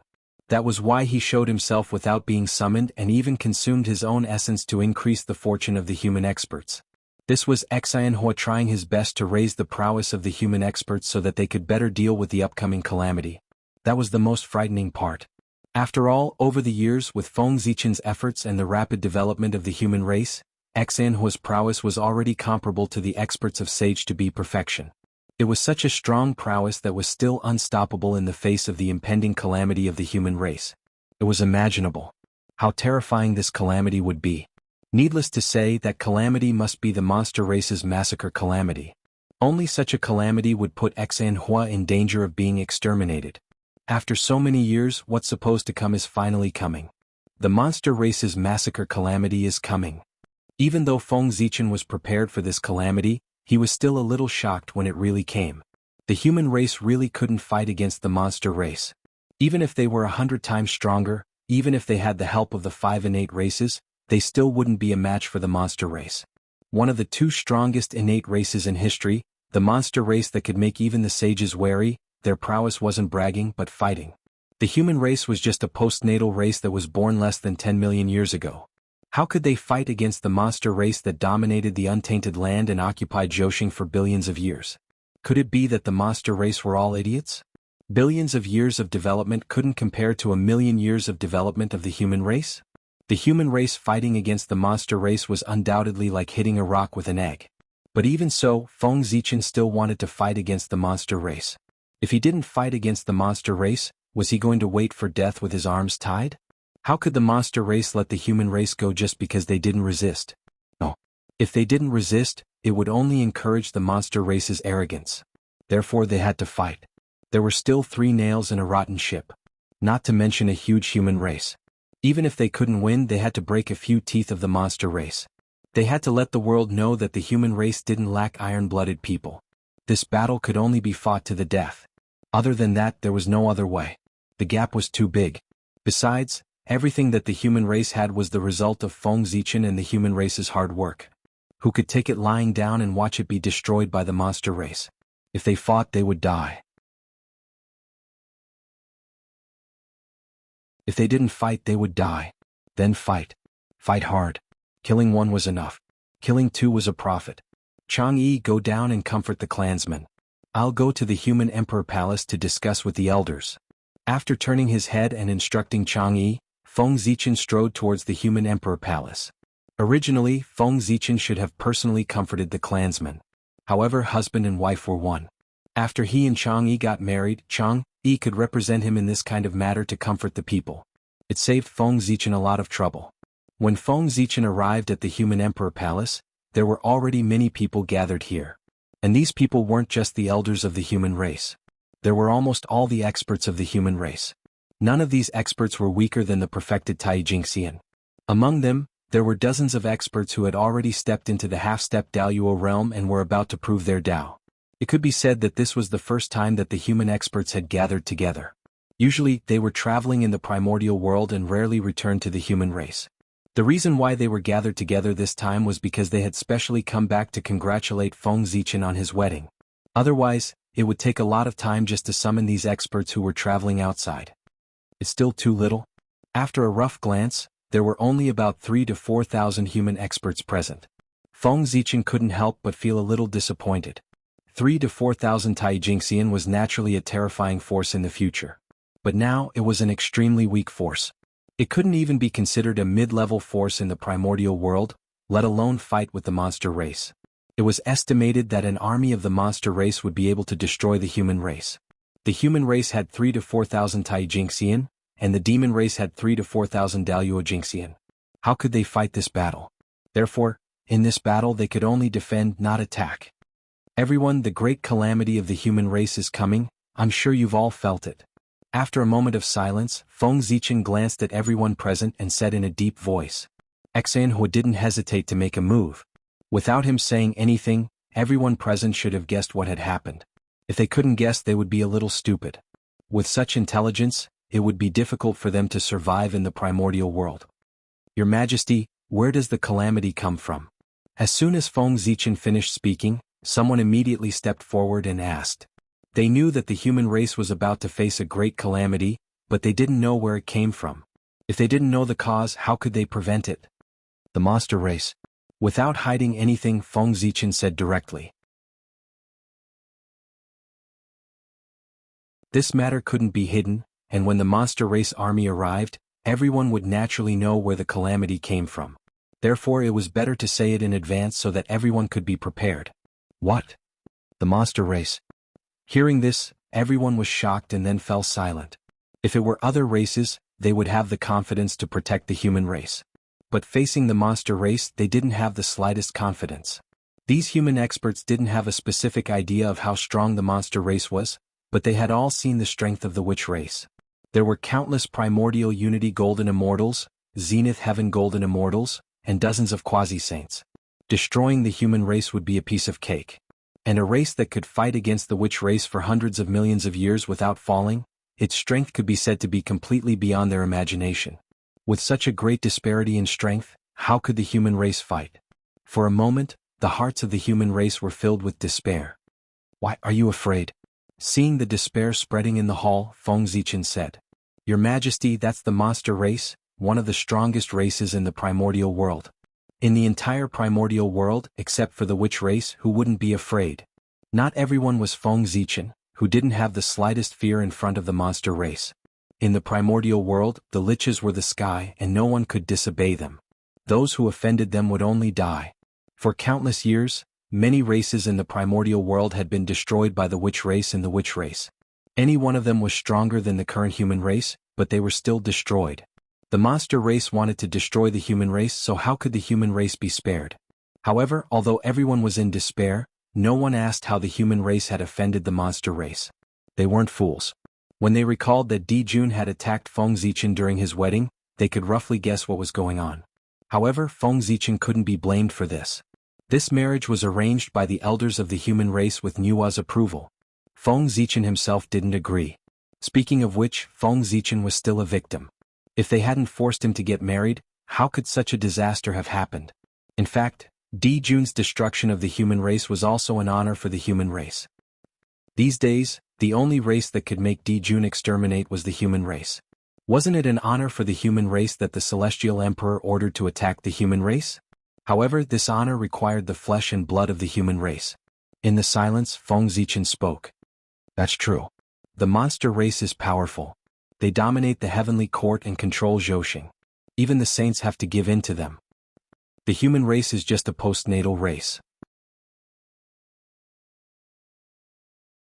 Our strength is still at the bottom of the primordial world and is far from being comparable to them. If not for the care of the dragon race and the protection of Nuwa, we would have been destroyed countless times. It's normal to be afraid of the monster race. Who isn't afraid of the monster race? At this point, Feng Zichen paused slightly and then said loudly, but if we're afraid, will the monster race let us go? No. They will firmly carry out Di Jun's order and slaughter the human race. Therefore we have to fight. Even if we die, we have to die standing, not kneeling. Even if we can't hurt the muscles and bones of the monster race, we have to break a few of their teeth. Let them know that there are no cowards in the human race. Only then will we not waste our trip to the primordial world. Don't tell me you want to die kneeling? Everyone was silent, but Feng Zichen could not be silent. Everyone was in despair, but Feng Zichen could not be in despair. If he was like everyone else, then the human race would really be finished. That's right. Even if the monster race wants to destroy the human race, they have to pay the price. The human race has to fight to the end. The human race is not weaker than the human race. After being provoked by Feng Zichen, everyone swept away their previous decadence and roared loudly with red eyes. They looked like they wanted to fight to the death with the monster race. That's right. At this time, it's the moment of life and death for the human race. It's the time for us to be united and face the disaster together. Although the monster race is strong, why should the human race be afraid? At most we'll die. Feng Zichen was very satisfied with everyone's attitude. They were afraid before the battle. Was this the attitude that the human race should have? Only when they were not afraid of death could they show the true colors of the human race. Yes. Fight the monster race, fight to protect the human race. What's there to be afraid of death? Fight to the death. Fight to the death. Fight to the death. Influenced by Feng Zichen, everyone's blood was boiling. Cries of fighting to the death came out of their mouths, and their heroic spirit was undeniable. When the voice spread out of the human emperor palace, even Xinhua seemed to be infected and became more vigorous. This attitude made Feng Zichen, who was sitting at the top, even more satisfied. If the human race was like this, there was no need to worry that the human race would not prosper. Everyone please calm down. When everyone's blood gradually cooled down, Feng Zichen raised his hand, pressed a few times and said, "Things are not as bad as we thought. After all, the untainted land is the territory of the witch race. How can the monster race come and go as they wish? Therefore, even if the demon race wants to destroy the human race, they won't send great overarching golden immortals.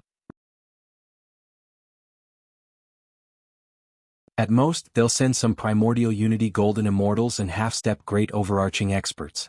In this way, although the monster race's strength is still far beyond that of the human race, it will not be so difficult to deal with them. If the plan is right, the human race may be able to survive this calamity." When everyone calmed down, Feng Zichen continued to analyze.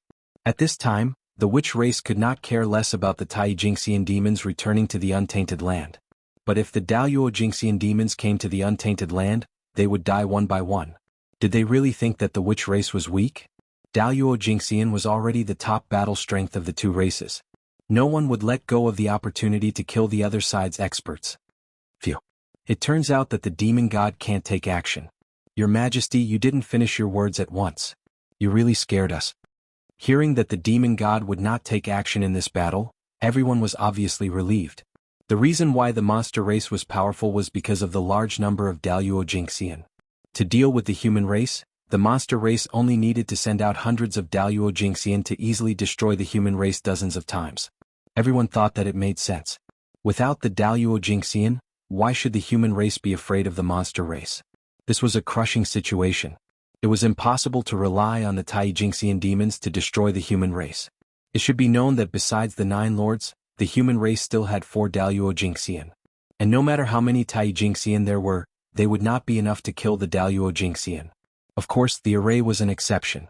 Seeing the joy on everyone's faces, Feng Zichen knew what they were thinking and said helplessly, he could only say helplessly, if the Daluo Jingxian of the monster race can't take action, then the Daluo Jingxian of the human race can't take action either.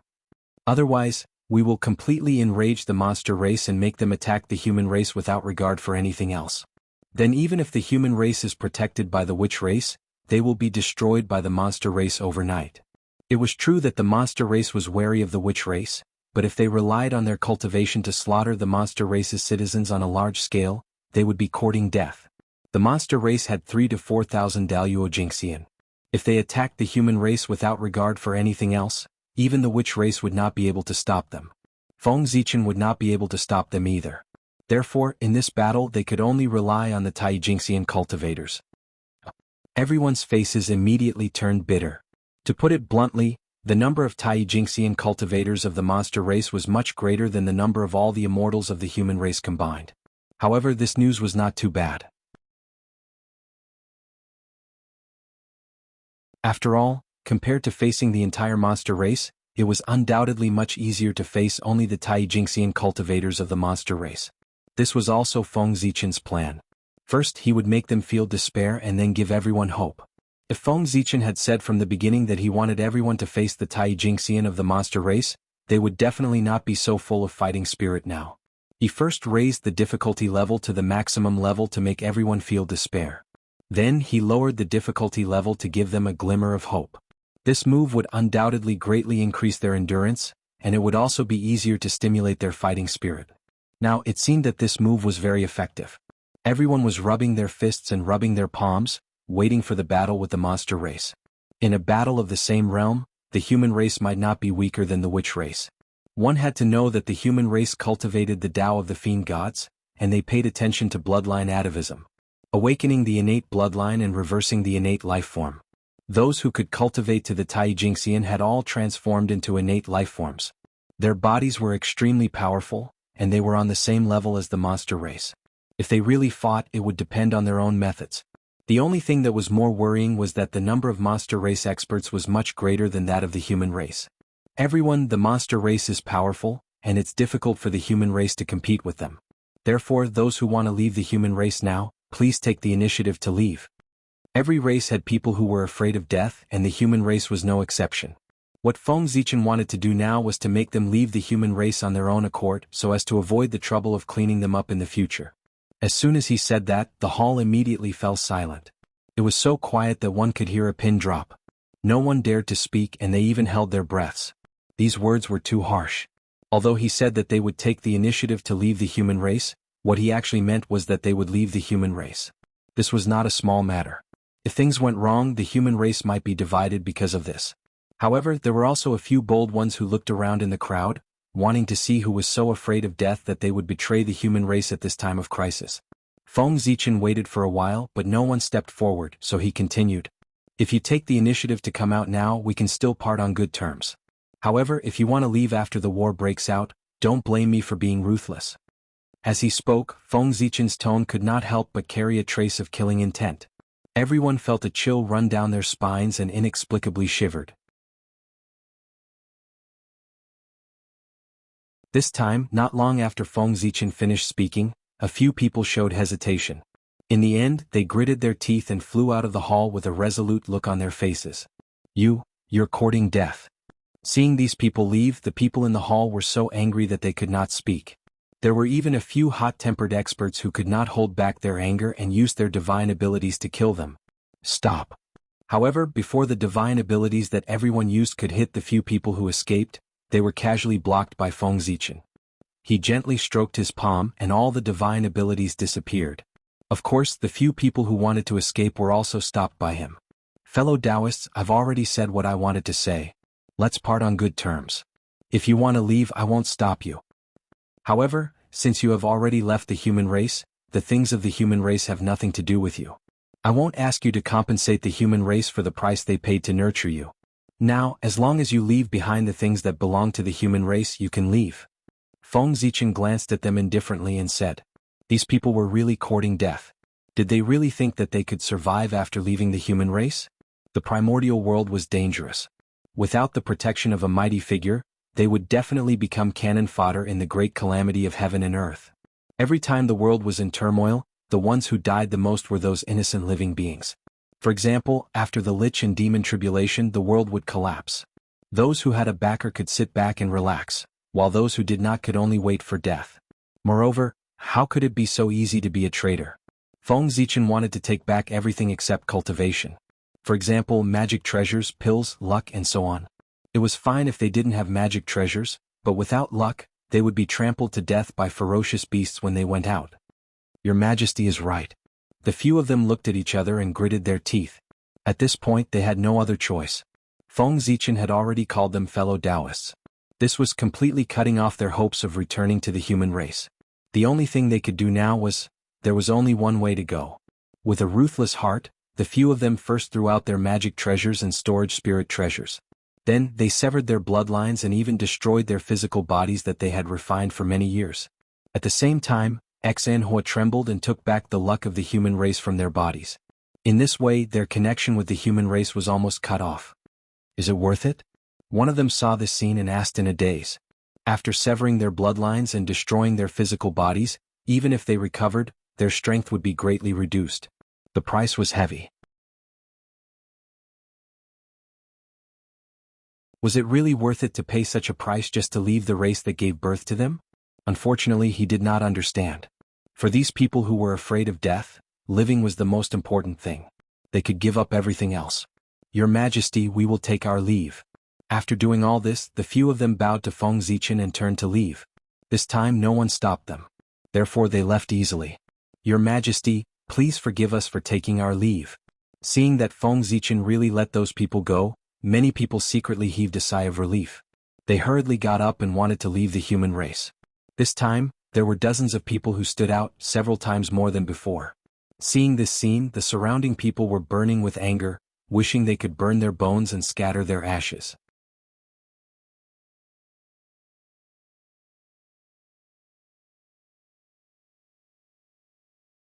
Chapter 454. What did these people want to do? Did they really not care about anything in order to live? If looks could kill. No. If Feng Zichen allowed them to attack, then these people would probably be stabbed into pieces by their looks. Fellow Taoists, please go ahead. Feng Zichen said indifferently. It was just a group of people who had died. There was no need to care. We will take our leave. After bowing again, this group of people, like the people before them, abandoned their magic treasures, severed their bloodlines, obliterated their bodies, and left the human race with nothing. Your Majesty, wouldn't it be too easy for them to let them go just like that? After no one left, someone among the people who stayed behind asked indignantly, as if they were very dissatisfied with Feng Zichen's decision. How could they be dissatisfied? These people fled at the last minute. They were clearly traitors to the human race. If they didn't kill them, how could the civilians be angry? If they were let go so easily and didn't know the rules, wouldn't it be encouraging everyone to escape? Human Emperor. What a mess. The hearts of the human race were going to be in chaos. Hee hee. Feng Zichen only chuckled at everyone's dissatisfaction and didn't care too much. He understood everyone's worries. It was nothing more than his punishment being too light and easily disturbing people's hearts. But was his punishment really light? Everyone, there's no need to be angry. It's good that they left. These people's minds are not difficult. Leaving them in the human race is also a scourge. It's easy to shake the morale of the army. Now that they have been chased out, the human race will have no unstable factors. They can unite and fight against the demon race together. Moreover, how can their relationship with the human race be broken so easily? Their lives were given to them by the human race. Since they have left the human race, they have to leave their lives behind. This is a natural karma that can only be eliminated by death. Therefore, these people have to go through reincarnation. Only in this way can they end the karma between them and the human race. The grace of giving birth to them was greater than the heavens. How could it be offset by bloodlines and bodies? Moreover, their cultivation methods, Tao, divine abilities, and the resources they used for cultivation all came from the human race. What kind of karma was this? It wouldn't be enough to repay in a lifetime. So, they wanted to leave? That was impossible. This karma was too heavy and only death could resolve it. After all, death was the end of everything. If they left the humankind, these people would all die a violent death before long. This was karma. Do you really think karma is a joke? Even the saints were not willing to be tainted by it, so one could imagine how terrifying it was. This was the reason why Feng Zichen let them off so easily.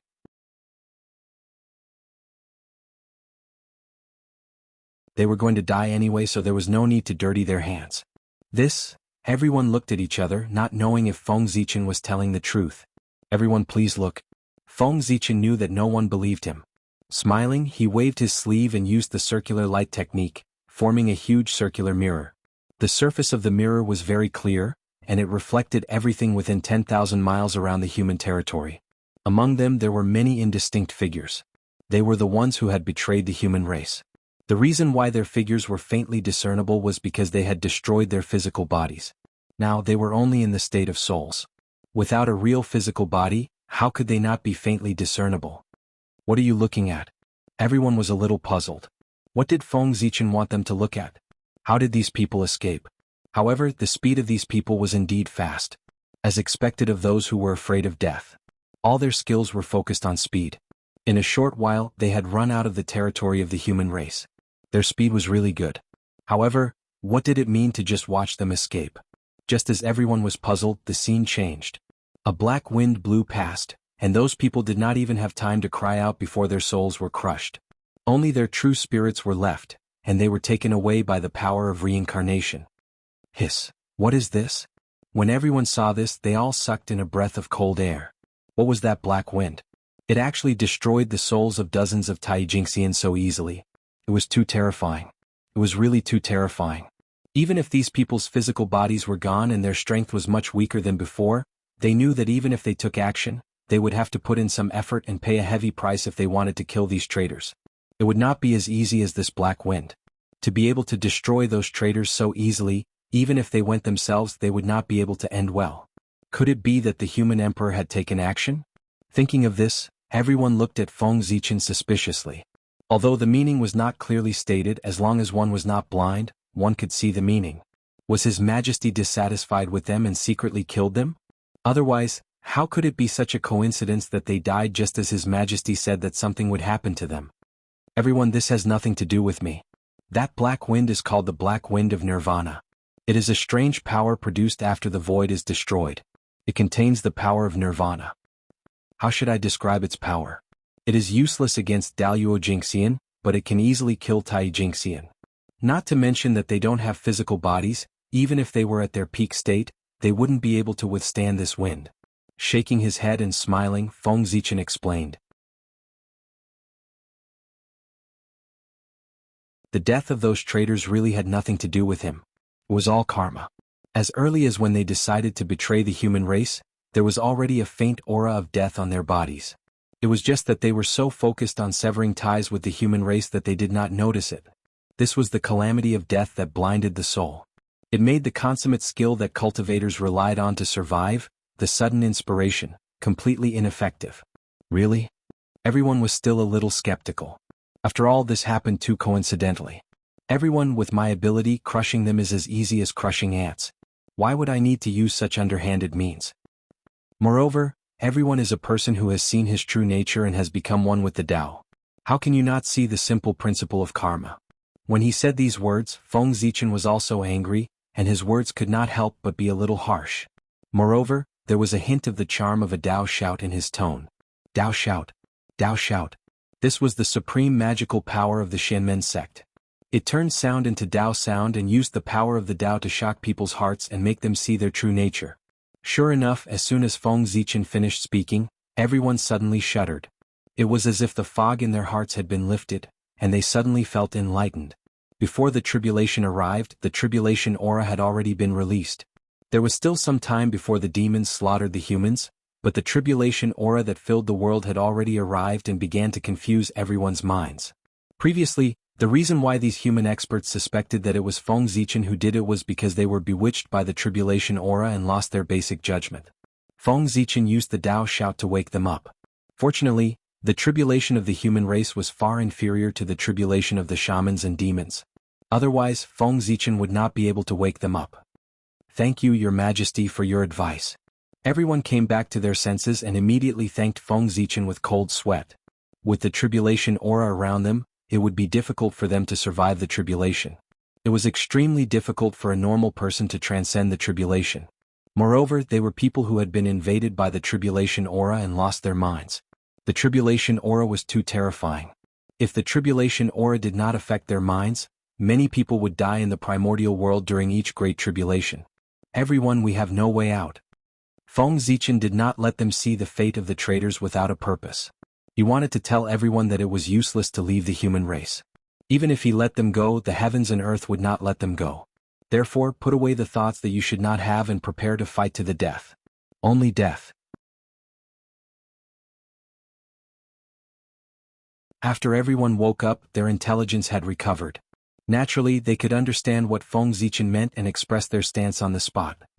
Very good, it's good that everyone has this ambition. The human race is fortunate to have everyone. Nodding, Feng Zichen was very satisfied with everyone's attitude. Regardless of whether they had really planned to fight the demons to the death or not, now they had no way out. They had to fight the demons to the end. By the way, how many human experts do we have outside? With a thought, Feng Zichen suddenly asked everyone. There were many human experts who had traveled outside over the years. Those who had returned to attend the wedding were only the majority of them. A small number continued to travel outside and did not return to the human race. About 300 to 400. A human elder from the Changming clan stepped forward and said. The Changming clan was an elder of the human race. With the cultivation of a half-step Daluo Jingxian, he was in charge of the Changming temple. He was very familiar with the human race who had traveled outside. Of course, the Changming clan did not have this name before. However, after he took charge of the Changming temple, the name was no longer important. He changed it to the Changming clan. 300 to 400. That's not a small number. Call them all back. It's time for them to contribute to the human race. Nodding, Feng Zichen said. 300 to 400 primordial immortals was not a small force at all. By the way, if any of them are unwilling to come back, there's no need to force them. Just chase them out of the human race. There's no need to care about them. In the end, Feng Zichen added. Those who did not want to repay the human race would have to wait for their retribution. Of course, if some of them had not received any favor from the human race since they were born, it was understandable that they did not repay the human race. The heavens were fair and would not kill the innocent. Yes, Your Majesty. The Changming clan received the order and hurried back to the Changming temple. The Changming temple stored the Changming lanterns of all the humans who had traveled outside. Naturally, they had a way to contact them. Everyone, the demons are too powerful for the human race to fight against. Therefore, we need to think carefully about how to fight this battle. With the internal conflict resolved, it was time to talk about how the human race would fight against the demons. Your Majesty, what do you suggest? The difference in strength was too great. The chances of the human race defeating the demons were too low. Therefore, they did not hope to defeat the demons. They only hoped to preserve the human race's strength as much as possible. Defend. Feng Zichen announced his strategy. Defend. Everyone was puzzled. That's right. That's right. Only defend and not attack. Feng Zichen nodded in affirmation. How do we defend? If the demons invaded, would the human race be able to defend against them with their strength alone? All the major cities are protected by the Chaos Formation. Therefore, I want all of you to guard the major cities and rely on the Chaos Formation to firmly block the demons' advance and not let them take a step into the human race's territory. Feng Zichen had long planned how to fight against the demons. The human race's cities were built for this purpose. The location of these human cities was very particular. They formed a circle around the human race's territory and formed the human race's first line of defense.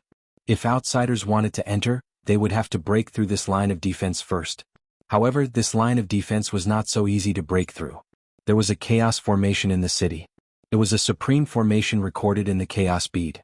It contained the true meaning of the Great Tao and was the supreme formation of the spacetime Tao. Even if the chaos formation set up by Feng Zichen was less than a billionth of the original, it was still one of the strongest formations in the primordial world, second only to the primordial world's three great formations.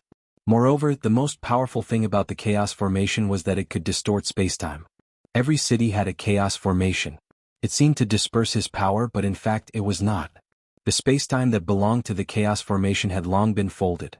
There seemed to be many, but in fact there was only one. In other words, there was only one chaos formation. It was the formation that protected the human Tao Imperial Court. The other chaos formations were all products of distorted spacetime. They seemed to be in the major cities, but in fact they were still in the human Tao Imperial Court. Once these chaos formations were activated, spacetime would overlap. Although everyone was in different places, they shared a set of formations. This meant that they could provide support at any time. If any side was attacked by the demon's main force, the human experts in other places could quickly provide support. No, they could not say that. It should be said that no matter where the demons attacked from, they would be facing all the human experts. In this way, unless the demons gathered all their forces to attack the humans at once, it would be difficult for them to break through the human race. This was one of the abilities of the chaos formation. It ignored spacetime. This was much more advanced than teleportation formations. Unless a half-step primordial chaos Tao realm expert sealed spacetime, no one could stop the power of the chaos formation. Next, it would depend on whether the demons planned to attack in batches or decide the outcome in one battle. If the outcome was decided in one battle, this method would be useless. However, there was a high chance that the demons would not use this method, because the humans were too weak. It was not worth it for them to use this method. They would only use this method if they could not succeed after a long time. However, this was enough for the humans to hold on for a while. This method is not bad. But can the chaos formation block the demons' attacks? It was a good method, but everyone was worried about the power of the chaos formation. Usually, they knew that the chaos formation was very strong, but they did not know how strong it was. After all, there were only a few famous Khanate formations in the primordial world. There was no one called the chaos formation. You don't have to worry about that. Although the chaos formation is not famous, I comprehended it from the inheritance of the great Taoist priests. It is a first-class Khanate formation in the primordial world. It is extremely powerful and can be ranked in the top 10 of the primordial world's formations. It should be enough to resist the demons. Of course, he could not tell the true origin of the chaos formation. Feng Zichen could only push his origin to Pangu. After all, he was the descendant of Pangu. It was normal for him to obtain an extremely powerful Khanate formation. So it's the formation passed down by the great Taoist priests. Then the humans have nothing to worry about. Everyone was overjoyed when they heard that. They did not expect the chaos formation to have such a shocking origin. You're tuning in to the Han Li's Wuxia Chronicles YouTube channel. We're so grateful for your support, and don't forget to subscribe to join us on this incredible journey through captivating stories.